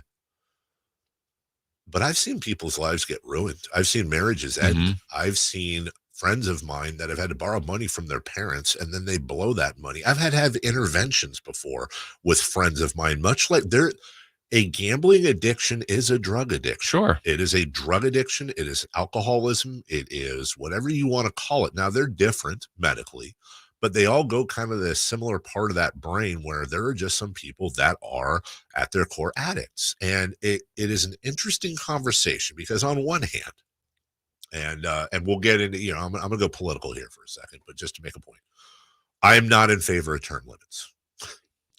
I don't like them. Now, I wouldn't be mad if there were term limits, because you look around and you're like, oh my God, can we get somebody under 90? That'd be amazing. There is no logical point I can make in favor of not having term limits except one, and it's the one I cling to, which is, as stupid as people are, and I'm one of them, I can't in good conscience take away their right to vote for somebody. I can't do it. I can't tell you, Jason, you're too stupid to vote this way, so I'm going to make it so you can't vote. I don't like the fact there's presidential term limits. I think people should be able to vote who the hell they want to vote for. Why am I bringing that up? It's the same thing with gambling. I think this is terrible. I think it's going to ruin lives. I think ESPN and the nation in general are making it incredibly simpler for people to ruin their lives. But I also think if they want to ruin their lives, they should be able to. Who am I to tell them that they can't? And that's a philosophical discussion. Right. But I think it's societal in a way that, to your point of liquor, cigarettes, anything that could be drugs, anything that could be harmful. Well, drugs aren't necessarily advertised, but they keep being produced. Why? Because there's money to be made. I mean, the whole thing revolves around money. This is because this is money. These aren't, there are probably sites that have free gambling where you don't win, but okay, what's kind of the point of that? Not even the point, but then it's when there's money to be involved. Well, I'm only betting this amount of money, and then someone's going to have whatever their scale is. That's correct. And, go to a casino. There's a $5 table. There's a $200 table, and both have people at them. And both have people. There are people that are gambling because they need to make money. Right. And if you're gambling because you're trying to pay a bill, you're in trouble. You're in big trouble. Yeah, you're doing it wrong. There's a reason why these casinos are shiny. Yes. And there are more being built. And my bigger problem too is that it's just so hypocritical. Right. There is so much hypocrisy. When you're talking about addiction versus addictions, that's fine. But I'm sitting here watching a football game and I see 17. I won't name a beer because they're all equally guilty, but I see 17 beer commercials. You know what I don't see? I don't see a commercial for weed. Mm-hmm. And I have yet to have somebody come to me and make a cogent argument. Now, I'm not a drinker. I'm not a weed smoker. But make a cogent argument to me that marijuana is more destructive or as destructive as alcohol. You can't do it. Right. Give me an argument. I'll quit my job right now. Come in here and you sit across from me and you show me medically how marijuana is more harmful than booze. Yet here we are, and we're partnered up with the whole thing. You can't tell me it's a money grab. Well, how come we're not seeing weed ads?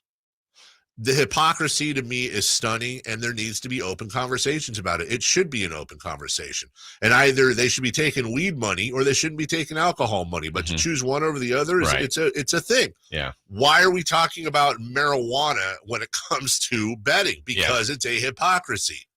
And now you have ESPN and Scott Van Pelt and Pat McAfee. And, you're going to have Mike Tirico, for all we know, talking about, Aaron Rodgers, first and 10, has 239 yards in the game, 24 seconds left. His over-under is 259. Yeah. He needs 4 more yards. Well, it's informational and fun.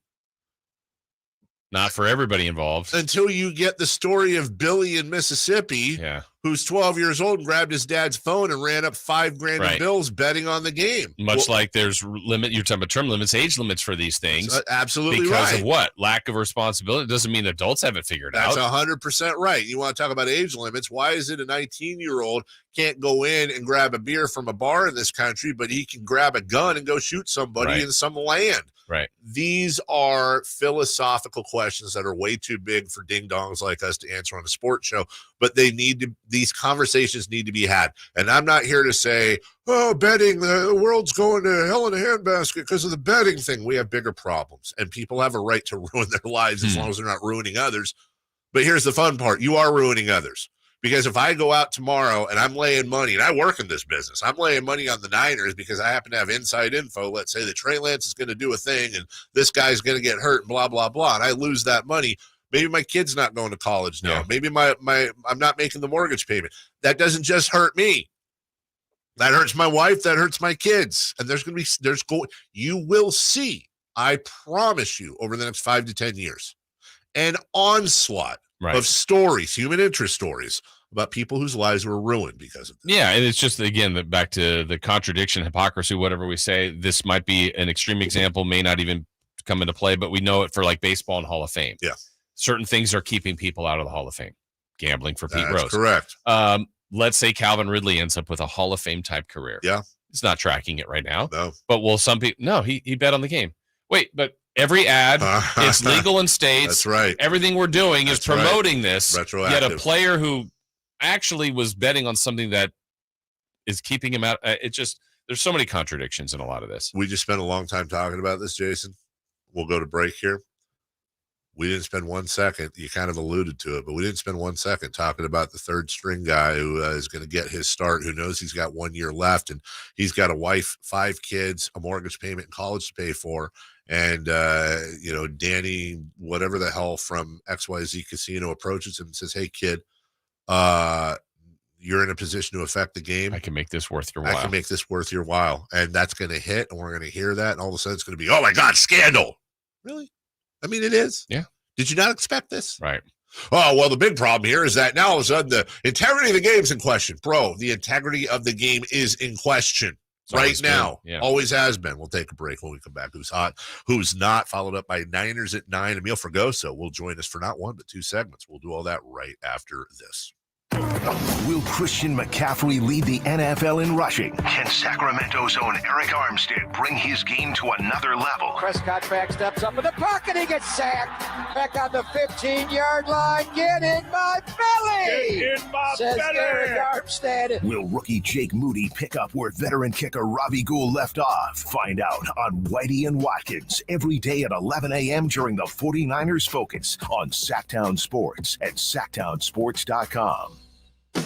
I'm Ken Korak with your Green and Gold Report, brought to you by Xfinity 10G, the next generation network. What a day on Sunday as the A's inducted their latest group of Hall of Famers, including Bob Johnson, Roy Steele, Gene Tennis, Carney Lansford, and Jason Giambi. And how about the luminaries on the field before the game? Cappy Campaneris, Dennis Eckersley, Dave Stewart, Joe Rudy, Raleigh Fingers, Ricky Henderson, Tony La Russa, Steve Usnich, and Keith Whitman. Quite a bit of history.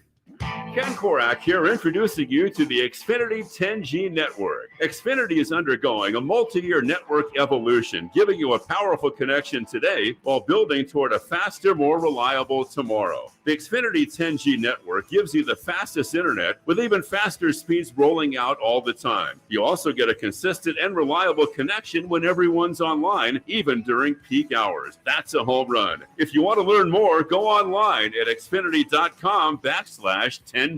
Did you know the average person walks 100,000 miles in their lifetime? It's true. That's a whole lot of stress, strain, and pressure ultimately put on 2 feet. Hi, DC Doug Christie here for the Good Feet store. As a spokesperson for Good Feet, I run into all sorts of surprising foot-related facts. Like, despite relatively few Americans being born with foot issues, over time, 75% of all adults will experience painful foot or foot-related problems. By supporting all 4 arches of the foot, the Good Feet 3-step arch support system can help return your foot and whole body to its proper alignment. Come to the Good Feet store for a free, no obligation arch support fitting, then take them for a test walk. Experience the comfort, balance, and support of the Good Feet 3-step arch support system. The Good Feet store in Sacramento, Roseville, Stockton, Modesto, and now Vacaville. Online at goodfeet.com. There's fun for the whole family at Sutter Health Park. Join the River Cats every Saturday with the purchase of the Family Fun Pack. Starting at only $89, the Family Fun Pack includes 4 tickets, 4 hot dogs, 4 sodas, and 4 exclusive River Cats hats. Take your fan experience to the next level with the Governor's Club Family Pack and enjoy the post-game fireworks show from the field. Make your plans to join the fun at rivercats.com/family pack. Hey, it's Carmichael Dave, and I recognize, just like my friends at American Energy Heat and Air, that your time is important. And that's why shopping for a new air conditioner is now easier with American Energy Heat and Air's online quoting tool. All you have to do is go to AmericanEnergyAir.com and get an instant quote right now. It'll help you determine what system you're going to need to get. It'll provide the best pricing options, all from the comfort of your home without having to have somebody come to your home. You know how annoying that is? They come in and everybody there is so sweet and nice, but how much better is it to be able to get it on demand? Visit AmericanEnergyAir.com. Check out how easy it can be. Or if you want to give them a call and talk through what your needs are, 916-520-9990. That's 916-520-9990 or AmericanEnergyAir.com. Call 916-520-9990 now. What's hot and what's not?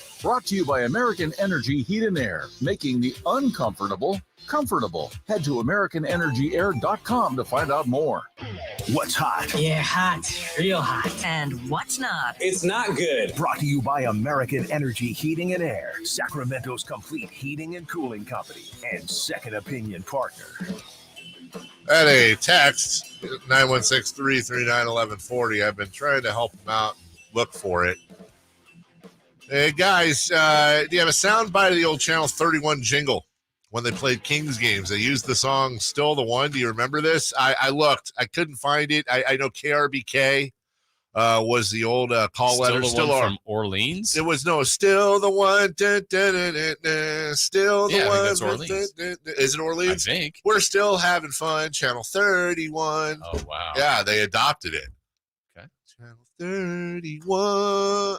Yeah, that was a whole thing. It was I absolutely remember that. Back when the old Kings games were on 31. Okay.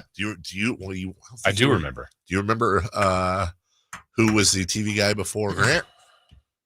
Tom Curran? That's absolutely correct. Yeah. Remember Ted Green? Ted Green, of course. Who was Derek Dickey? Mm-hmm. I'm trying to think. I feel like there's one more I'm missing before Jerry. Dickey, Ted Green. And I remember Ted Green had an earring, and I was like, oh my God, he's like a punk rocker. But I feel like there was one more. Who was with Tom Curran? That's at the very beginning? I don't know. This was back when Kings games were, that was on, what was it, Channel 13/31, I want to say. And they were on KFBK, 1530. Yeah. First 9 years they were. Someone's going to know. All the rest they've been here. Someone is going to know. All right. Kyle, as we're over here being old. Yeah. Who's hot? Who's hot? That Astros and Orioles game last night that was hot. Yeah. I know you were watching Hard Knocks, Dave, but the baseball game of the year was played last night. Oh, wow. It was on TBS, the Orioles and Astros. It was 3-6 in the ninth. The Orioles closer. 3-6. What? It was 3-6 was the score. Astros 3, Orioles 6. Okay, can I just say that really bothers me? Look, I'm not picking on you, but my wife does the same thing. It was 6-3. You have to say 6-3, right? Yeah. I think it's illegal.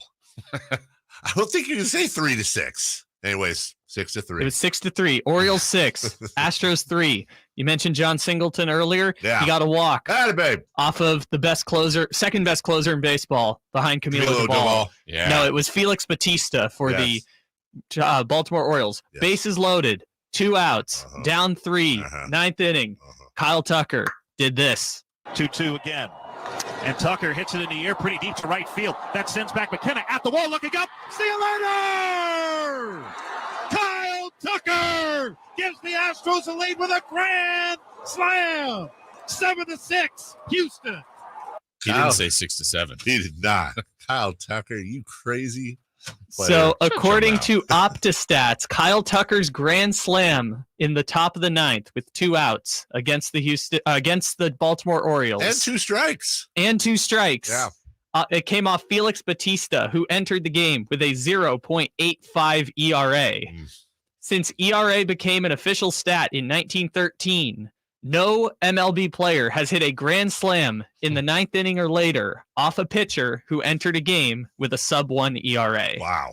It has never happened in 110 years. That is such a weird stat, but also pretty awesome, too. And the other awesome thing that happened in this game, do you guys know Felix Bautista's intro when he comes into the game? Yeah, where the lights are out and they glitter around and all that. Everyone a lot of people discovered this for the first time, so I'm just going to play the start of it real quick. Yeah, please do.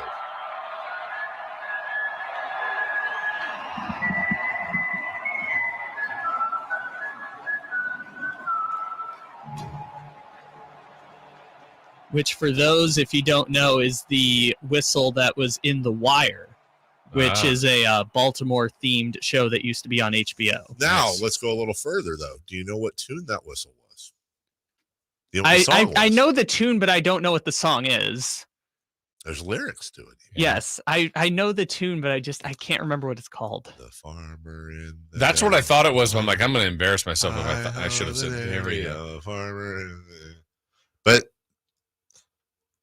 the child takes the nurse. The child takes the nurse. Hi-ho, the Dario. The child takes the nurse. The nurse takes the cow. The nurse basically, let me just sum this song up for you, okay? The farmer took the wife took the child took the nurse took the cow took the dog took the cat took the mouse took the cheese stands alone. That's the lyrics, baby. Hi-ho, the Dario. Hi-ho, the Dario. What does this song mean? I don't know, but I'm scarred with old songs ever since I found out Ring Around the Rosie was about the smallpox. Wow. What? Ring Around the Rosie, pocket full of posies, ashes, we all fall down. It's about kids dying. Of smallpox? I think it was smallpox. It might have been anthrax. I don't know what the hell it was. Right? one of them. No, but it's about the plague. Okay. I mean, whatever. That's better. Yeah. You know what I'm saying? Is it better than smallpox? I mean, I don't know. The Mount Rushmore. But it's it's not a fun song. I was today years old when I learned that. What was the other one people don't know? It was Happy Days Are Here Again. But there's other lyrics to it that aren't great either. You got to go back and kind of. Astros Orioles is great. Ruin it for me. Yeah, who's not? Astros or apparently smallpox. I know who's not, Kyle. Who's not? I don't know. Is it the A's? Yeah, it's the Oakland A's for the 14th or 24th. I stopped counting show in a row that I've been here. It's the Oakland A's. Yeah. So the Oakland A's are going to get swept by the Texas Rangers today. And the Oakland A's now have won a grand total of 5 games against American League West teams this year. Last I checked, I think it was 5-26, but it's not good for the Oakland A's. Through 112 games, the Oakland A's have 5 wins in the division. The Houston Astros, who we just talked about, they have 24 wins against American League West teams, a lot of those against the Oakland A's. But what it means is that in order for the A's to win as many games in the division as the Houston Astros at their current pace, the Astros would have to stop playing baseball today, and the Oakland A's would have to play 537 more baseball games at their current pace in order to eventually reach 24 wins in the division. I just want to say what I think any A's fan, and I think some fans that aren't even A's fans go, why is it that you pick on the A's every time you do? You ask this every time, and you bring up the A's every time. Yes. Why? This is public shaming of the organization. They don't care if you watch the games. But if they you're don't an A's care fan, if you how do you spend feel money. about that? If you're an A's fan, I mean, you don't like the organization, but right? you're kind of shaming the team. You're shaming the players. This is a team that was purposefully stripped to the bottom by the ownership. By the ownership, but Yes. you're not talking about the ownership. You're talking about the players.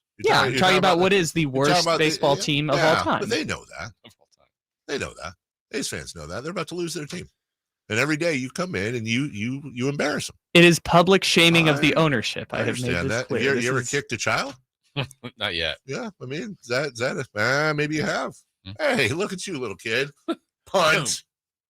By the way, A's on the weekends right here. Sactown Sports. They're hot. And weekdays. Yeah, occasionally. Occasionally weekdays? Yeah. All right, let's try this one more time. Hi, Mitch. Yeah, any bad things to say for Mitch? Pick on him? Oh, poor Mitch.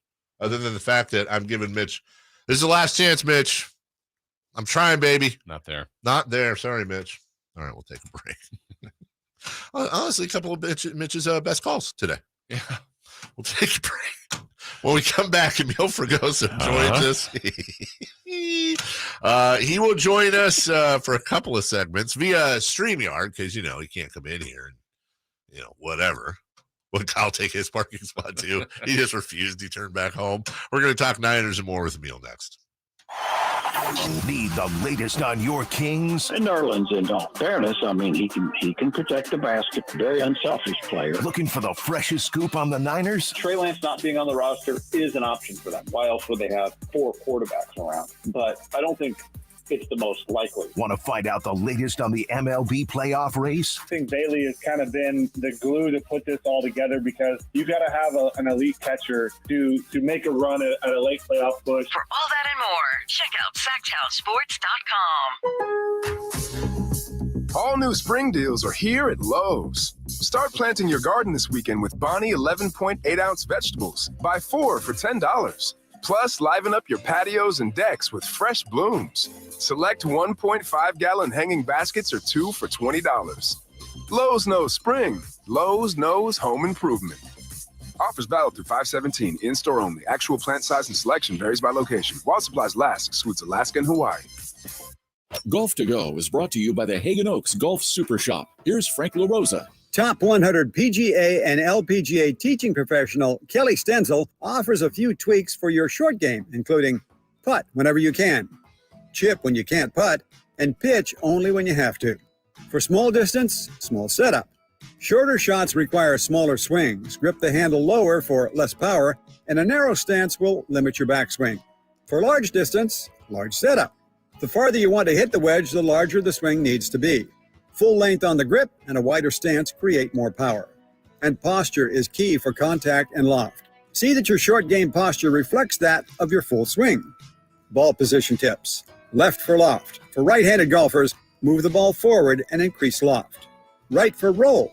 Moving the ball back decreases the loft for more roll. Sharpen your short game and watch your scores drop and your enjoyment rise. That's your Golf to Go. I'm Frank LaRosa.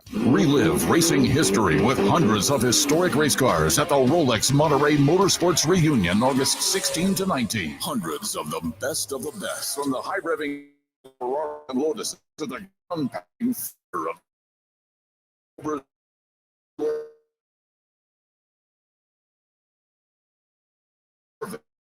to add to the family experience. VIP hospitality passes to the Legends Club are still available. Buy your tickets now at WeatherTechRaceway.com. KHTKAM Sacramento, KYMX HD2 Sacramento.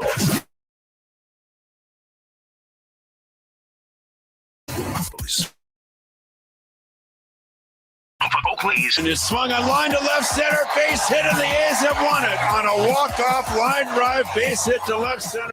Sactown Sports. Headlines.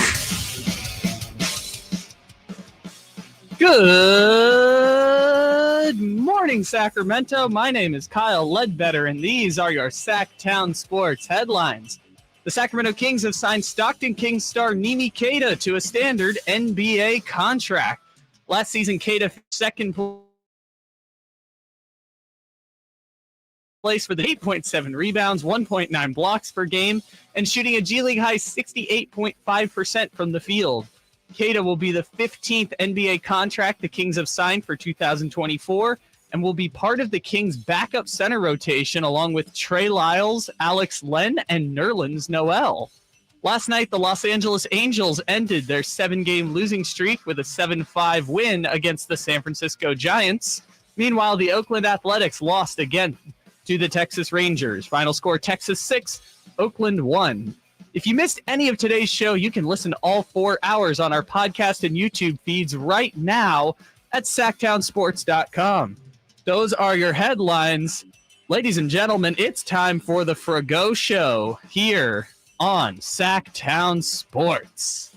The Carmichael Dave Show. He's on the microphone when he's not on the microphone. He's playing a song, and when he's not playing a song, he's on the microphone, and then boom. With us. No, he didn't. Yes, he did. Call or text at 916-339-1140. It's the Carmichael Dave Show with Jason Ross on Sactown Sports. I'm going down this rabbit hole of hidden song meanings. What are you finding? Things I don't want to talk about. They actually are disturbing. I just thought Watermelon Sugar was a pop song by Harry Styles. Oh, no, that one, yeah. Yeah. Woof. Yeah. All right, well.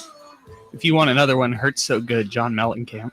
Well, they have Little Pink Houses by him on or Pink Houses is on this list too. But okay, I'm getting away from that one. Let's welcome in right now from SactownSports.com and Sactown Sports in general. It is Amil Fragoso, who has a day off of training camp today finally, so he has to now do radio appearances. Good morning, Amil. How are you? I'm good. How you doing, Dave? How you doing, Jason? Great. Hey, I got a question for you. Yeah, what's up? Break down for me the similarities between Brock Purdy and Aaron Rodgers. Oh, you know what? There were a lot of Niners content creators that were going. I read it all. They were going off about this. It wasn't even that kind of question. We asked Oren Burks, who played for the Packers, was drafted by them, played for them for 4 years, what similarities, differences they have between the two.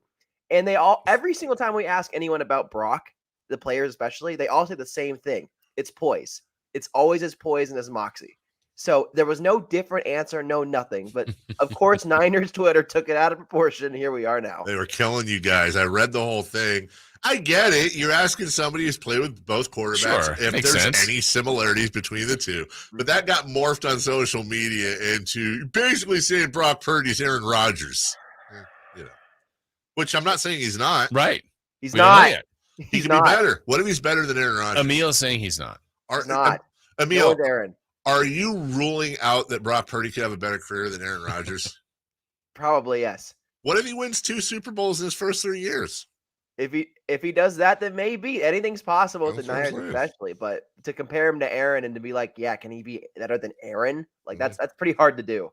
Okay. Jason Ross. Well, I know, Amil, since really they added Sam Darnold and we knew that Purdy was coming back and Lance, everything has been about the quarterbacks. It seems like all of camp has been about the quarterbacks. Just in general, how have they – it seemingly they have all kind of had their moments so far in camp. Haven't they all looked pretty good? Yeah, they've all had their moments, a bit of up and down, obviously, and they're playing the number 1 defense in the NFL. So there's going to be days where you don't complete passes. There's going to be days where you throw a pick or two. It kind of happens when you're playing this defense. But in terms of numbers, I mean, through the first 9-10 practices, Brock Purdy, 65%, Trey Lance, 69%, Sam Darnold, 64%, and Brandon Allen, 64%. They're all hovering around the same percentage in terms of their throwing, in terms of their completion percentage. And so that's what's key, is that they're taking what the defense is giving them. But it just goes to show that this is a hard defense to play against, and you're going to have your struggles regardless. Amil, granted, many, if not most NFL teams don't have quarterback controversies going into the season, much less even a three-way situation like the Niners do. And Brock Purdy, it seems, is QB1, barring something crazy. And I saw on the depth chart, that was cute, they released yesterday, that it's Sam Darnold or Trey Lance, not in that order. But have you ever seen, whether before you were in the business or now, I don't know that I've ever seen a training camp quarterback situation be covered with the types of stats, drops, yardages, when they're basically practicing and scrimmaging. I don't know that I've ever seen it ever in any other camp the way it has been with this Niners situation this year. Yeah, it's been pretty unprecedented for us, and we kind of knew going into the season that it was going to be a wild one, and that's why there's been so much coverage. Why I've been out there every single day trying to track stats. Like, I have notes in my phone that are just like a mile long from each day of just like every single throw, every single rep, who's it going to, what's it equaling out to. And it's hard sometimes because they're not stopping to give you the yardage like they are in games, right? So you got to track it on your own. So it's hard to tell sometimes what happens and where, but this training camp specifically has been just unprecedented in terms of the coverage, because any of these 3 quarterbacks theoretically have this power to be the starter. And yet Brock Purdy is the incumbent because of what he did last season. So it's really interesting to see what's going to happen moving forward with this quarterback 2 battle, especially. Is the theory behind limiting reps in the preseason, specifically this weekend against the Raiders for the Niners on Brock Purdy, because of he's clearly established as the one, or is it more on his trying to protect him from the injury from last year? It's more to protect him. I would say they're still working him back into game shape. And really, Kyle said it himself this week, he doesn't really, I don't want to say care about preseason games, but he more so cares about the scrimmages he has on the practice field. That's where he sees what's standing out for him. The preseason games are more for depth, and for the other positions like defensive line, cornerback, secondary, tackle, those spots to really figure out the depth chart and who's going to fit in those swing spots. But for Kyle and the quarterbacks, he wants to give Trey Lance and Sam Darnold ample opportunities in the preseason, because he knows that Brock is going to be the number 1 in week 1 in Pittsburgh. Amil Fragoso joining us at camp all day, every day, and the Niners and Raiders will play this weekend. And normally, look, I am as big a football fan as everyone. I speak for the bulk of football fans. Preseason is for the most part lame. It's just, one series and you're out. I think it's a little bit different for the Niners. I do. It's actually going to be must watch for a lot of it, because this is a chance for us to see both Darnold and Trey Lance in action against defenses that can sack them, that can pick them off and do all the things they want to do. I'm very, very curious this battle for QB2, and if they can make enough noise to make Brock Purdy nervous a little bit. I think it's absolutely possible to make Brock nervous. Do I think it happens? Probably not, because Kyle has his guy. He called Brock the real deal last week. But I do think that Trey Lance and Sam Darnold have a huge opportunity here, and that's big. Maybe not even with the Niners. If they perform so well that a quarterback goes down, I mean, we see Joe Burrow with the Bengals already down. Things happen in preseason. Things happen in training camp. Who knows? Maybe the Niners could be searching the trade market for one of these guys. I don't know, but it just comes down to, can you perform? Can you make plays? And that's really what they're looking for right now, is have a deep, talented quarterback room going into the 2023 season. From what you've seen being out there all the time, who would be your QB2?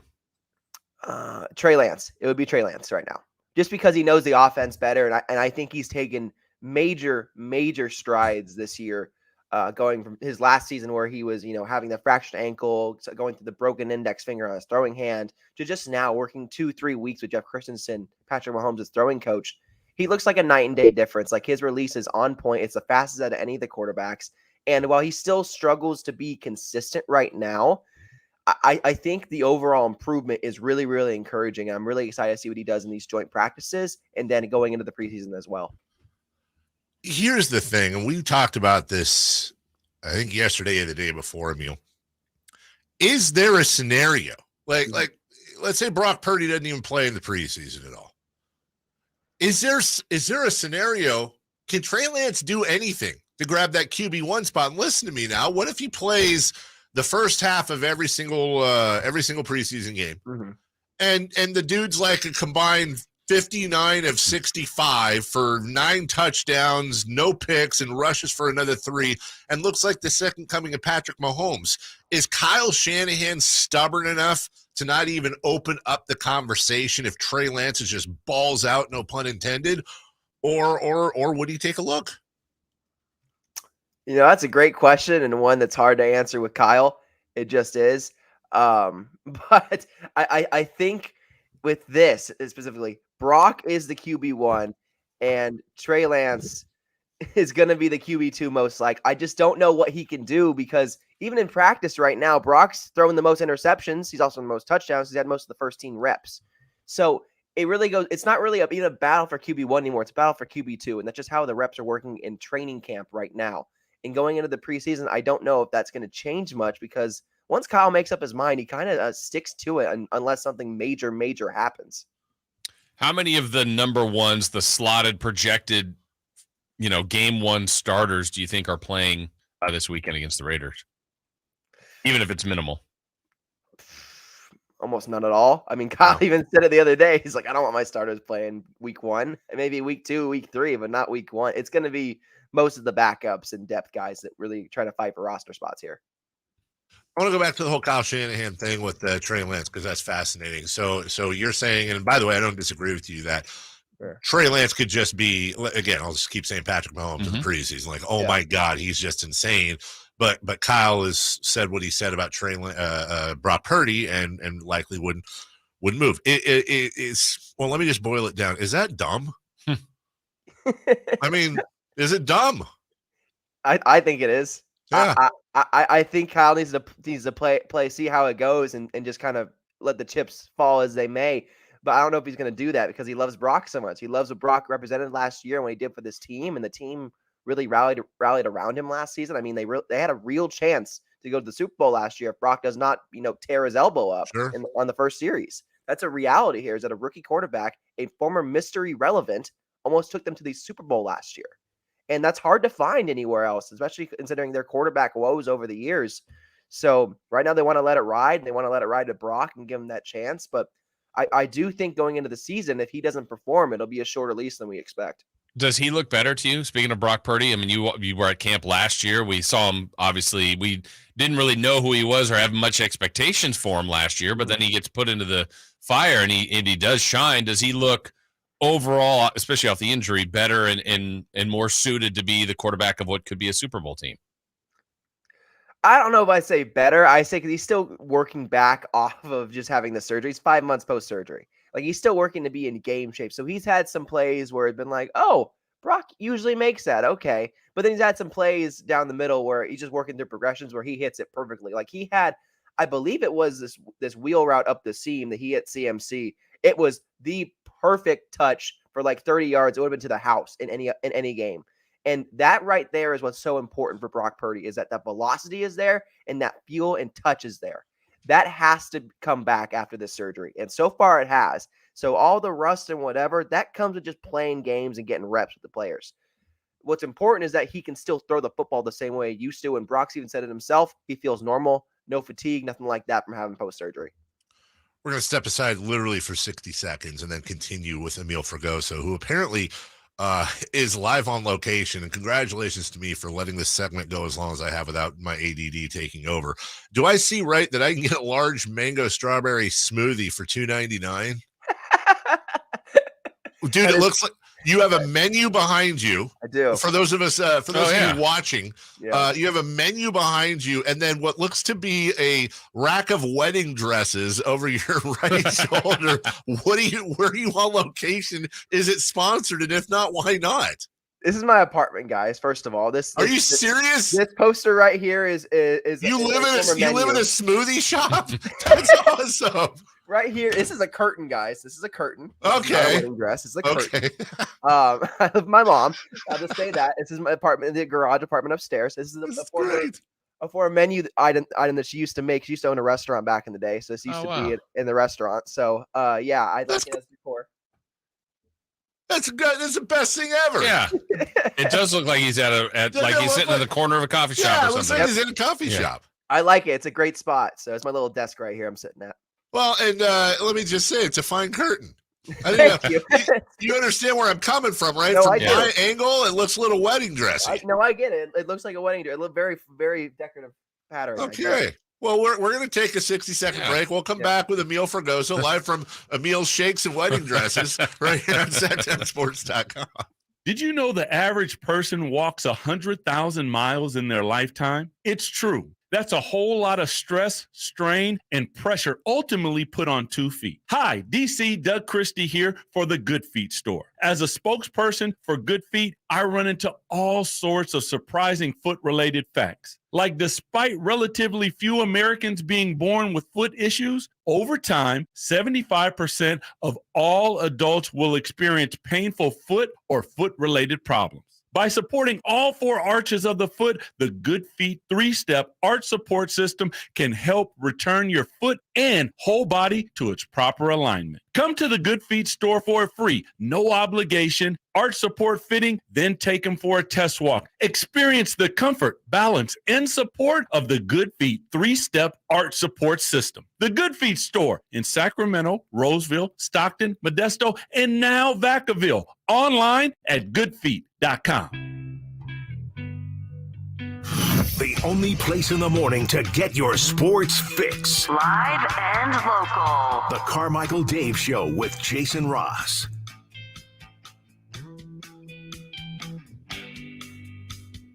We're back. Be a good column name, Amil Smoothies. Yeah, I know. I want to order something now. I kind of do too. Like that mango strawberry looks fantastic. The head is kind of covered. Attractions there. Is it just smoothies here? Are there sandwiches at all, Amil? So the restaurant used to be called Rap City. See, there's like Rap City. Oh, he's muted. Did he mute himself? Can you guys hear me? There you go. Hey, buddy. Wonderful. Yeah. So the restaurant used to be called the Rap City. That my mom, my dad actually made. WRAP. WRAP. Rap City, like a rap. Yep. That's fantastic. Yeah. So they were really close to going franchise as well, but unfortunately didn't get that stage. But no, we used to offer, I believe, Mexican food as well as wraps, sandwiches, stuff like that, and then obviously some smoothies and stuff. And as you can tell from the pricing, a regular is $2.99, a large is $3.99. You don't see that nowadays. So gotta move that up. Yeah. Maybe, honestly, you gotta move that up a little bit. A lot of it. I would pay at least $4 for a mango strawberry smoothie. I would pay a lot more money to Nick Bosa. Yes, if we could just get him back. Where is he? What's the general feeling there, Amil? Are people starting to worry at all yet? 1 to 10, what's the worry factor in Santa Clara? And if you're talking to the fans, it's a 10. If you're talking to the front office, it's a 2. They are not worried one bit whatsoever. Frankly, and this is putting a little conspiracy theory out here. I know how much you love these, Dave. I do. They don't want him to be there right now.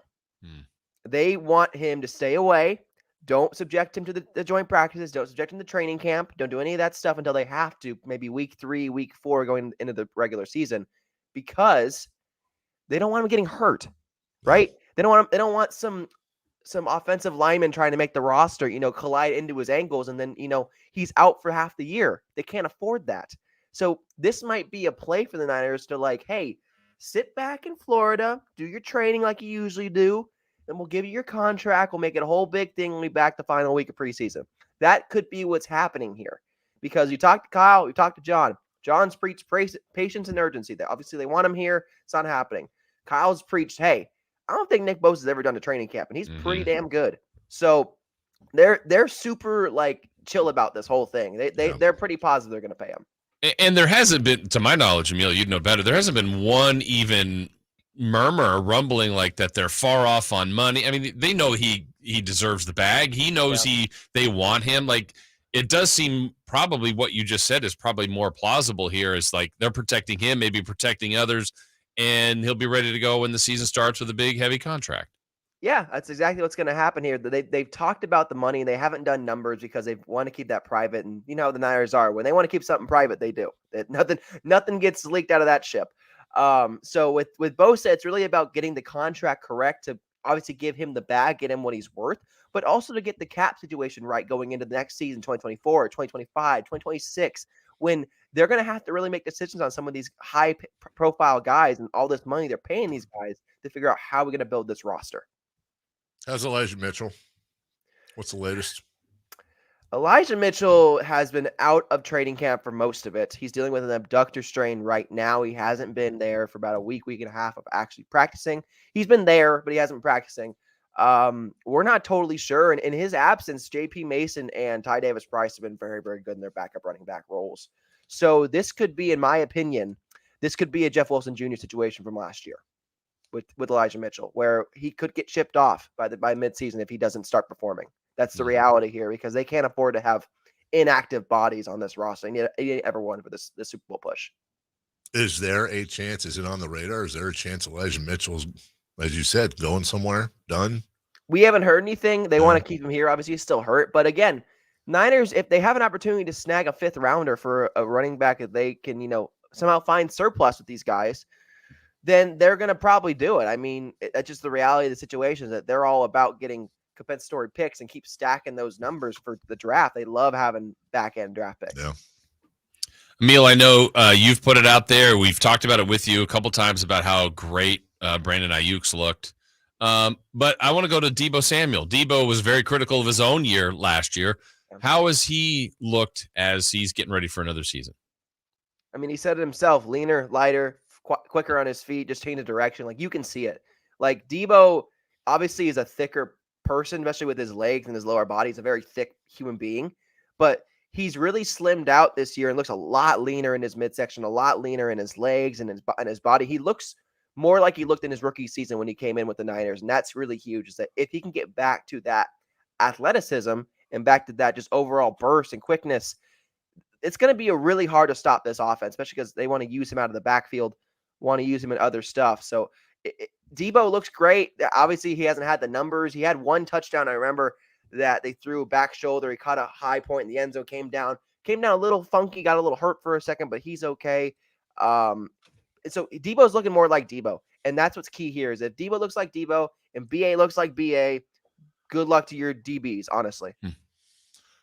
And the Brandon Ayuk hype is justified, not just for what he did last year, but also just his whole career arc, overcoming an obviously below average college football program to have success in the NFL.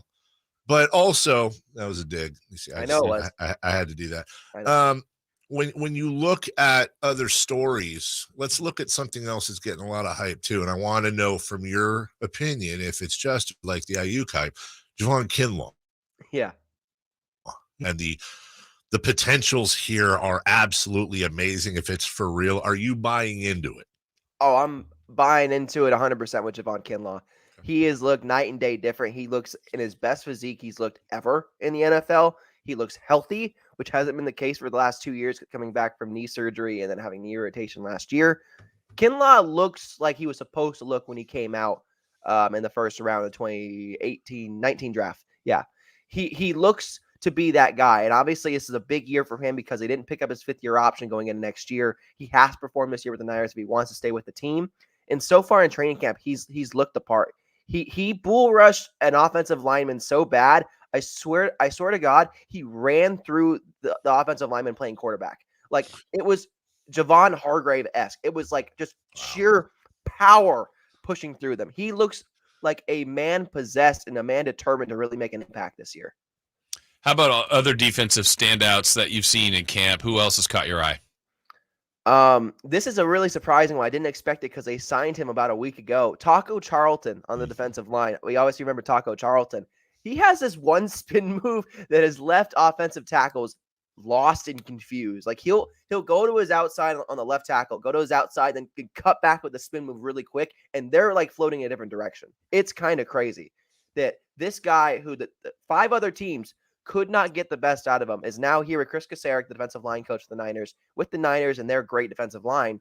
And he's looking like he used to look. He was a former first-round pick, you know?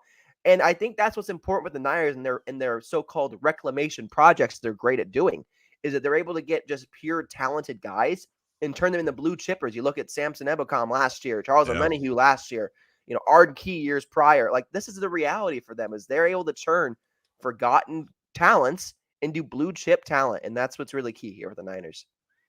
Amil Fragoso joining us. You can check out his work along with the rest of our crew at SactownSports.com with your full coverage, not just of the Niners, but the Kings and all other local sports as well that matter. Now, give me your read on the offensive line. We haven't really, you got Trent Williams, who's pretty much knock on wood like clockwork every year, but Mike McGlinchey gone. There's been some moves. Is this line to you going to be a strength or at least not a weakness for this club? I think it'll be one of the biggest question marks in preseason and one we're going to watch because they need more work together, more cohesion, especially with Colton McKivitz coming in at right tackle. But so far in training camp, they looked really, really good. They looked really, really strong. Spencer Burford's leaned out about 8 or 9 pounds. He looks more like a right guard, less than a right tackle, which is what he was kind of preparing for in years prior. He looks much better. Aaron Banks, he's in the concussion protocol right now, but he'll be okay. He'll be fine. And then Colton McKivitz, the big question mark, their former swing tackle turned right tackle. He's looked very, very good in training camp, held up very well in one-on-ones against the defensive linemen. And we'll see if he can live up to the hype of McGlinchey. McGlinchey had his, off and on moments last year, but at his peak, he was a very solid pass protector and run protector as well. I think Colton could do the same thing for them and be really crucial to their success going forward. And as long as Trent Williams is Trent Williams, that line's going to keep ticking. That's Amil Fragoso. You can check out his work talking about the rookie tight ends. We all know about George Kittle, but what about Cam and the guys behind Kittle that are making noise? Also had a chance on the station. They talked to another 49er beat writer, Jason Aponte, who works for Niner Nation. Had some really good things to say about this team as well. All your Niner coverage, all your best Niner coverage right there at Sactown Sports. And Amil is the head of the snake there, joins us once a week. Neil, appreciate get yourself and he's muted. That's always good. All right, we'll take a break. Hey, see you, buddy. When we come back, what to watch, including the greatest baseball player ever is on the mound today. Let's also go streaking as well. 1/2 hour left. Whitey and Watkins for Crosstalk coming in after that. We're right back. SactownSports.com. It's the Golf to Go Hour with Frank LaRosa. Thursdays at 6 p.m. and Saturdays at 8 a.m. on Sactown Sports. Get the latest on equipment, area courses, people who play the great game, and plenty of good conversations about golf. Golf to Go. Thursdays at 6 p.m. and Saturdays at 8 a.m. on Sactown Sports. Golf to Go is brought to you by the Hagen Oaks Golf Super Shop, America's most awarded golf facility. Nature Wood Home Furnishings, where it's all about choices and always about quality. Sacramento weather is brought to you by Bonnie. I'm Tamara Berg in the KCRA 3 Weather Center. It's Wednesday. We've got a comfortable start to the day. Maybe want a layer to get by for the next couple of hours. Under mostly sunny skies for the afternoon, expect daytime highs upper 80s to low 90s. Get the latest forecast on the KCRA 3 News and the KCRA 3 app. Imagine taking a nice warm bath in your shower. Let us fix that. Right now, get that clogged drain unclogged for just $97. Bonnie, plumbing, sewer, electrical, heating, and air. Bonnie.com. Some restrictions apply. License 696-355. Where are you on your financial journey? Wherever it is, Safe Credit Union has a checking account made just for you. Jason Ross here, and I can tell you with 4 different safe checking account options, one is sure to fit your needs. And with easy, secure, and personalized service to early paydays, overdraft protection, and exclusive members-only perks, safe checking accounts truly put you and your financial future first. Find a safe checking account you will love at safecu.org/checking. Safe Credit Union is insured by NCUA. Do you find yourself stuck in a timeshare? Get the real facts about the timeshare industry and your options for cancellation. Chuck McDowell, founder of Wesley Financial Group, has put together a free information guide that reveals the secrets the timeshare industry doesn't want you to know, including the 5 ways to get rid of your timeshare. Call now and get this timeshare information guide absolutely free. Call 800-785-1155. That's 800-785-1155. 800-785-1155.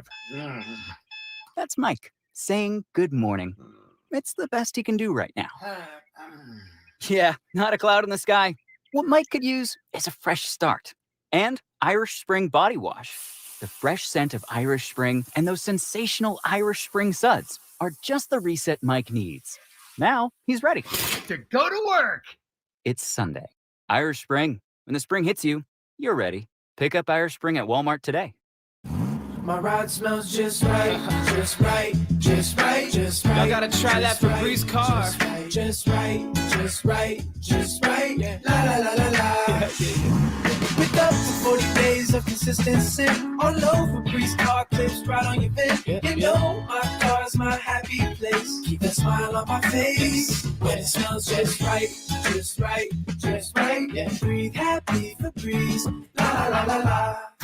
Hey, it's Carmichael Dave, and I recognize, just like my friends at American Energy Heat and Air, that your time is important. And that's why shopping for a new air conditioner is now easier with American Energy Heat and Air's online quoting tool. All you have to do is go to AmericanEnergyAir.com and get an instant quote right now. It'll help you determine what system you're going to need to get. It'll provide the best pricing options, all from the comfort of your home without having to have somebody come to your home. You know how annoying that is? They come in and everybody there is so sweet and nice, but how much better is it to be able to get it on demand? Visit AmericanEnergyAir.com. Check out how easy it can be. Or if you want to give them a call and talk through what your needs are, 916-520-9990. That's 916-520-9990 or AmericanEnergyAir.com. Call 916-520-9990 now. Sactown Sports Headlines.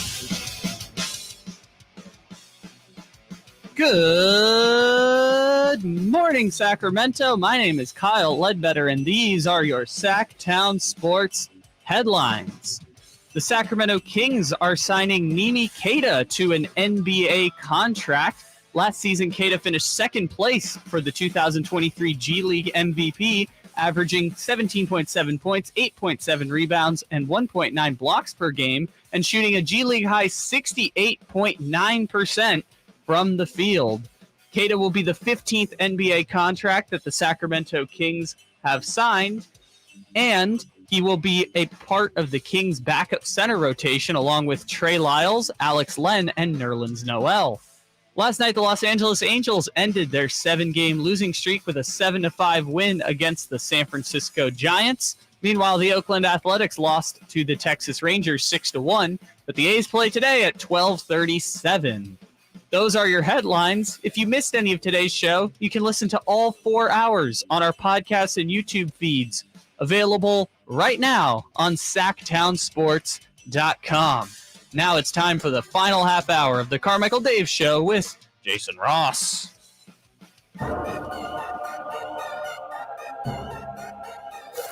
Waking you up with the best in local sports. They just make it interesting, you know? It's the Carmichael Dave Show with Jason Ross on Sactown Sports. Welcome back. That's a good friend. It is a good friend. Good friend Amil Fragoso. Good job, Amil. You can check all of that out at SactownSports.com. Commanders quarterback Sam Howell has signed a deal with Soul Juice. What?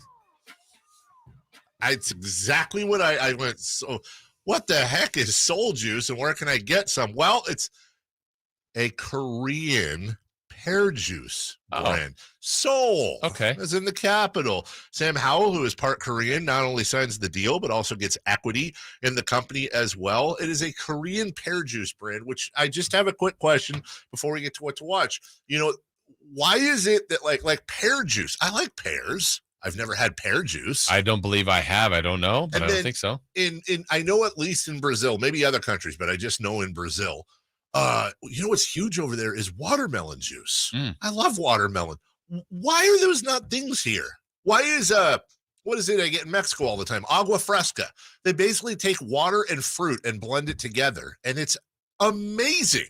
I've had like watermelon mango aqua fresca over there before. It's just like refreshing and yum. Why don't we have any of that here, Jason? We have nothing. They have those little cans of nectar. Yeah. Everything else is like water or soda. How is pear juice or watermelon juice or whatever not caught on? Why can't we have gin and juice? Right. Lay back. What to watch tonight? We need more juices. Yeah. I mean, like from fruit, not right. One we don't need any more of. You know what I'm saying. Giants Angels, Shohei Ohtani on the mound. The greatest ever. A chance for open recruiting by the Giants. Oh my God. Think about it. Like they can just get no hit. Do they just get no hit on purpose? And just be like, yeah, perfect gamed. But then would he go, well, like these guys can't hit? Yeah. Oh yeah. He goes, they don't want it. But then he'll go, I'll be your hitter. I'll be your hitter. Ryan Walker on the mound for the Giants. Taking on Shohei Ohtani. That's a 6:38 first pitch. That's weird. Can you be more specific? Yeah, that's what it says. 6:38. That's just kind of weird. Yeah. Angels looking to make a streak. Well, at least win a couple. Yeah. They won their first, breaking a 7-game streak. Their first win since after the trade deadline. And we've got daytime baseball in Oakland, California. Yeah. How a lot about of people that? out there for that one. All 1,500 of them. Oh, man. Kyle loves the A's. You know what? I hope your Padres lose out. Maybe I do too. Forever. Pruitt versus Montgomery. That's a 12:37 first pitch from Oakland. A game time temperature 62 degrees. Oh, comfortable at the park. Very, very. Let's go. All right. Speaking of going somewhere, why don't you and I go streaking? Okay. Shall we? Let's go streaking. It's time to go streaking. We're going streaking! Who is the Nostradamus of MLB? Who can keep the streak going? It's time to go streaking. What the hell are you doing? We're streaking! Okay. Okay. So this is an opportunity, Dave, for you to officially streak. We said a streak is 3, correct? Yeah, streak is 3. Well, you're at 2, and you've had Trey Turner for 2 consecutive days because the rain out. Story of the year, Trey Turner. Sure. It's actually a really good feel-good story, a rare one for Philadelphia. Right. He brought billboards in Philadelphia to thank the fans. Got so emotional. Rare Philly W. Yes. Rare Philly W. Good for them. Off the field. Off the field. Yeah. So you needed a hit from Trey Turner. Remember, they played a doubleheader, so we were counting game 1. Yeah. Did I? Yeah, You did. I did. Oh my God! You fooled me. I didn't like the way you were doing that. Yeah, you're at 3. I'm streaking. He's officially streaking. Yay. On your way to a new record for the show, 11. Can you get there? Yes, You're I at think. 3. Well, you know, that's all I want for my birthday. There you go. I want a streak. Well, you are officially at 3. I was at 4. Try to get to 5. Yeah. So halfway there if I get this. Yeah. And I picked Ronald Acuna Jr. from the Braves. Ronnie Acuna. He homered in his first appearance at the plate. That thing was over. And then I got a streak. Yeah, well done. I'm at 5. And no pressure after. It's good to get it out of the way right away. You can go 0 for the rest of the day. That's good. J. Mars was sitting at 0. So he goes to Old Reliable and picked Mookie Betts. Mookie Betts. Yeah, Mookie got him a couple of hits. Yeah, of course. So we all got hits yesterday. Easy. Jay's at 1. I'm at 5. Dave, you're at 3. And Kyle, I don't know where you are on the streak list, but we're going to have you play today anyway. Hey, I had a 2-game streak. I don't know what happened. I don't either. We're going to count it. Yeah, we'll count it. So who are you going to pick today, Kyle? You know what? I'm going to go off the board a little bit. I'm going to pick a Washington National. What? First one ever? Maybe. Okay. I'm going to select Keibert Ruiz. Okay. Oh, yeah, that's who I was going to take. Yeah, because he had 3 hits yesterday. Oh, I'm you're going to stay hot? Good vibes. All right, Keibert Ruiz is Kyle. J. Mars has submitted Adolis Garcia. from the Texas Rangers. Garcia. So, Dave, to get you to an impressive 4-game hitting streak, who are you going to pick? I'm going to go with numbers today. Playing the number game? Despite the fact that this guy I'm about to pick is 0 for 2 for me this year. So we'll start with the fact that I'm going with a guy who's playing against the Rockies. He's going against a pitcher named Chris Flexen, who hasn't been flexing much this year. He has a 7.82 ERA. And if you say, well, maybe he's doing better lately, well, in the month of July, he had a 13.5 ERA. And so far, he has a 7.82 ERA in this month. That's just Coors Field. I'm going to take Christian Yelich of the Brewers. He's going back to Yelich. Come on, Chris. Come on, Chris Yelich. Come on. Don't make me yell at you. By the way, how did our guy do yesterday? How did our guy? Who was our Fat.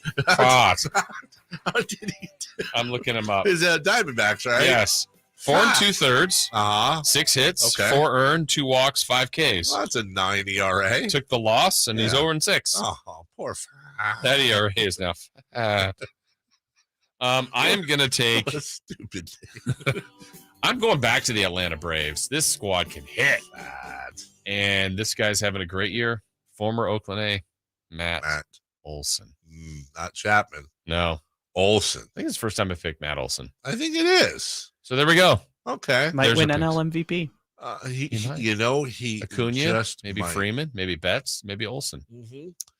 Eric Bieniemy, just a random quote here, but it's an interesting thing.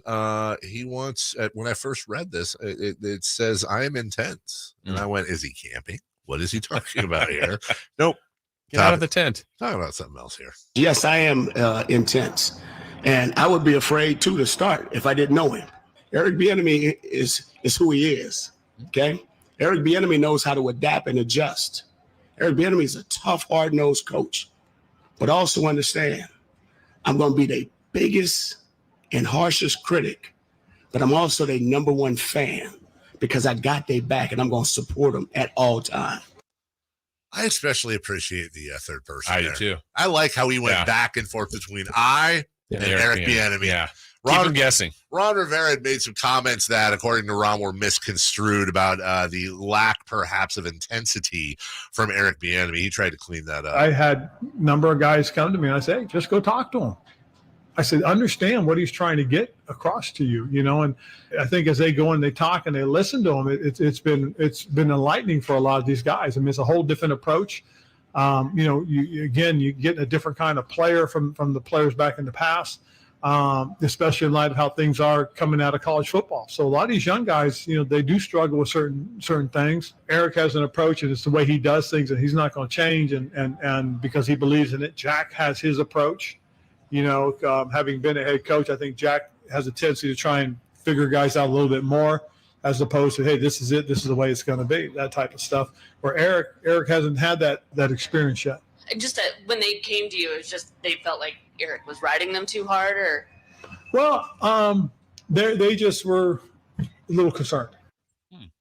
So those he's being tough on him. I saw that Tyreek Hill already came out and went to social media and said, "Yeah, he's the man. It's going to be difficult. He's going to make you work, but he's going to make make better." There's nothing wrong with that. So he defended him. Ron Rivera said today that, quote, "I put my foot in my mouth." And that is, it is kind of hard to do, especially at that age. Yeah.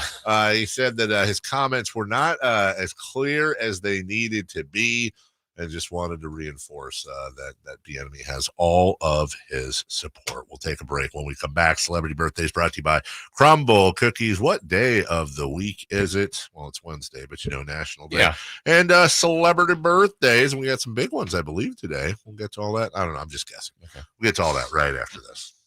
How many national TV games will the Kings have this season? Will the Beam Team get the respect and schedule they've earned? When the NBA schedule drops, we've got you covered on Sactown Sports at SactownSports.com. Attorney CPA Joe Cordell. Divorce forces a father to focus on what's most important, his children. You may no longer be a husband, but you'll always be a dad. In the divorce process, this comes down to 3 key concerns: physical custody, decision-making, as well as financial support. Each of these is important, and it's important that you choose a lawyer that cares as much about these issues as you do. Schedule an appointment with one of Cordell & Cordell's Sacramento area attorneys. 500 Capitol Mall, Suite 2060, Sacramento, California, 95814. CordellCordell.com. Yeah, I'm so stressed. Our business is growing. We've got people all over now. Ooma. What is that? Meditation? I'm recommending the Ooma cloud phone system with auto attendant and more than 50 features.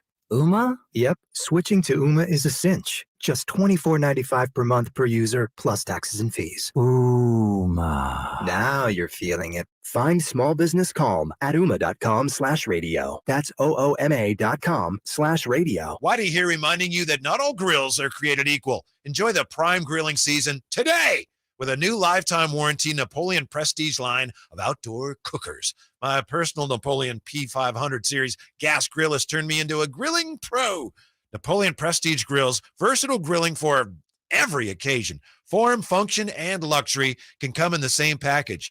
Just go to your local Green Acres Nursery and Supply for the best selection today, or visit Napoleon.com for a dealer near you. Power Business Technology is proud to be 100% independent, locally owned, and managed Toshiba copier dealer. Local ownership cuts out the red tape, allowing ourselves to never be too busy to personally answer the call when our clients need us. Recognized for excellence in service execution, training, and customer service, we're proud to be named a 2022 Toshiba ProMasters Elite Dealer. Contact us today for all of your business printing needs at 844-POWER-BC. That's 844-769-3729, or visit us at powercopiers.com.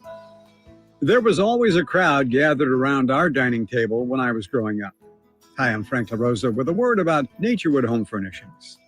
Everyone was welcome at my mother's table, so holidays, birthdays, and celebrations always included family and friends.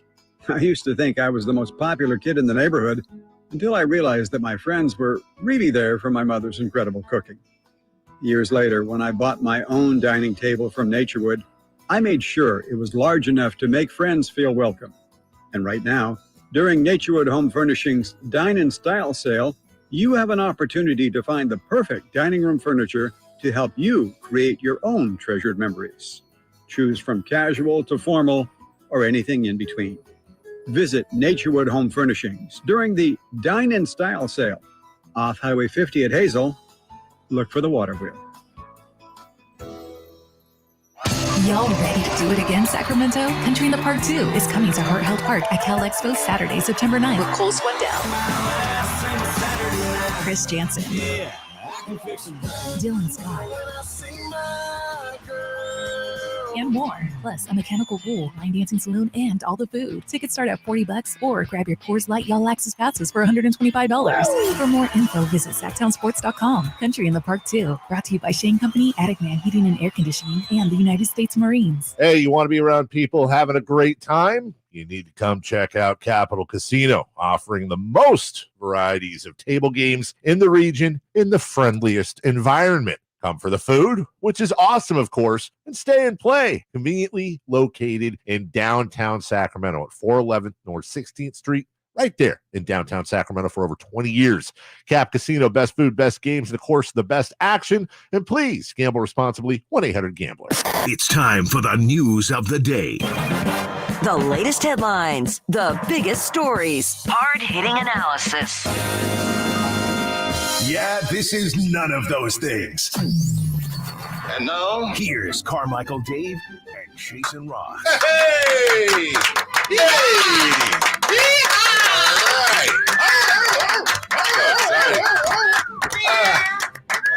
Oh, and we have animals in here. That is great. Guys, I'd like to try a new segment out today. It's called Grade Your Show. Scale of 1 to 10, 10 being just the best ever, 1 being... where are we going with yesterday's show for you guys? For our show? Grade your own show. I'm not going to actually grade my show. That's weird. That would require me to remember. Exactly. What happened yesterday. 8.68. Really? Yeah. Okay. That's strong. That's strong. It's a really strong show. What I listened to. Yeah. Yeah. What was was there a highlight? Something that stood out? Just like highlights. I will tell you the part I liked the best because I was listening. When you guys talk Niners. Oh, yeah, okay. and Coes. Coes? Yeah, Coes is a Co's is a segment you can just put in the freezer and thaw whenever you want. Co's is a guaranteed fun set. It doesn't matter. So good. He gets a little emotional when he comes on with this. I'm going to tell you something. He honestly does. Co's, is that just what happens when you get older? Because my dad gets more emotional now. Like, Co's has gotten more. Co's is always emotional, but Co's gets more emotional through the years. I think it has more to do with his, his ties to Sacramento. Yeah. Yeah. He loves this place. Yeah. He does. He's It way really does. way back. Way back. Yeah. Back to the old, 7 p.m. show. Great state of Tennessee. Yeah, he's out there. Well, good. I hope you guys do a 9 today. 8.68 yesterday. Yeah. Improve. Gotcha. Well, I don't know what he had. I mean, we have to average it. So grading. Again, Yeah. I got to try and remember what You we get did done and yesterday. it's just out of your brain. Pretty much. Wash. Way to do Just it. wash it out. Just look ahead to the next day. That's right. Anytime you hear Chris Watkins' voice, it's a great show. Thank you. Yeah. Thank I'd you say to it's both a of you 9. guys. I'd say it's Both you guys, J. Ross and Dave, for calling out Kyle for his, and it was 3-6. Yeah. Kyle's had a couple of strikes today. He also, But that's how they do it in soccer, right? is that 0-1? Oh, maybe they do the home team first. I don't know. It drives Something me like that. nuts. That's what I've heard. Christopher Law told me that. It should be federal law. Like, you can't. Federer Law. Roger Federer His law. I birthday meant to was say that. yesterday. Yeah. Yes. Yeah. Also, Love 40. breaking news: Kyle parked in Pat Still's parking spot. Yeah. I didn't know Pat had a spot. I mean, Whitey Gleason's as tenured as anybody gosh, in the Chris, me city too. when it comes to radio, and he's parked underneath a wasp's Not nest. anymore. Someone took it. Did they? The car? They I took can't the park wasp there nest? anymore. Your No, car's they- gone? no, Someone they took the spot. Oh, wait, they took your spot Yeah. too? Yeah. You parked under a hornet's nest, literally, and they took the spot? Yeah. You guys, yay or nay on me getting spray paint and giving us our own parking spots? Yeah, absolutely. Yeah, why not? Well, when you say us, Other what do you people mean? get parking Everybody, spots. Why don't everybody we? here but Kyle. Okay. Yeah. No, Kyle's got to be. Well, part if of it. everyone Okay. gets one, and then there's one that's, I mean, that would Yeah. kind of be Kyle's spot, the one that's not marked for anybody That's a good else. point. Me Well, and Jay Mars will share a spot. Jason's the smartest one. He parks like in Citrus Heights. Yes. Over the far corner of Get the my park. steps in. You take the Ramey That's usually shuttle, where I right? I do. Yeah. Yeah. Exclusive club. Interesting. I mean, the bosses get their own parking. That's Where what I to? was saying. I was like, I've been after that. How That's can- been in my craw for years. employee of the month kind of thing. That's you know? exactly It's- what I've said. The Yeah. two big bosses here get the one I'm not covered garage complaining. spot. We've got a really big garage. We, That huge, knows Oh, huge. that garage. Why yeah, not we let the employee? They do the Bonneville Cares thing or whatever every month. That person should get a parking spot. Sactown, agree. they call it. Yeah. Facility. Isn't that? Didn't you say that's a possible wiffle ball location? Yes. Be a great Yeah. wiffle Oh, ball yes. spot. Yeah. Bring those back. Kicked a field goal in there. Years later. Did Doug break that hoop out there?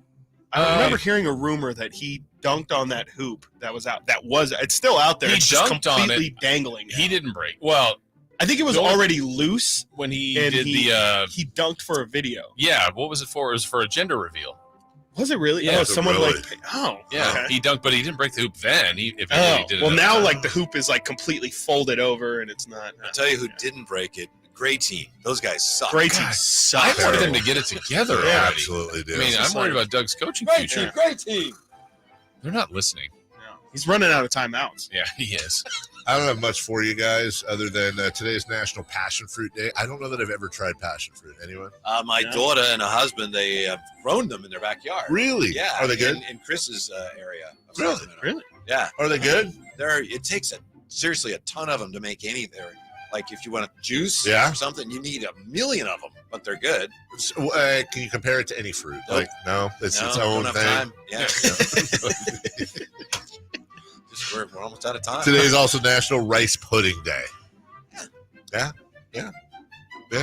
You ever have I don't rice think I've pudding? ever had rice. Greater than rice pudding or tapioca. I thought they're kind of the same thing. So I But don't that's know. kind of what I think too. So I don't know, Jason. I don't know the difference. Okay. Celebrity birthdays brought to you by Crumble Cookies. Birthdays are meant to be spent with family and friends. Nothing brings family and friends together better than Crumble Cookies. Whitey Gleason. I'm sorry. We're watching the Little League World Series. Throw a stinking fastball. Oh my For goodness! once in your I life. think those aren't See that fastballs. bend on that? I know. hook Yeah. right there? Come on. They're Henry? tall. Have a crumble. They're so good. So good. They're so good. We your taste buds wish Wish you you would. would. Throw a fastball. Wow. I think Dave has to recuse himself of the first one, so I'm going to ask you guys, unless you guys know, happy birthday to Prime Deion Sanders. Florida State Deion Sanders. I know. You do know. And Kyle heard it earlier, so you two are 50. Wouldn't it be funny if I don't remember? I say 57. 56. Yeah. Wow. Well done. Well played. Yeah. Good baseball player, too. Yeah, really good. I hear. Not bad football either. Telling them too. Peter Warwick Jr. plays for Florida State now. Oh, I That's saw where that, you feel yeah. old. Mm. Yeah. Back to you. How about that? How about that? Let's do a happy birthday. How old would have Whitney Houston been today? Oh, man. 61. 63. I'll say 70. Okay. 59. We had a 59 and a 61. The correct answer is 60. Okay. There we go. I know, right? We were close, but then it's Whitney. Happy birthday to former King, former Boston Celtics coach, current Rockets coach, Ime Udoka. Former Sacramento King. Yeah. I forgot about that. 42. 46. 44. 45. Wow, we're all over it. We've got a correct answer, and it goes to Whitey Gleason, 46. Oh, nice. Really good. Ime Udoka Don't knowledge. match with my Udoka knowledge. Yeah. Happy birthday to Bob Cousy. Robert. He's still with us? He is Good for still him. with us. 89. I'll say 93. Former coach of the Kings when they were the Royals, player coach. Oh, wow. I think he's super old. I'm going to say Gotta 94. Yeah. 93, 94, 89. 92. The correct answer is 95 for Wow. Bob Cousy. Dave for the Way win. up there. Yes. Happy birthday to Derek Fisher. Yeah. Yeah. Coaching high school basketball now. Good. Really? Yeah. Poorly. Screw him. He was not a good coach. No, anywhere he was went. not. Even Anything the Sparks, he ever. was terrible. Wow, we're all like super sad. Yeah, Derek Fisher. Hey, happy birthday, Derek. Yeah, D-Fish is Derek Fisher is 44. I'll go 46. I'll say 51. 47. Got a tie here, 57 and 51 and 47. He's 49. 49 for Derek Fisher. I wish he was older. Yeah, Happy me too. birthday I to wish he was older. That's Pat terrible. Mahomes, the father of Patrick Mahomes, former baseball. Twins pitcher. Yeah. Joe Burrow. Right? Pat Mahomes. Would that be? Is he the second? I think. Yeah, okay. 67. I'd say 62. Say 65. 64. I'm smoking to Joe Burrow. Thank you. Love that. 53. Holy Oh cow. my God! Wow. Did I write it down wrong? I don't know. I have 53. 53. That Happy hurts. birthday to Jamarcus Russell. Oh, Raider. We're going to great. find out he's like They can 28 win right with now. Jamarcus. Jamarcus is 44. No, there's no way. I'm going to say 37. 42. 38. We have a correct answer. It is 38. Kyle Ledbetter gets in there. 07 draft class. There he was. Math. Happy birthday to current King Kessler Edwards. I think he might 25. be the youngest king. 23. I'm going to say 20. And he's either, I'm going to say 24. 23, 24, 25. I'm going to get it wrong, but 22. Okay. Well, then get it right. You can still say it. Fine, it's 24. Oh, yeah. So there you go. You know what? Dave, 23. It's Correct. 23. Yeah. Kessler Edwards. Happy birthday to former Super Bowl winning quarterback Doug Williams. Hey. Doug's got to be 64. At least. 65. Yeah, 68. 69. Nice. We have a correct answer. It is 68. Chris Oh, Watkins. yeah. Look at that. There you go. Hey. Coming up today on a show that might be more than an 8.63. What's happening? What's the deal with paper straws? And also, Neemias Queta. What does that mean? What's the deal with that? To him and to the rest of the makeup of the roster. Championship. Yeah. Championship. Yeah. So And why Jake Moody has people scrambling for the record books already. Thank you. Because This there's a guy. This guy has an obsession with Jake. This guy on the text line that says he's going to suck. I disagree. I think it's I Jake. did not want the Kings to win the championship. That's not true. Also, you walked back your Ohtani comments. Is that correct? I augmented what I'd said with newly available information. Okay, all He's of that. pitching tonight, by the way. Yes, he is. Yeah. Against the Giants. All of that and more coming up next. Sactown Sports. Bye-bye now. know when to run. You never count your money. When you're sitting at the table, there'll be time enough for counting. Hey, when the dealing's done. It's Whitey and Watkins on Sactown Sports. Trent Williams said he started golfing in February.